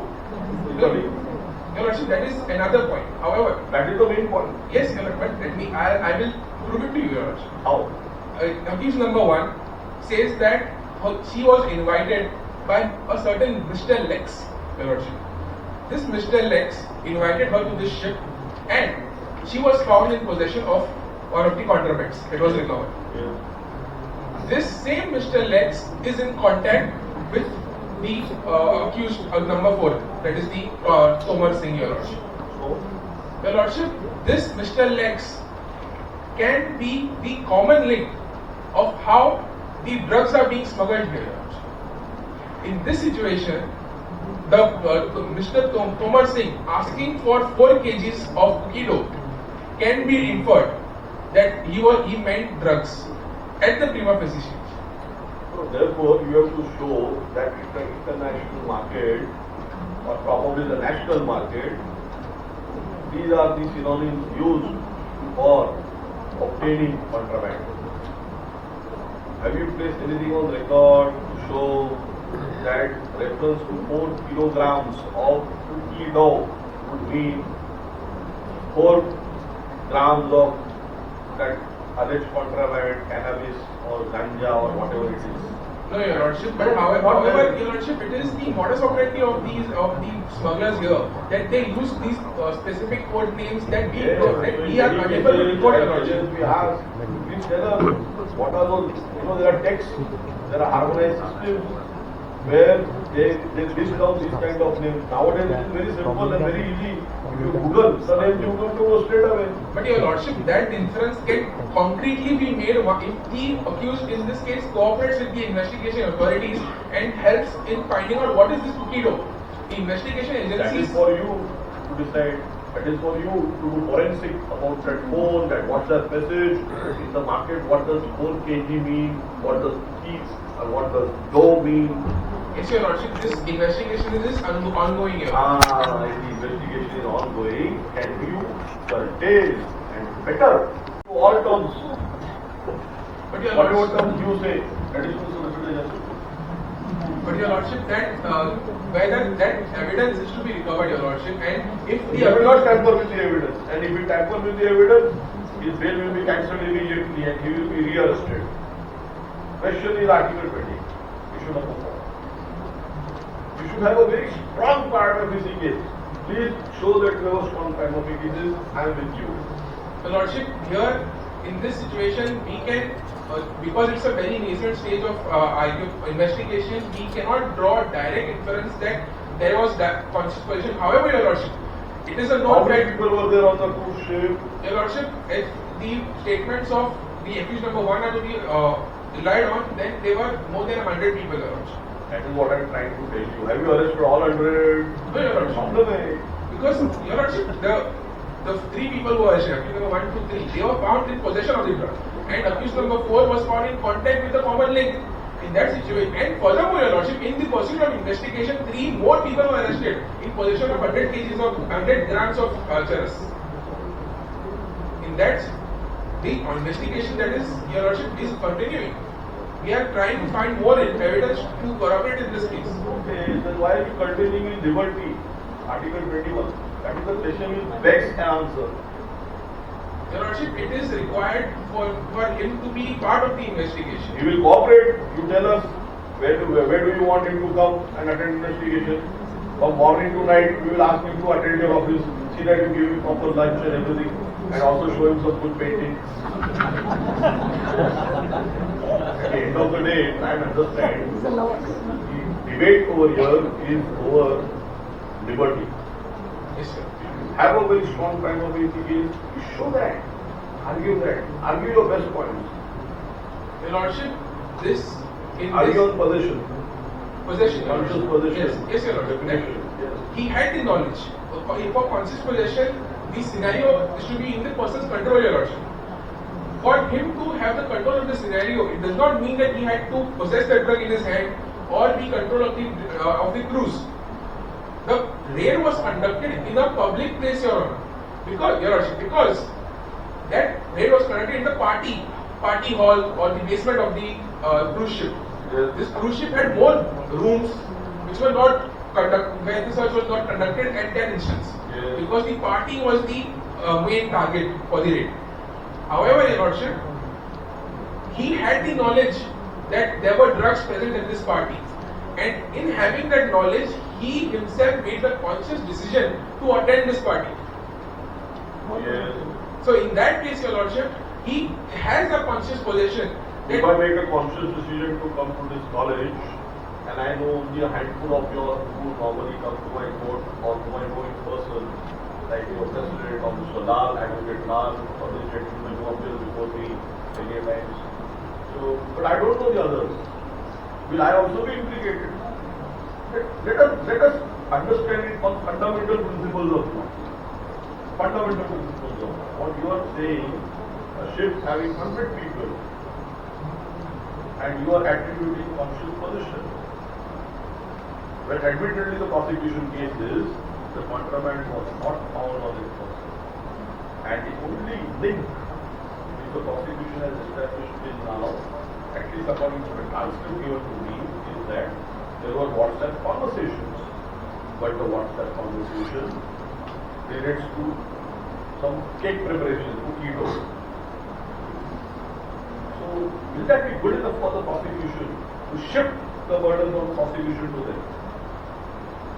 Your Lordship, in this, under the NDPS Acts, under Section 35, there is the inference that there is a presumption that is granted to this, granted to the trial courts, under the social courts, that there is a culpable mental state here.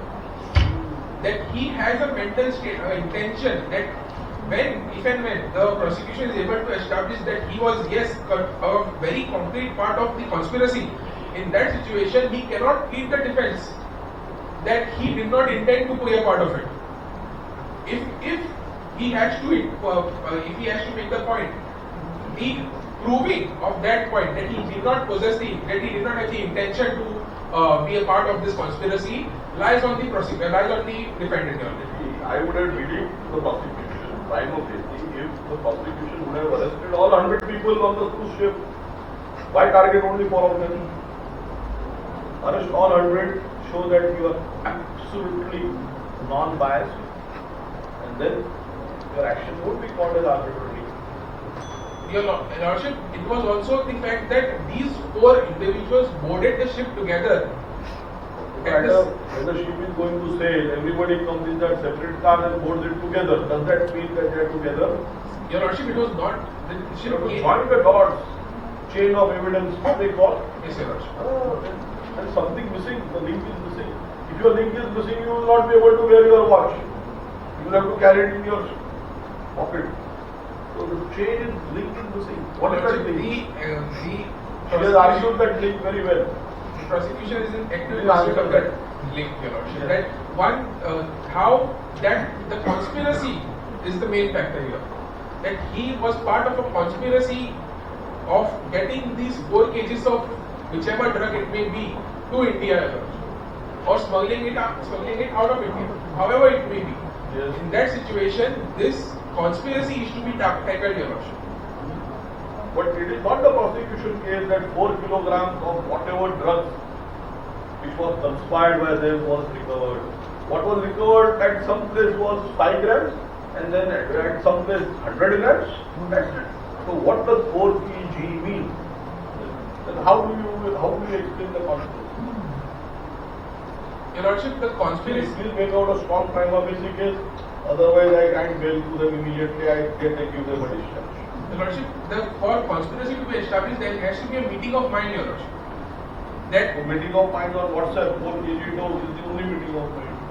And Your Lordship, that the fact that there is a link between the accused number 1 and accused number 4, and also the fact that they all of them boarded the ship together and were throughout the duration. Because Your Lordship, have you investigated who purchased their tickets?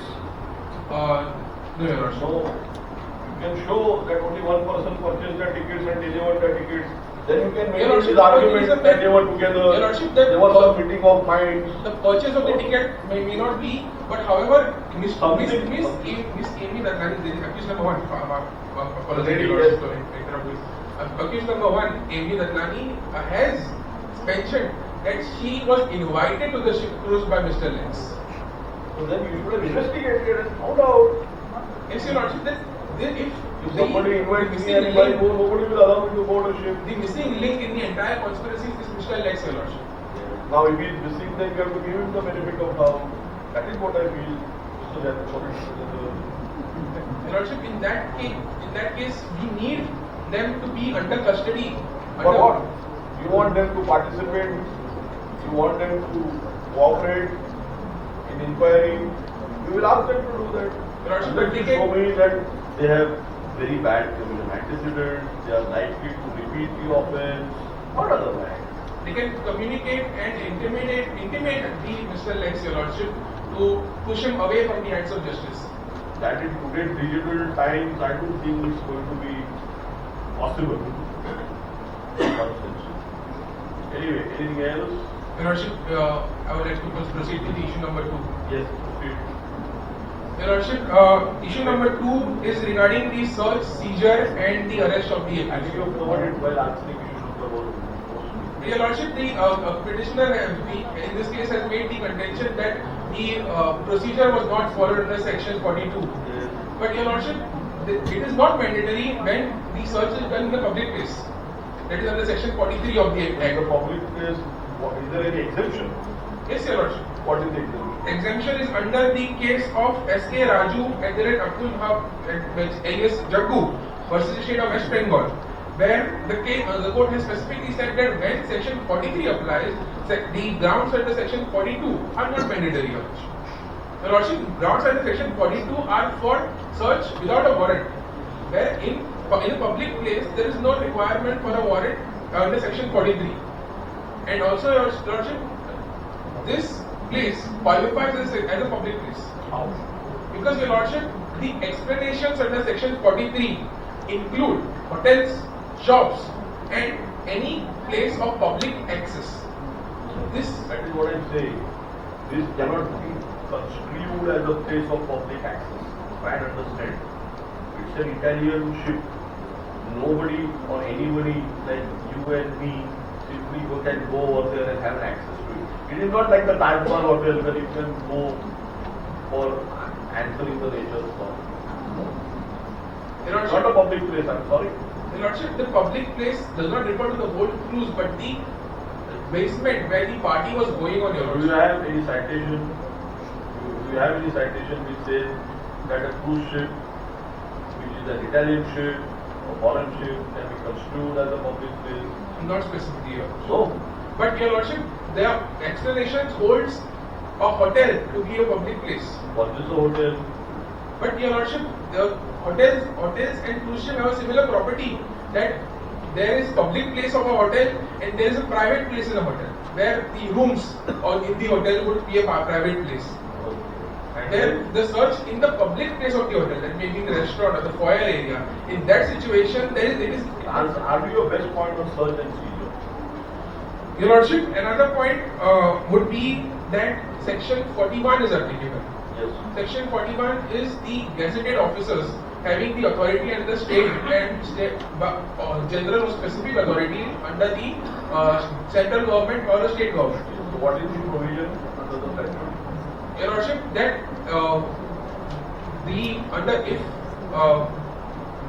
pardon my Lordship. How does 41 apply? Your Lordship, under 41, these gazetted officers can attain a warrant and in that situation go and search as in pursuit of the In the middle of the sea somewhere. So where will you get a gazetted officer at 3 o'clock in the night? Your Lordship, in that case, You have to carry a gazetted officer with you to the ship during the raid.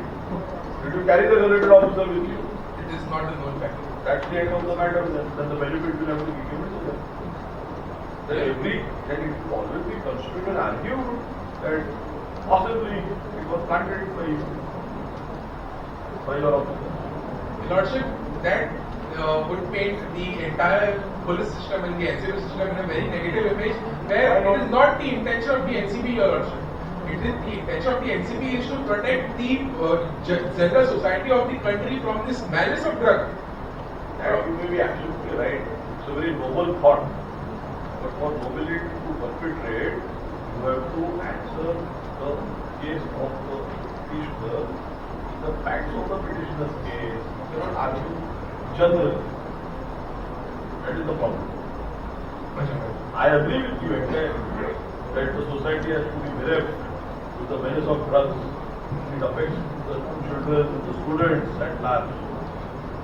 What are the facts of the case? Argue the best point. Lordship, another point is that these minutiae on how the search, seizure and arrest is not according to the proper procedure. These are obvious facts, Your Lordship, that the prosecution pointed out that section 50 was not complied with, section 42 was not complied with. In that situation, the Honorable High Court itself would have observed these gross irregularities and granted the That's all right. Because the Honorable High Court, they are not satisfied with the judgment, they are before the Supreme Court now. And I don't think Supreme Court will grant such a big, long hearing. Your Time of you have to show. So, argue your best point. Which is your best point? You have still got come to your best point. Your Lordship, the best point to to establish in here would be the conspiracy aspect. It should be led by my co-counsel. Okay. Yes, co-counsel, come on, begin. Your Lordship, the issue number 3 in present matter is whether the petitioner has established prima facie conscious possession, conspiracy and abetment under sections 28, 29, 35 and 54. Now, there is presumption under section 35 that the accused had the knowledge of the culpable mental state. Now, the counsel admits that it is first on us to prove that there is possession. However, now this has been extended and conscious possession can be considered as intention, motive, knowledge of the fact. And in present matter, Your Lordship, the contraband was recovered from the co-accused. That means there was possession of contraband on the ship or the cruise or the rape party where this was recovered. So, far as the petitioner is concerned, it was not recovered from the person. Your Lordship, the petitioner had the knowledge of drug rape party. That means if he had the knowledge of drug rape party that was going on, it was his conscious choice to attend that drug rape party. He could have not attended the drug rape party, but he intended to attend that drug rape party. That means he had the knowledge. Whether the drug rape party was publicized, if you investigate,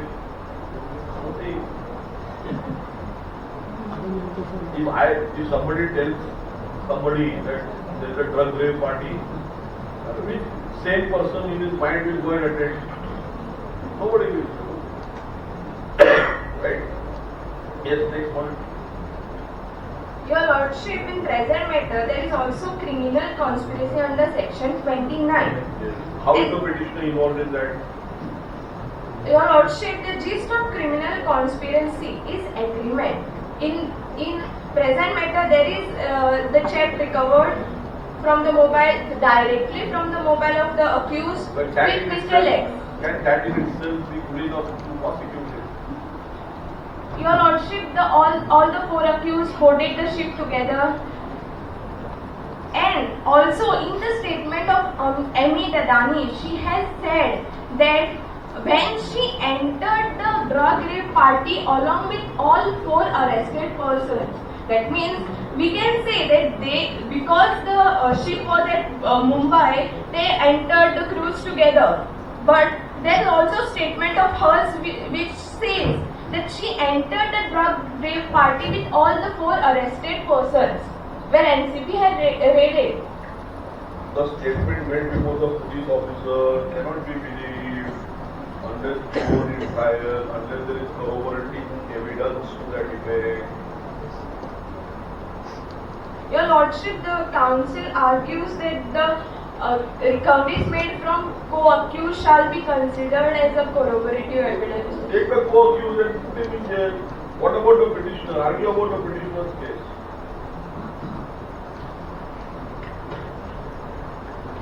Your Lordship, in present matter, the petitioner has been charged because he has the checks are recovered with Mr. Lex. That he requires the 4 kg cookie dough. Now this 4 kg cookie dough is not interpreted, or the petitioners have argued that it is ambiguous and the word you have to show, you are the prosecution, you have to show that in the international market, the word cookie dough in normal colloquial parlance is understood to be so and so contraband. That you are not able to show. See, a moot proposition makes you think.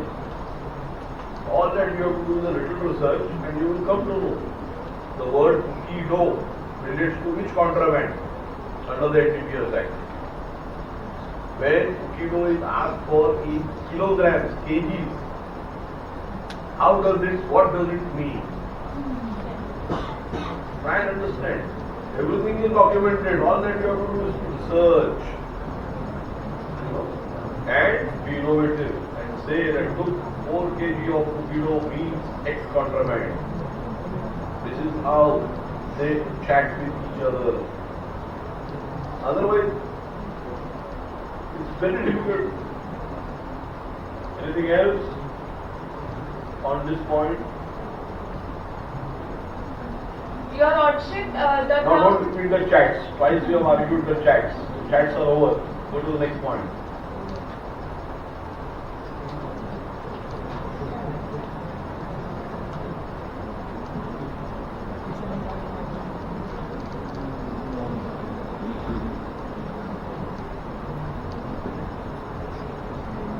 Your Lordship, the council argues that or submits that the quantity that has been recovered from the ship is, though it is a small quantity, it shall be considered as cumulative quantity in present matter, because there are suspicions of the this conspiracy being a part of the bigger trafficking network, and the council would like to cite the case of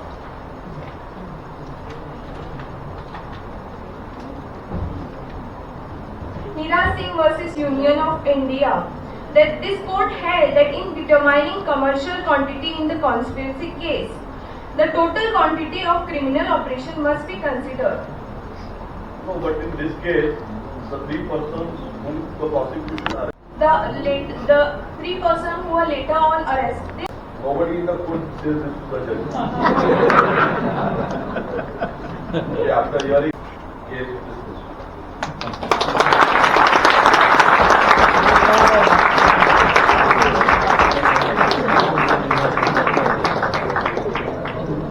या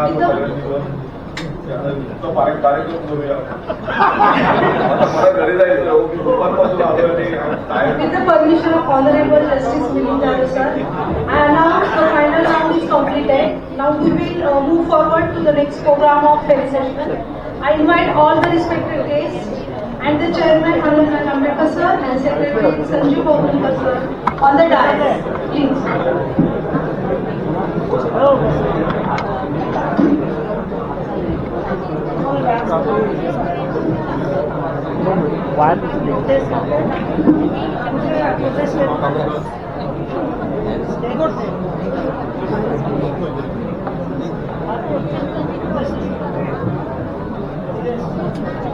I request all the judges of preliminary round and the semi-final round, please be on the dais.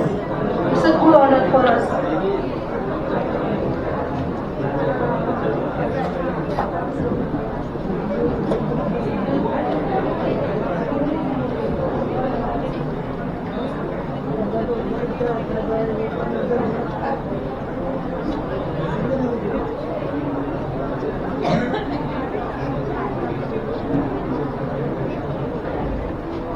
Sir, Prashant Malik sir, please be on the dais. I have not noticed you. I'm sorry, sir.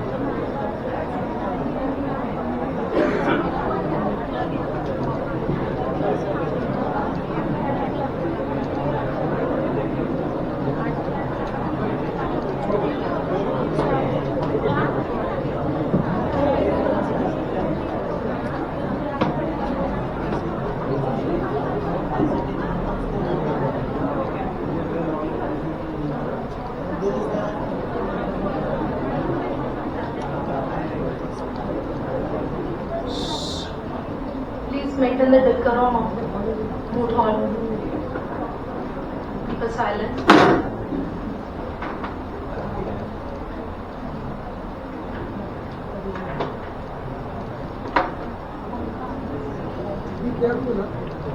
We are in the court of Justice Milind sir. So please await where are the organizers?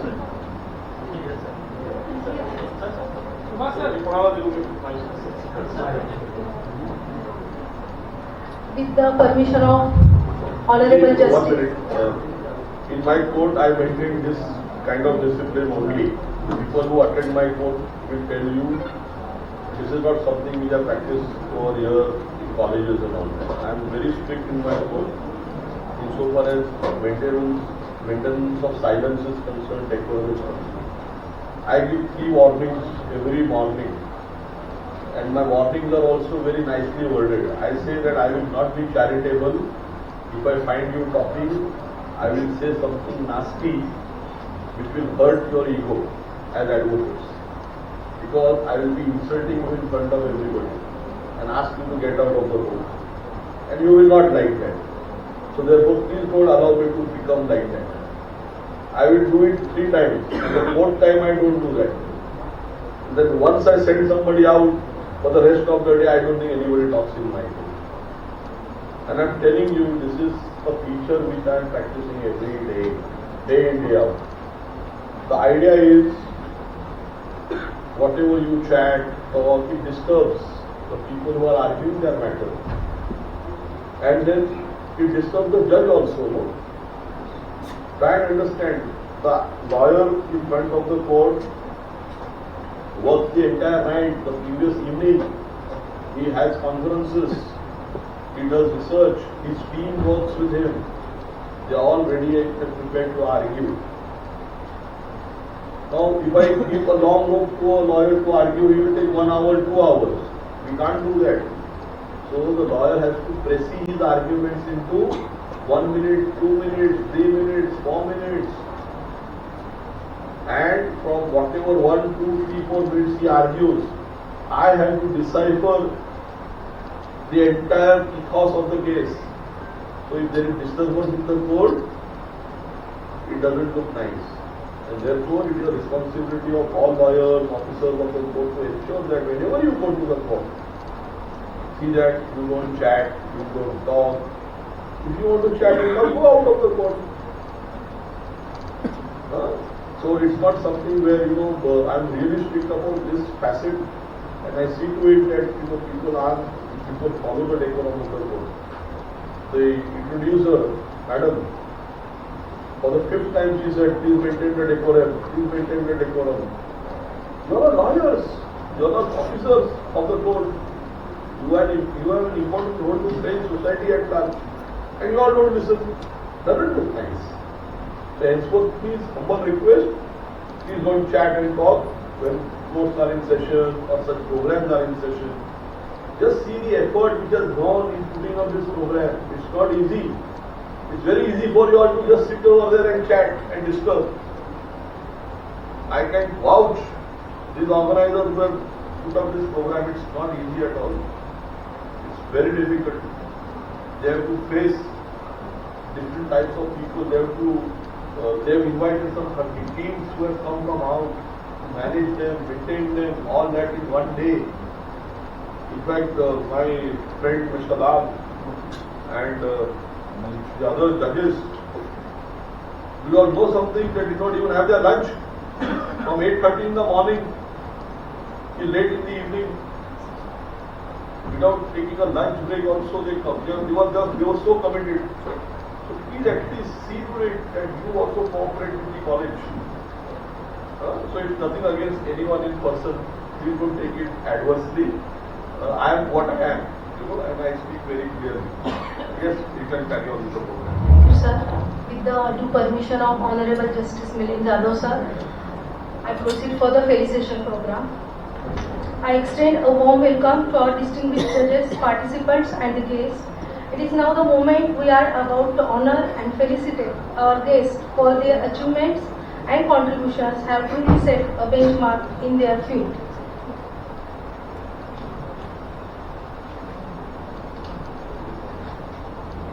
I request Honorable Chairman Babasaheb Ambedkar sir to felicitate Chief Guest Honorable Justice Milind Jadhav sir with a memento and bouquet of flowers and a shawl as a token of love and respect.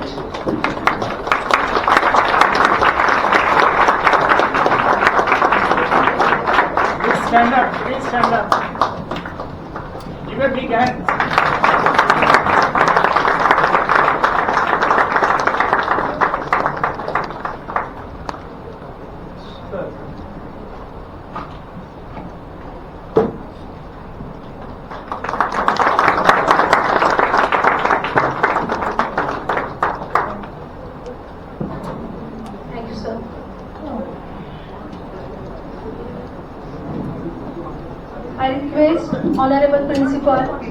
D.A. Gavai sir, to felicitate our chairman, Honorable Anandaraj Ambedkar sir, with the memento, bouquet of flower and shawl as a token of love and respect.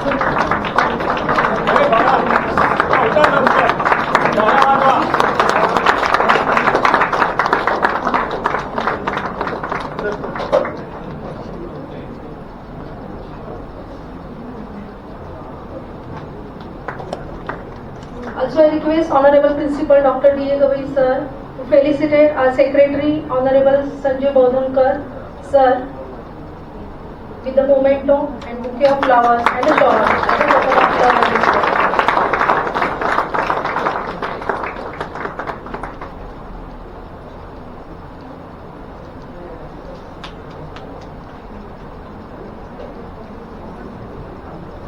I request Vice Principal Sonkar sir to felicitate Honorable Nitin Tyagi sir with the memento and bouquet of flowers and a shawl as a token of love and respect.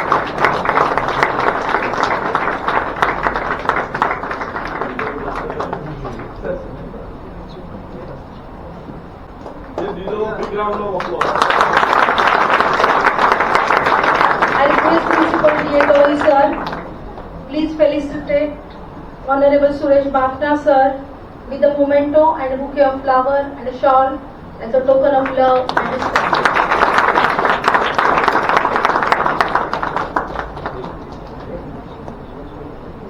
I request Professor Bedekar sir, kindly felicitate Advocate Premlal Krishnan sir with the memento and bouquet of flowers and shawl as a token of love and respect.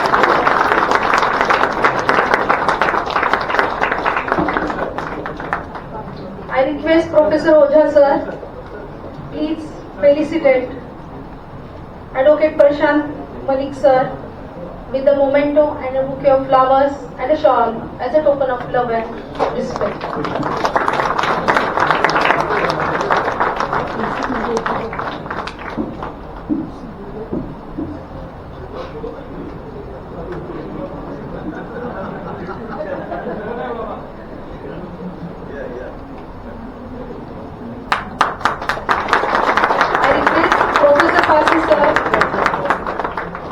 Felicitate Advocate Devendra Rajapurkar sir with a memento and a bouquet of flowers and a shawl as a token of love and respect.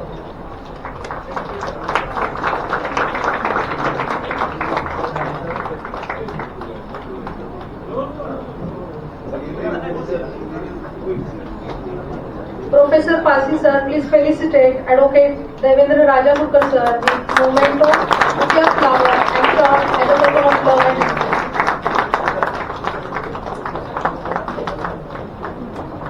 Now I request Honorable Vice Principal Dr.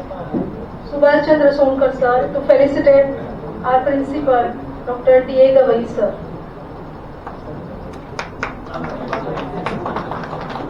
With the memento and the bouquet of flowers and the shawl as a token of love and respect.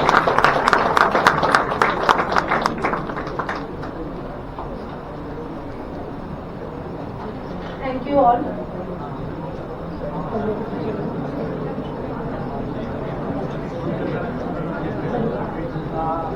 I request Anandaraj sir to please felicitate our beloved Sonkar sir with the memento of power and shawl as a token of love and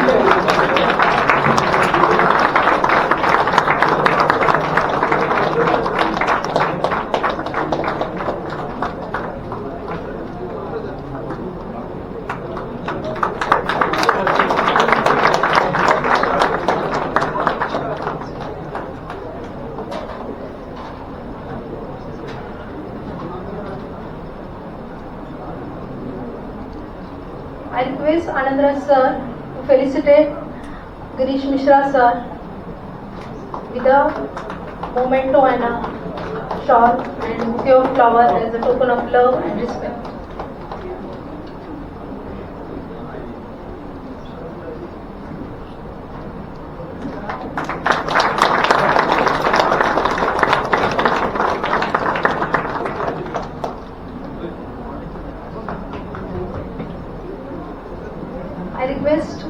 dignitaries on the dais to have a seat.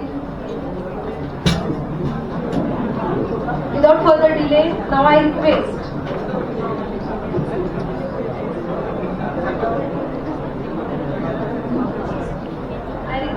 Anandra sir to felicitate Sakare sir, Principal of Bharat Ratna College, with a memento, bouquet of flowers and a shawl as a token of love and the respect.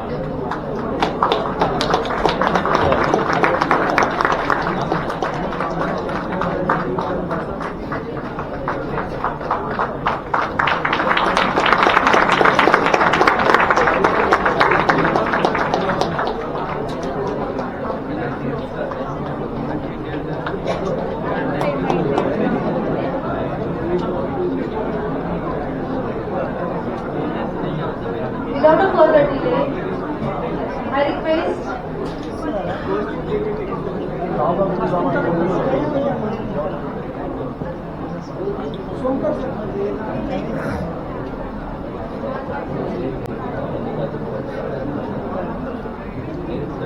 Anandra sir to felicitate Mangala Waghe ma'am with a memento, flower bouquet and a shawl as a token of love and a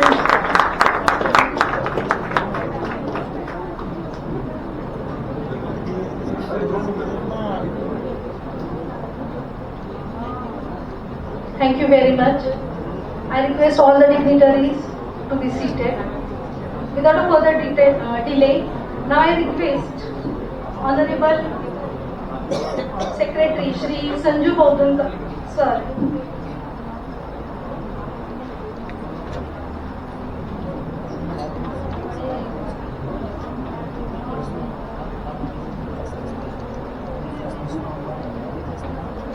Apologies. Now I request Honorable Chairman Shri Anandraj Ambedkar sir to share his thoughts and guidance to us and motivate us. It is our privilege to introduce some of the most respected individuals who play a key role in the vision and growth of this esteemed institution. We are deeply honored to have with us Chairman of People's Education Society, Honorable Shri Anandraj Ambedkar sir. He is an Indian politician, social activist and an engineer. He is best known as the grandson of Dr. B.R. Ambedkar, the principal architect of Indian Constitution. He has been actively involved in promoting social justice, legal empowerment and the right of marginalized communities. With his leadership, vision and unwavering support, Dr. Ambedkar College of Law has thrived and continues to provide excellence in the education.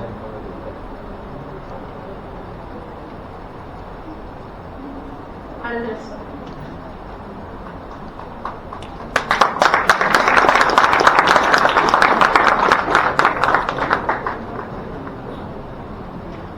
Good evening to all distinguished guests, especially Honorable Justice Milind Jadhav of Bombay High Court, respected members of Judiciary, esteemed faculty, dear participants and my beloved students. It gives me immense pleasure to stand before you today at the closing ceremony of the third National Moot Court competition. Over the past few days, this institution was witnessed an extraordinary display of intellect, advocacy and unwavering commitment to the Moot law. Moot court competition are not merely academic exercise, they are a reflection of the legal profession itself. They demand rigorous research, clarity of thoughts, precision of argument, and above all, the courage to stand firm in the face of challenging questions. Each one of you has demonstrated these qualities with remarkable excellence. I extend my heartfelt appreciation to all participant teams who have traveled from different parts of the country. Your enthusiasm and dedication have elevated the standard of this competition and enriched the academic environment of our institution. I would also like to express our deepest gratitude to our esteemed judges, whose invaluable insights and constructive feedback have guided and spire of budding legal professionals. Your presence has truly added prestige and credibility to this event. To the organizing committee, faculty coordinators and student volunteers, your tireless efforts behind the scene have ensured a smooth conduct of this competition. Such events are a testament of teamwork, discipline and spirit. As we conclude this edition of the Moot Court competition, let us remember that the essence of law lies not just in winning arguments, but in upholding justice, fairness and integrity. Whether you take home a trophy or not, the experience you have gained here will serve as a strong foundation for your future legal career. To the winners, I offer my warmest congratulations. To those who could not secure a position this time, I encourage you to continue striving, learning and growing, because perseverance is the hallmark of true success. With this, I declare the third National Moot Court competition formally about to close. After our distinguished guest give you a few words. Wish you all safe journey ahead and great success in your future endeavor. Thank you very much. Thank you very much, sir. Now, I will request Advocate Premla Krishna sir to share their words with us.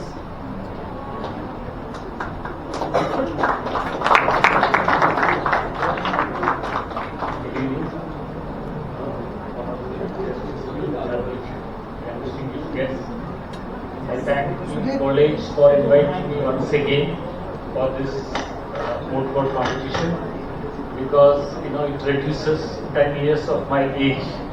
I'm back to the college, and at this late hours I would not like to say anything except one sentence from Osho.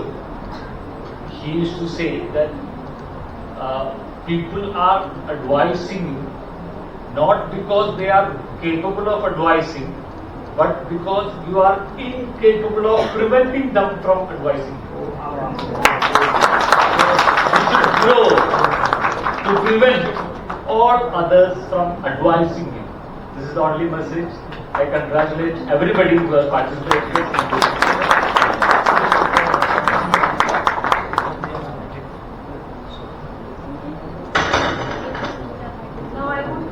I would request Advocate Prashant Malik sir to share their thoughts with us.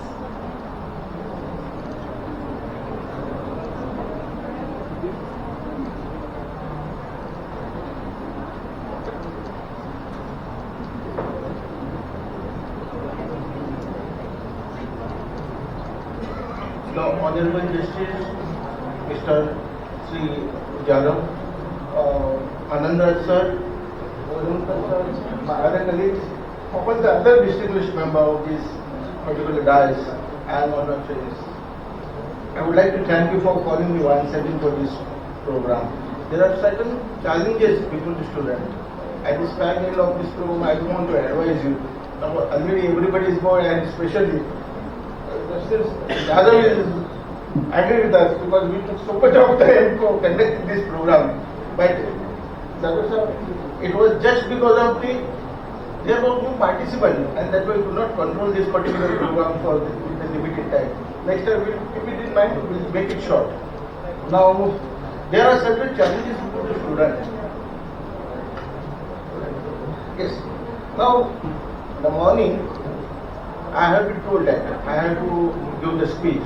I have made a lot of preparation. As we go to the Justice Jadhav sir's court, we do a lot of preparation. Like this, I have made a lot of preparation. But just because of this short of time, I could not give a long speech to you people. Only I would like to give a message that the things what you see over here is not that much easy in this particular field. You have to do a lot of hard work and get ready for it. Once you become the lawyer, you have to do a lot of hard work. As Mr. Jadhav has said, that you have to do in the night also, you have to make the preparations for this long hours working, this research work, reading of the papers, you have to get ready for this. Now, best of luck, join the company. Thank you.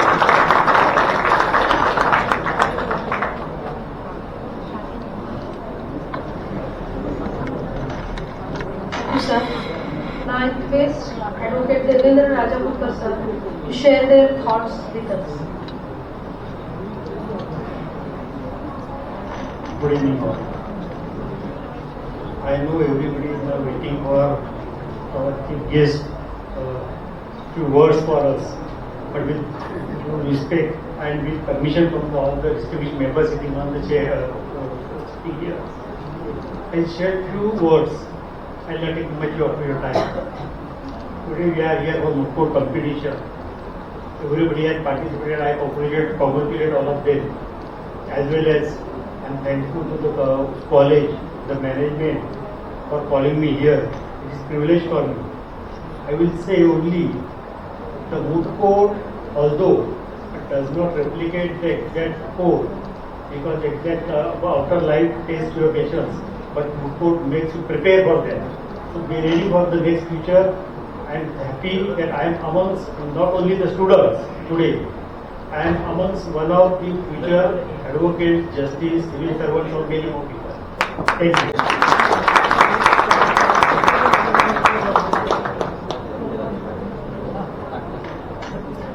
It is now time to introduce someone whose presence and wisdom greatly enriched this event.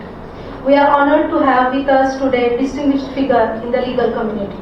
The Honorable Justice Milind Jadhav, sir, is a respected judge of High Court of Mumbai, has had an illustrious career in the judiciary. His journey has been marked a commitment to upholding the rule of law, justice and fairness. Before joining the bench, he practiced over 2 decades at the Bombay High Court and the Supreme Court, specializing in constitutional law, land acquisition and the commercial laws. He has been known for his judicial approach, which is a reformative approach in criminal and social matters, often emphasizing rehabilitation over a long-term incarceration for young adults. Sir, we are deeply grateful for your presence and valuable guidance here today, and we are eager to know your guidance and few words about it.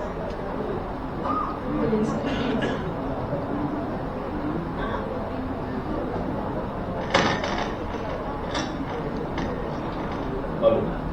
Yes, you all can hear me? Yes. So it's almost, we are past 9 p.m. Therefore I am leaving a little bit, I am really tired. Respected Mr. Ambedkar, the President of the Society, the Principal and the Secretary, my colleagues, as I would prefer and love to call them, Mr. Tindal Fisher, Mr. Malik, Mr. Tyagi, I don't know the name, Sonkar. Some of them who appear before me and bear with me. The distinguished guests whom I know for the past couple of years were sitting in the first row. Students, faculty members, the volunteers who have put this act together, which is by no means a stupendous act. So let's give them a big hand of applause.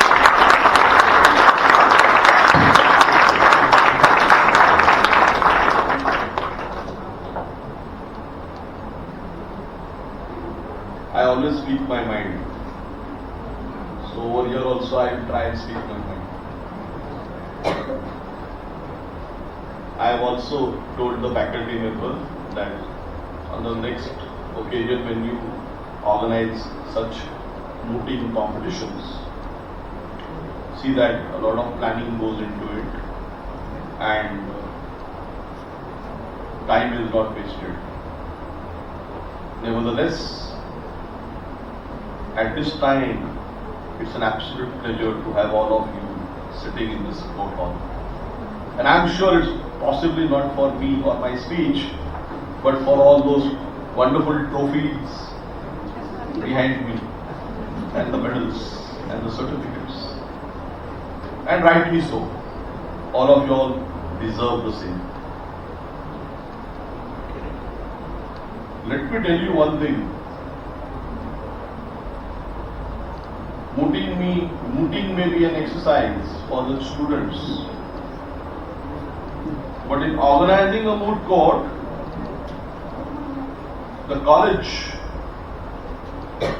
the entire team appointed by the college, the volunteers, the principal, the professors, the teachers who are involved, they all undergo a phenomenal management exercise, a phenomenal administrative exercise, which is absolutely hidden.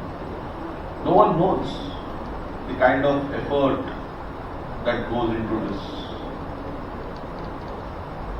So first and foremost, I would like to thank this college for organizing this competition. Primarily because I feel that organizing it and completing it within one working day is in itself an achievement. So thank you very much, the organizers. Insofar as our profession as lawyers is concerned,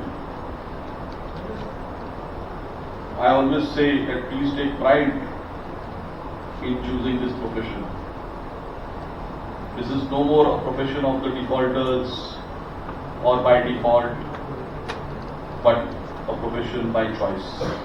I am so happy that in today's times, each one of you all have to undergo the process of counseling for getting admitted to a law college.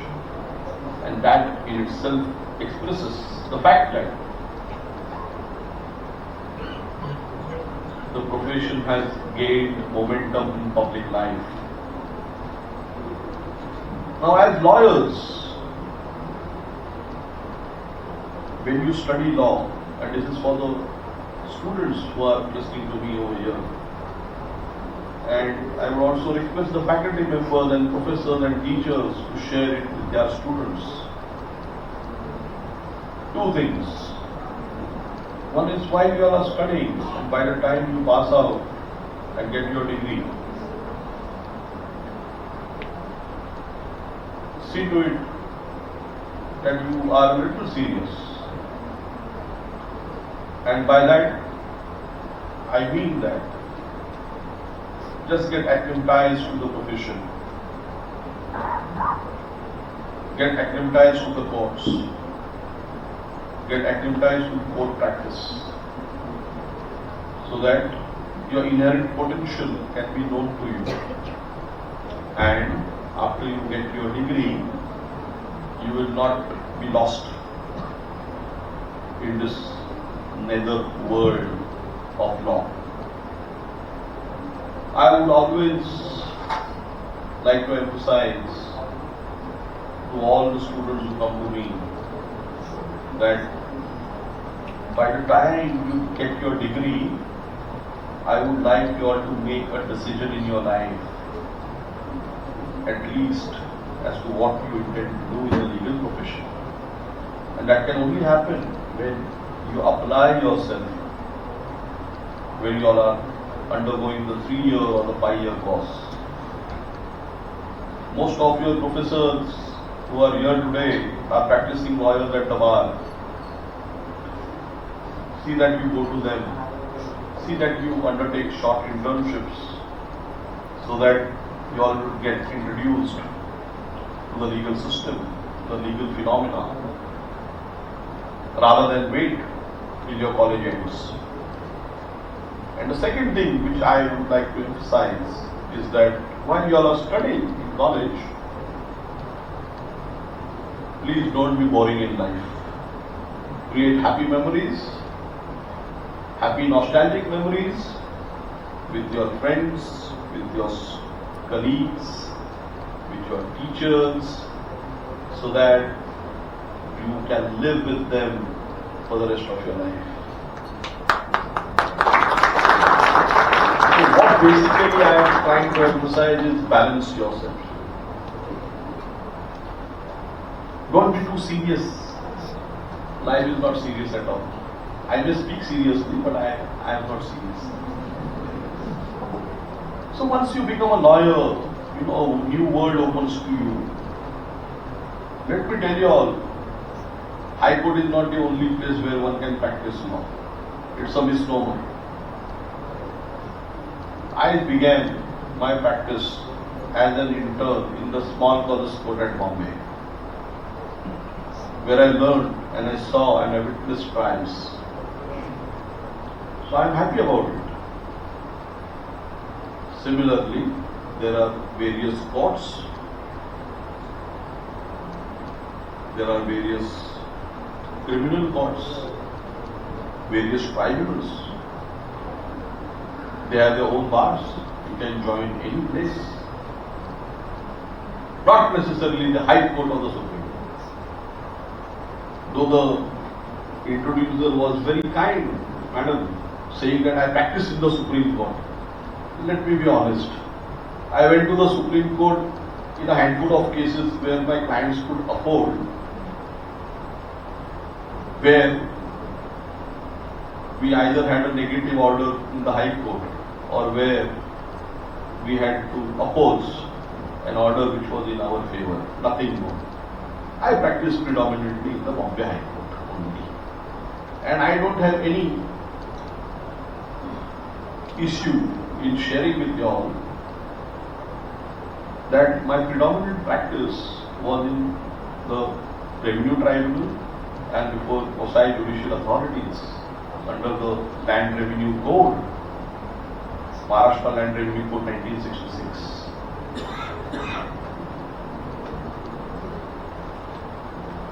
So remember one thing, High Court or Supreme Court is not the epitome of becoming a good lawyer as such. Of course it has its place. Why? Because they are constitutional courts. And when we talk about constitutional courts, we talk about the English language being the language of the court. People who practice in my court will endorse that I speak in Marathi with them. What is the reason for it? Not everybody is ingrained with superfluous knowledge of English language. Rather, I am of the opinion that one can express oneself more fluently in his mother tongue.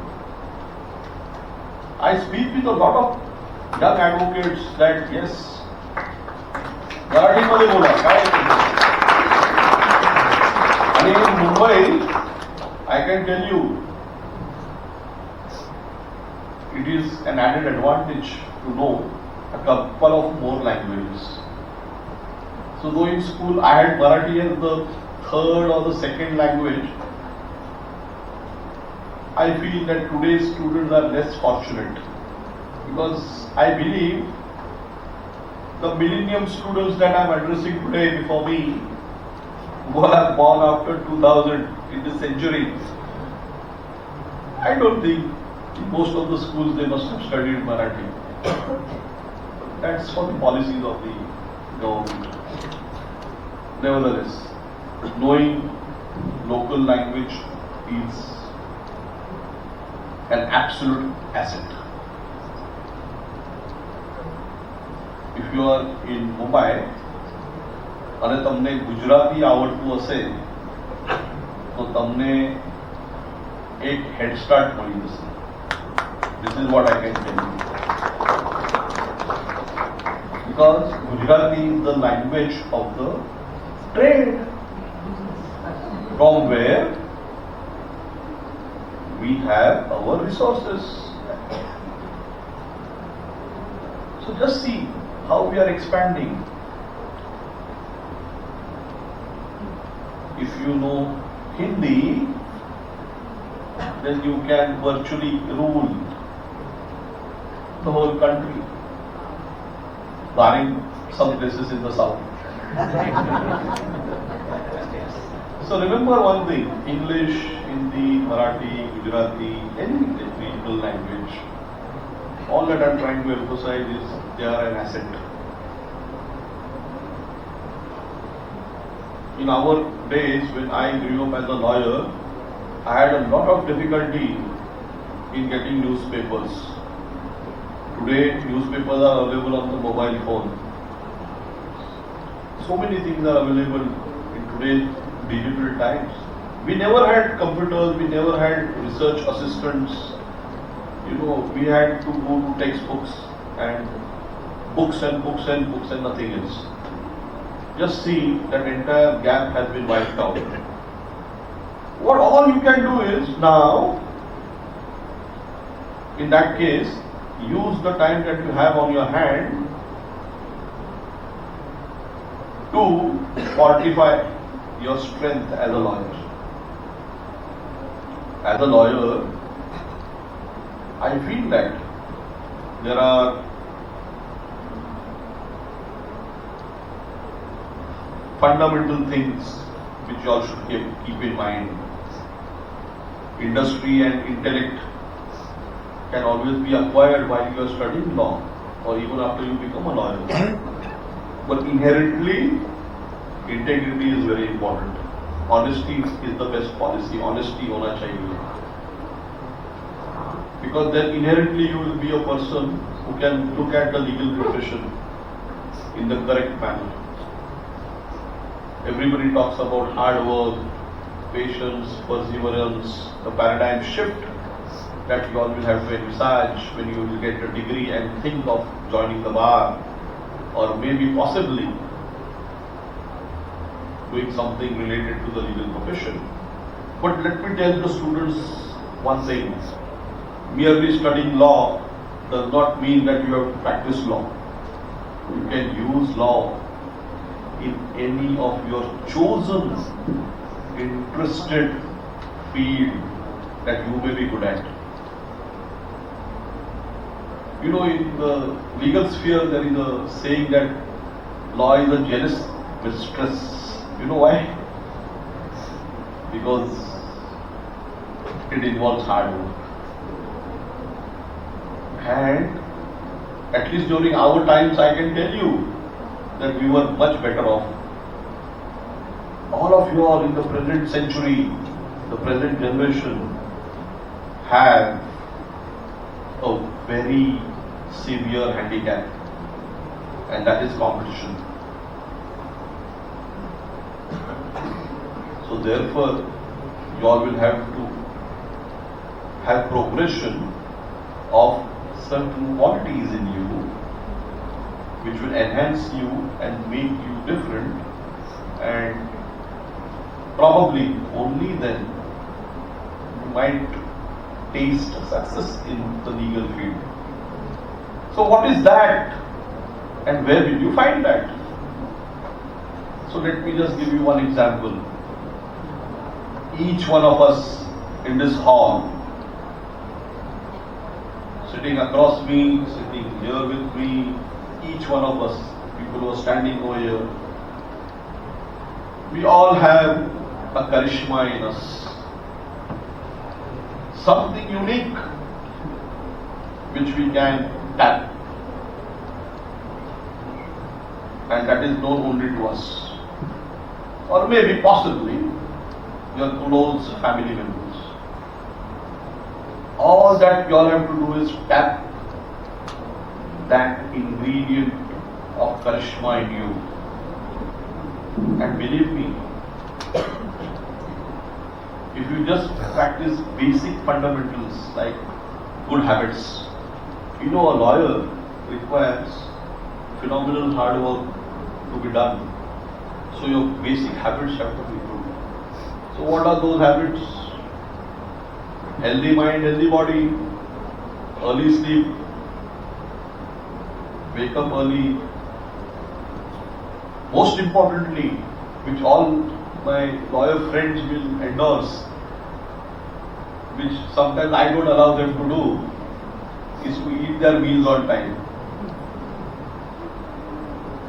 Because when a lawyer argues a case in the pre-afternoon session and if the case spills over to the post-afternoon session, the lawyer forgets to eat. Or even if he goes to eat, he will just quickly have his grub and come back because of the pressure.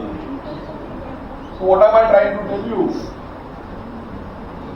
If you want to really be successful in life, don't take any pressure. Give pressure. Like the way I did today. I didn't want to take the pressure of the petitioner's counsel and the respondent's counsel. So I give them pressure. But believe me, I do that in the court also. Well, the reason to do that in the court is different because we have many cases to deal with, less time. We have something known as docket explosion, and therefore to do justice, they have to be fast. But remember one thing, the doors of the legal profession have opened more widely for each student today, in today's times. You all have an opportunity at the inception, post getting your degree, to become a judge, JMFC. If you practice for 7 years, you have an opportunity to get into the DJ, District Judge Cadre, by direct recruitment. And of course, if you have the wherewithal and the patience to practice for 20 years at the bar, why not? Can you become a High Court judge? And let me tell you one more thing beyond that. If you have the wherewithal to practice in the Supreme Court, you can be directly invited to become a Supreme Court judge also. But did you notice? Very important. In our 78 years of independence, nearly 13 lady judges, women judges, and I'm happy that in today's times we have so many women who have taken up the legal profession. So big hand of applause to them. The good work this college does, or for that matter any college does, is to see to it that participation of the women. And I'm sure times will change and we'll see more and more women judges donning the High Court and the Supreme Court also. As a parting note, I will only say that I like to share some things which I practice in my life. So, practice basic habits on a day-to-day basis. Have a clean sense of humor. Because remember, if you don't have humor, you will forget to live.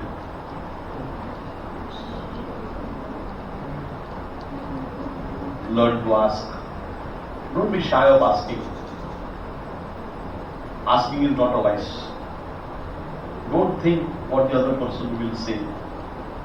Or don't overthink that the other person will refuse or reject. As a lawyer, I always tell youngsters, as lawyers, you will have to swallow your pride. You know why I know? Because you will end up meeting a hostile judge like me, and no matter what you may think of me, but you will have to still swallow your pride in the court. What I wish to tell you all is practice certain things in day-to-day life. Respect all people who are below you. Talk to them nicely. Respect women, very important. Respect the aspirations of your parents who have given you the opportunity, this privileged opportunity to be in such a wonderful college right in the middle of the city. Believe me, when there are students who travel from far distances in Mumbai. things like follow basic civic sense. Civic sense like keep your chair properly. When you finish eating, see that you don't leave a dirty place. Why am I telling you all this? The reason why I am telling you all this is because all this will not go unnoticed. It will reflect in your ability to practice law. I am telling you. And you will be a head turner. People will long to be with you in your company. To be a good lawyer, practice pressy writing, comprehension, essay writing and all these things. These are very important for lawyers. I would urge the management of this college to go to the next step, because I just shared an episode of a college where I went, where the setups of the UN Council or the UNESCO or the Lok Sabha and the Rajya Sabha were in place, and youngsters like y'all were debating heavily over there. So basically, legal profession is nothing but a launch pad. A launch pad to do something big in life. I will only part by telling y'all that please believe in yourself. Don't be embarrassed to ask. Don't take rejection as an insult.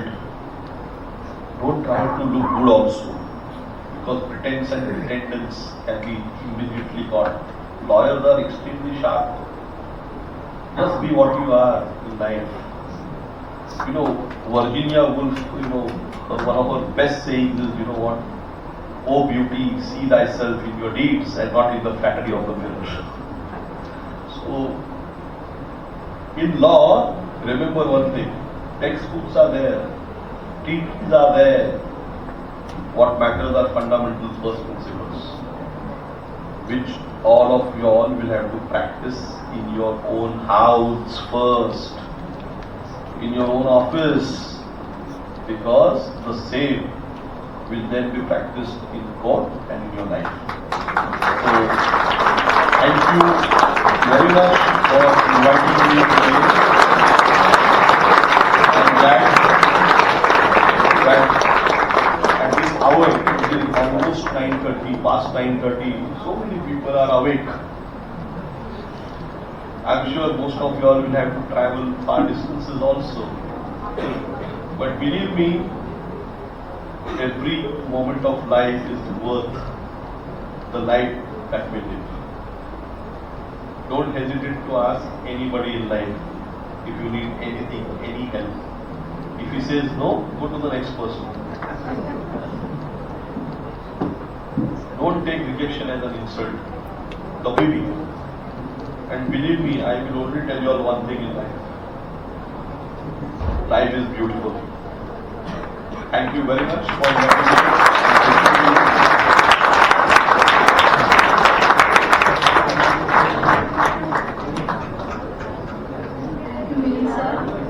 Truly, your words of guidance are enlightening our lives. Thank you, sir. Now, I would request Vice Principal Sonkar sir to felicitate Shri Shankar Pujari, Proprietor Shri Sai Shraddha Caterers, with the memento.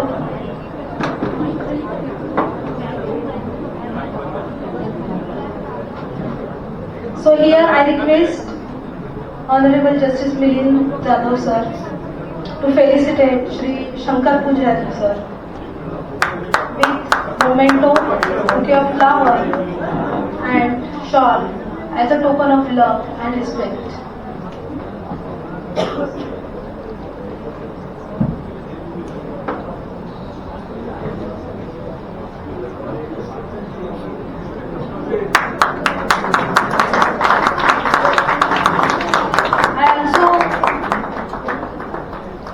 Request Anandra sir to felicitate Advocate Kailash Pujari sir, Kailash Tiwari sir with memento, bouquet of flowers and the shawl as a token of love and respect.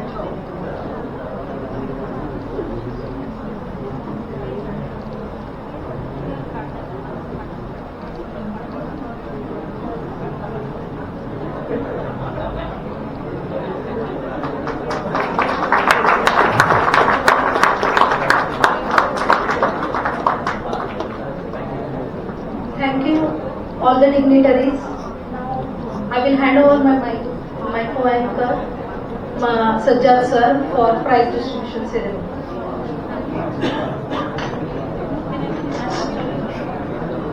So this is the moment where we were waiting for the whole day, and now that moment has arrived.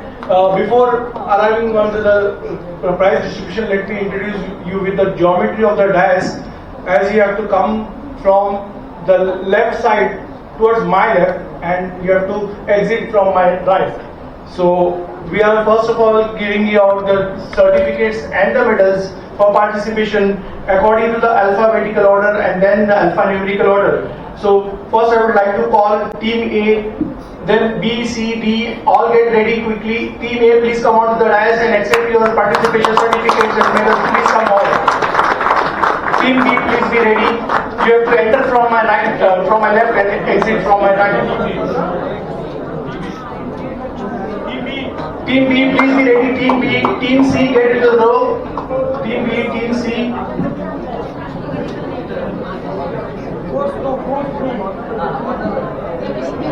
Team D, Team B, Team C, Team D, get ready quickly. And it's a request to others, please don't obstruct them.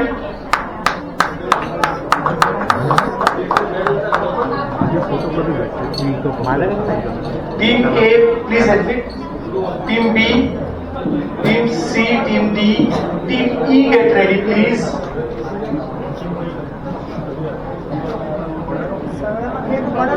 Team F also get ready.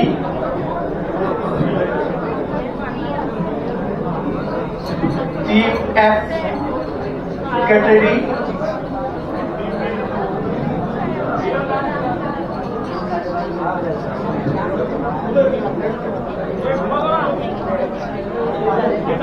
Please, may I request you, teams, enter from my left and exit from my right.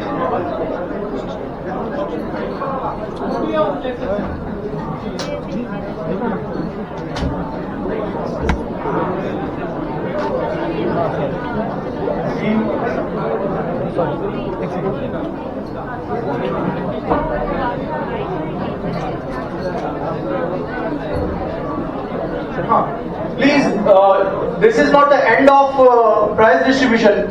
You have only got your participation, not the prizes. Prizes are still with them. So prizes are waiting for you. Don't go away. You have to wait for the prizes as well.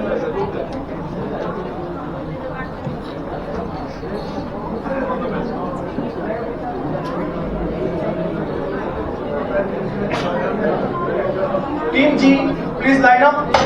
Team G, please line up.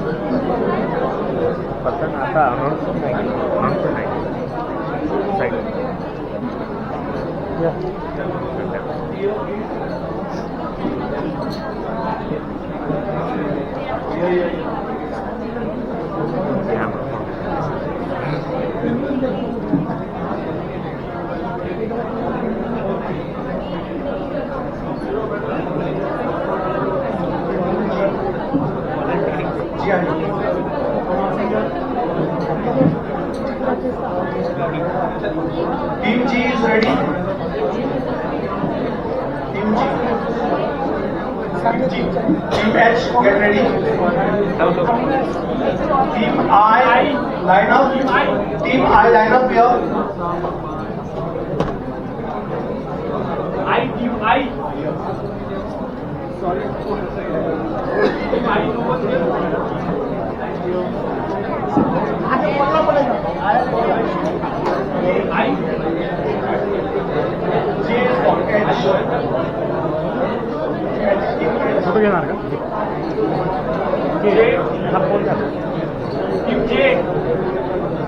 J is not there.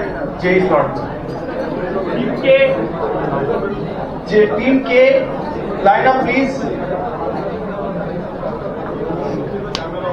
Okay,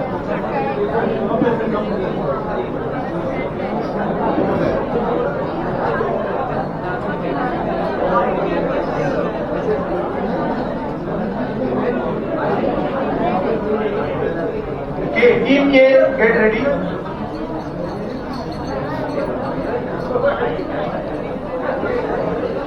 Team L, line up please.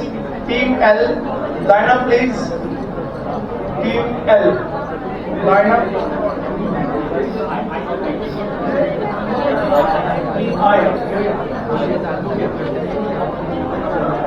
Team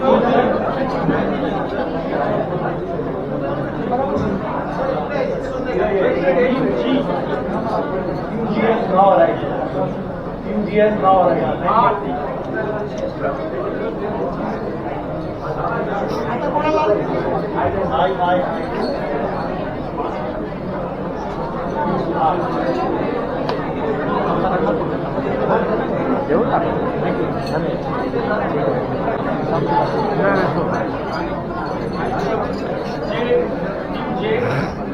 Team J is not there. Team K. Team K. Team K.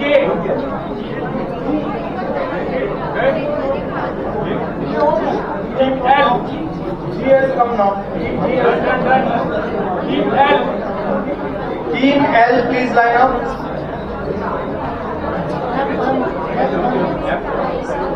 Team L. Team M. L कहाँ है? L is not there. Team M. Team N. Team N. Team N. M is this thing. M is on the scale. N T. N for no one. Team O. Team O. Line up. Team P.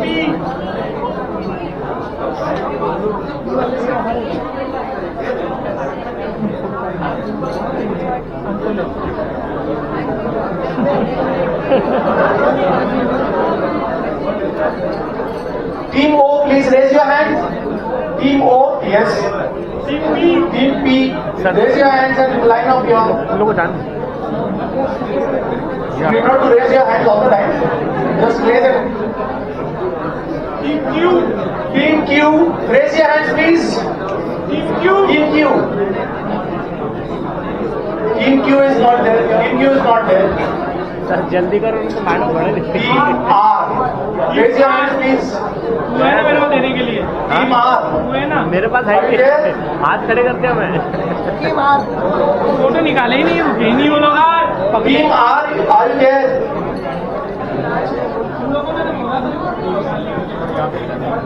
Team S. Yeah. Team S. Which team is this? S. Team. Team T. Team T.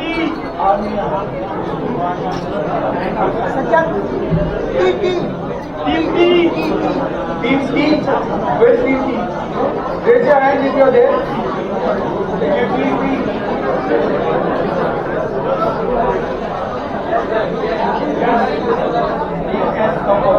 Team U. Team Q.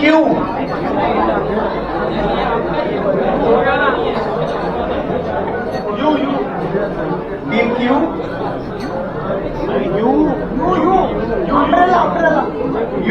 U is there. Team V. Team V. Phone जो नहीं sir जो phone कर रहा है उसका निकाल रहा है कृष्णा सर हेलो नक्की फोन देते जाओ मैं किस आपको भी कितना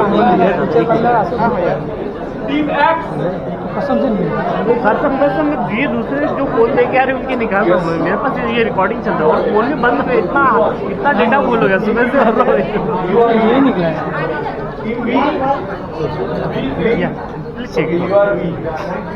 ये निकला W.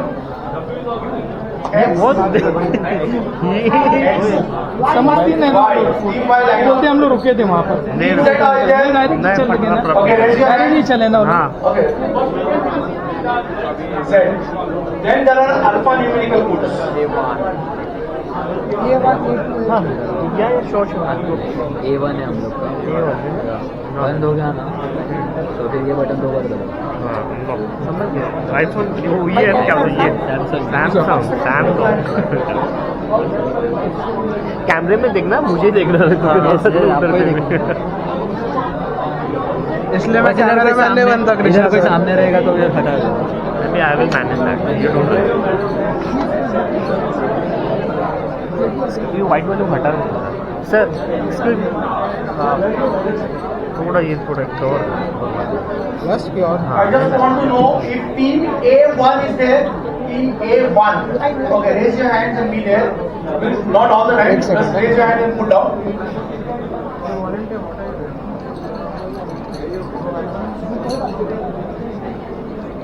B2, team B2 is there. One member only.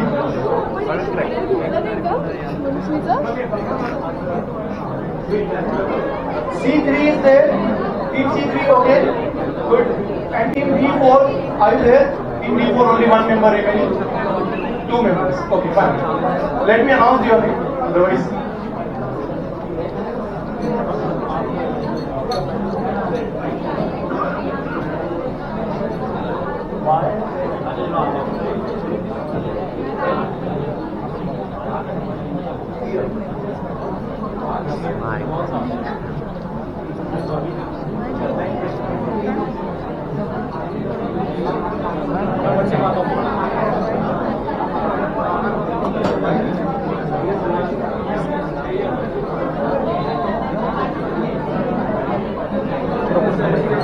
Team A1, move little bit forward.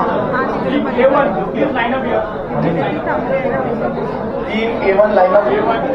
B2 line up behind them. C3 behind them. And D4. D4. Please line up behind C3.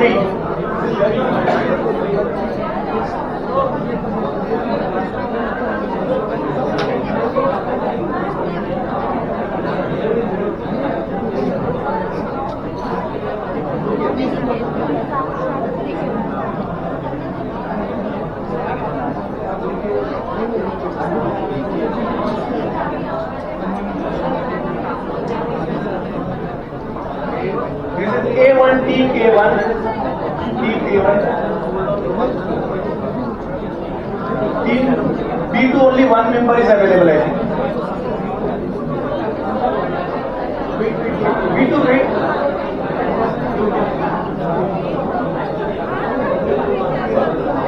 And please sit down. I want to announce prizes also. Prizes are waiting for you, so you will have to wait for them also. Please wait for them. Please be seated. C3, line up please, and D4. Yeah, great. Thank you so much.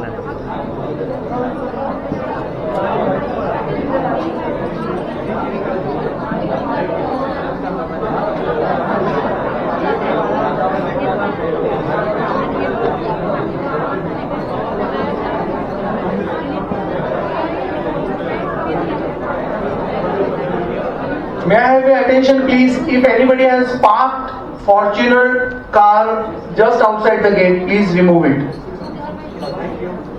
Fortuner car is parked on the gate, please remove it. 1636. Please.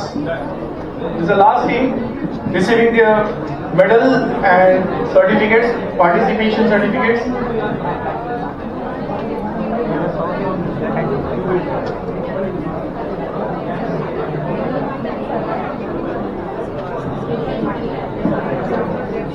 Now we move on to the prizes and awards. Dil tham ke baithiye. So we begin with the descending order. First we have Judges' Choice semi-final round. Let me clarify you. At some point of time we will have individual names, or sometimes we will have the team names. So here we have Judges' Choice semi-final round. Prize goes to Team A, Agnel School of Law. अब जोरदार तालियां होनी चाहिए. I think this is a team prize. And please, teams be ready. कभी भी अपना नाम आ सकता है. मेरा नंबर कब आएगा? आएगा.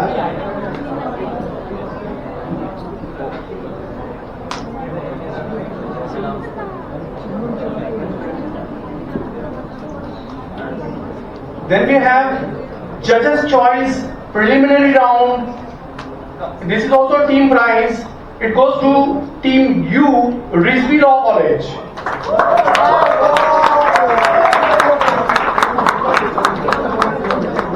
And please, those who have received their awards, don't obstruct others. Be seated.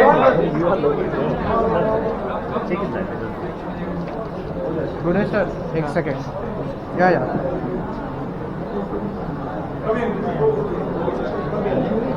Krishna sir mobile नहीं दिया किसी ने? हाँ मोबाइल नहीं दिया? नहीं मेरा है यार, वो ये हो गया मेरा पूरा मैंगो मिक्स सब full. Next on the list we have individual prize, best oralist preliminary round that goes to the member of team I, Rajumon K of Nalanda College. Rajumon K. Show your energy, please.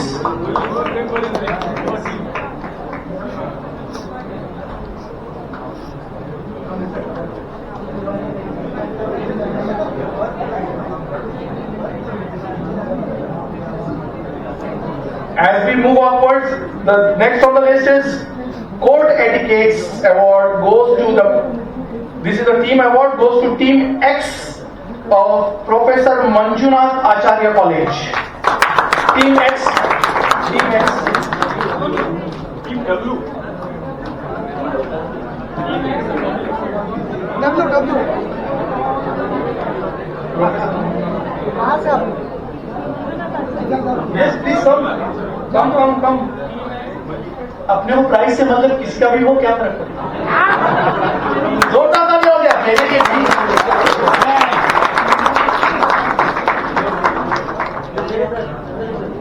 अरे तिथे बघा main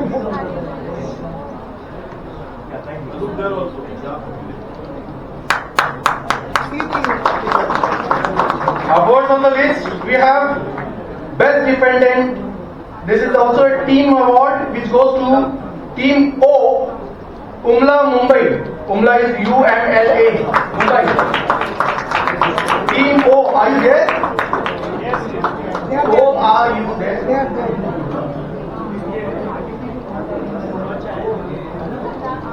Correct. Team O, are you there? Team O.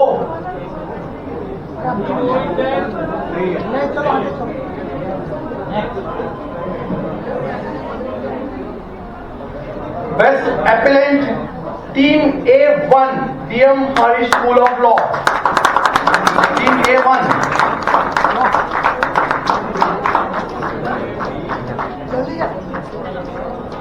Has anybody moved out after taking the prizes or participation? There is an announcement, please. This is very important for you all.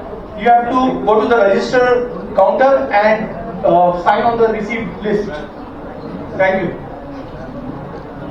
Next on the list is Best Dress Code Female Award goes to Neha Wagmare of Team Z. Neha Wagmare. Please round the cash prize of 1,001 rupees.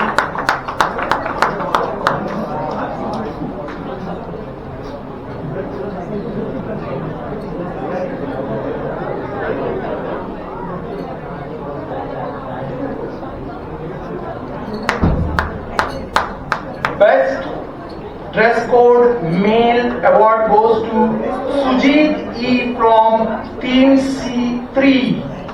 Sujit, cash prize 1,001.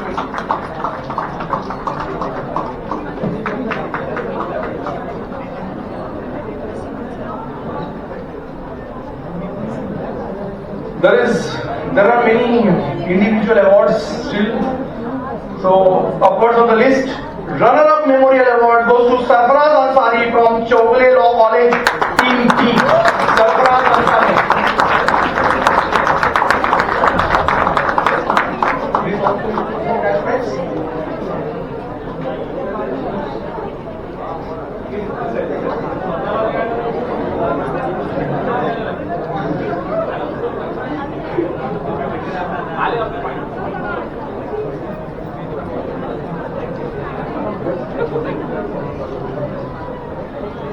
Next is Best Memorial, Tarannum Sheikh from Team G, Advani College. Best Memorial, this consists of 1,000 rupees cash prize.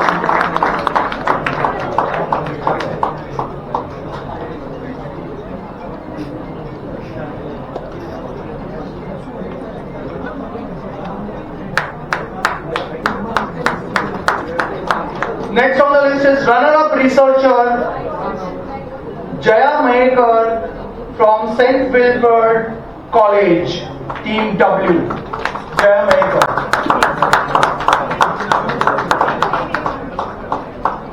Runner-up researcher Wilfred.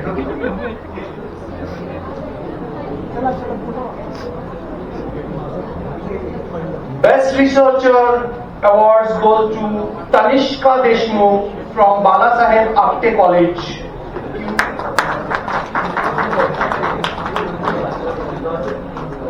Not there. Runner-up Mooter. This is a big award, and guess any? Mahek Lodha from H team. Mahek Lodha. 1,000 rupees.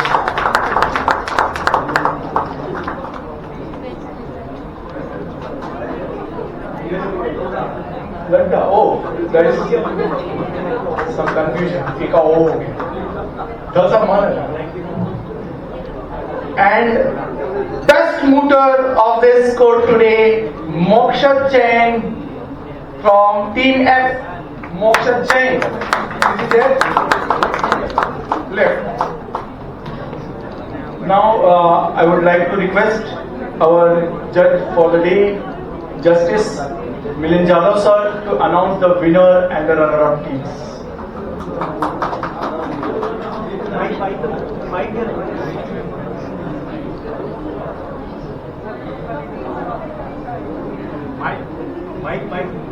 चालू करना ना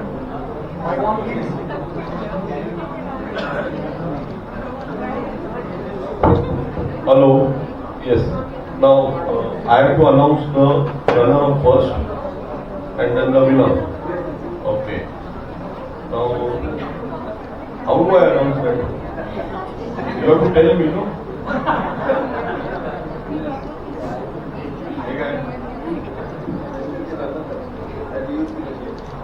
But where is the file?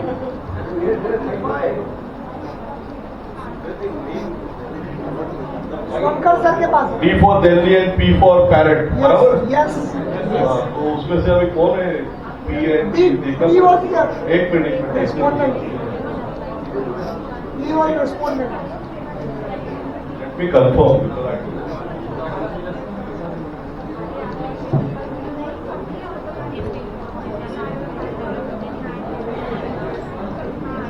Okay, the runner-up team is Team P. P for Parrot. May I call the requested to come on the stage, please?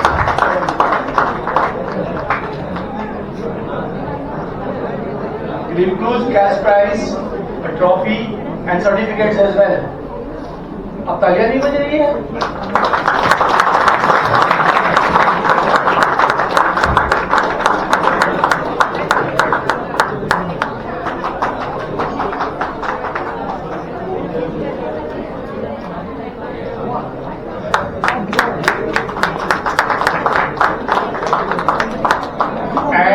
Winner of today's Moot Court competition, third Moot Court competition of Dr. Babasaheb Ambedkar Law College.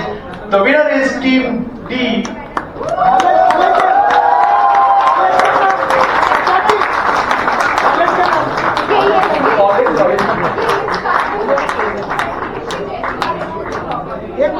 Shortcut, please. Please come onto the stage quickly. And it includes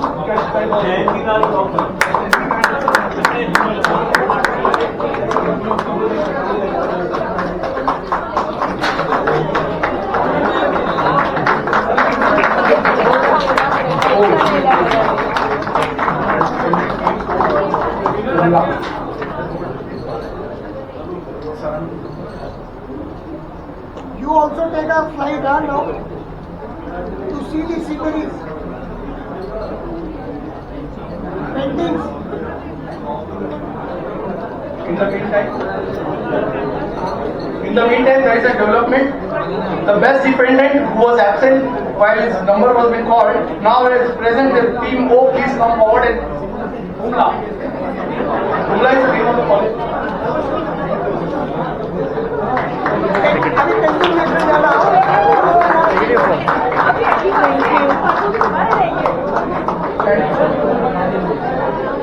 Yes, please sign the received list so that we know, and I would like to call upon the stage Professor Oja sir to propose the vote of thanks. Thank you everybody. That's all from the felicitation and prize distribution ceremony.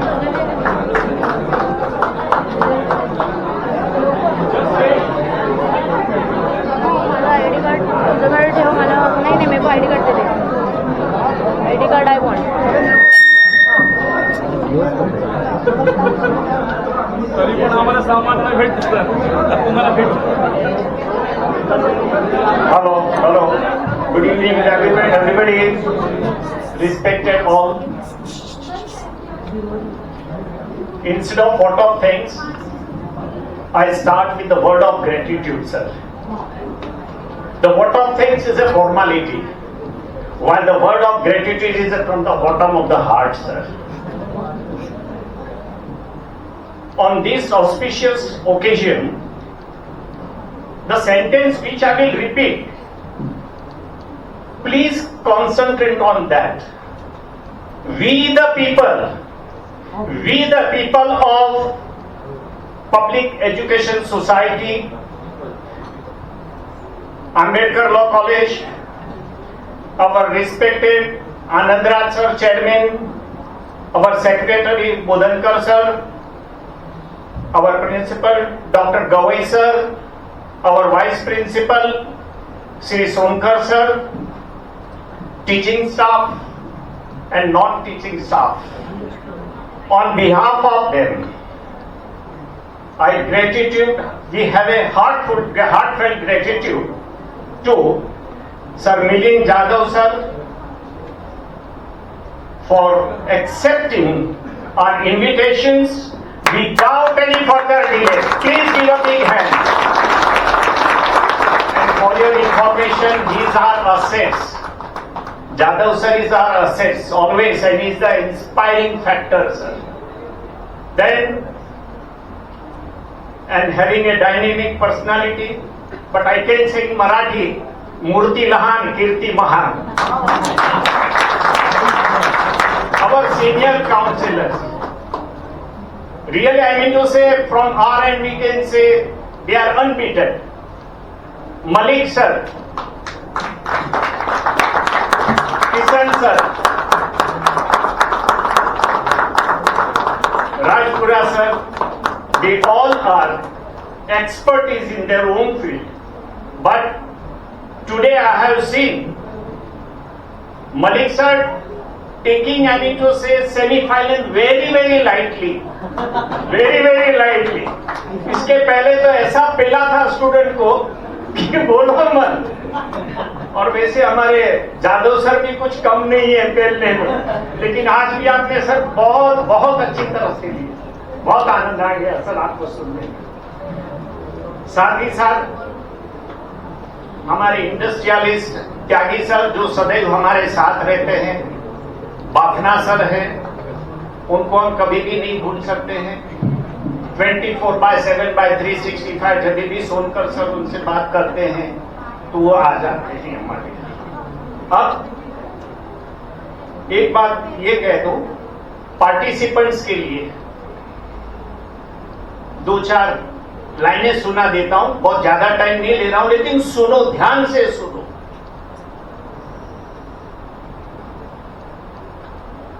रुक जाना नहीं, तू कहीं हार के कांटों पे मिलेंगे शायद बहार के, ओ राही ओ राही ओ राही। चल, ये देखिए, ये अपना प्रोफेशंस का मार्ग दिखा रहा हूं। चल अकेला तेरा मेला पीछे छूटा राही चल लगे, हजारों मील लंबे रास्ते तुझको बुलाते, इस तरह से तुम्हें आगे चलना है। साथ ही में मुसाफिर यारो, ना घर है ना ठिकाना, मुझे चलते जाना है, बस चलते जा। तब तो नया दौर में क्या कहते, साथी हाथ बढ़ाना, एक अकेला थक जाए तो मिलकर बोझ उठाना, साथी हाथ बढ़ाना। पार्टिसिपेंट्स, गिरने में तेरी हार नहीं, तू आदमी है अवतार नहीं। अगली मूट कोर्ट में फिर से हम आपको देखना चाहते कि फर्स्ट प्राइज आप लेकर। अब last not but the least, caterers के लिए मैं कहता हूं, अन्नदाता सुखी भव। साउंड वालों के मैं ये कहूंगा, सुना आती है, आप नहीं होते तो उनको ये सुनने को भी नहीं मिलता था। यस। और फोटोग्राफर के बारे में वो कहते हैं स्माइल प्लीज, बाकी हम संभाल लेंगे। आज का दिन बहुत अच्छी तरह से कृष्णा ने और भाई साहब ने जिस तरह से फोटो से खींचा है, हम बहुत बहुत खुश है। और अब मेरा दूसरा वर्ड ऑफ ग्रेटिट्यूड है, please for the fraction of seconds, on behalf of my colleagues, really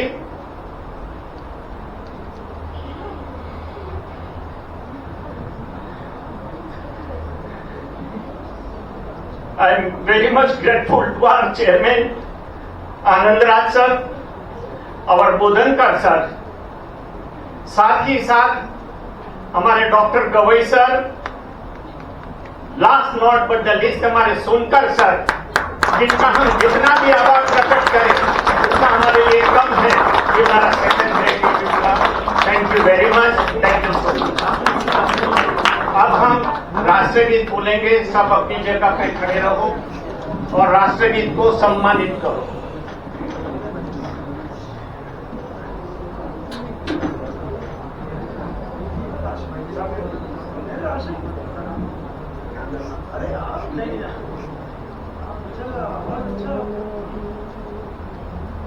Jana Gana मन अधिनायक जय हे भारत भाग्य विधाता, पंजाब सिंध गुजरात मराठा द्राविड़ उत्कल बंग, विंध्य हिमाचल यमुना गंगा, उज्जल जलधि तरंगा, तव शुभ नामे जागे, तव शुभ आशीष मांगे।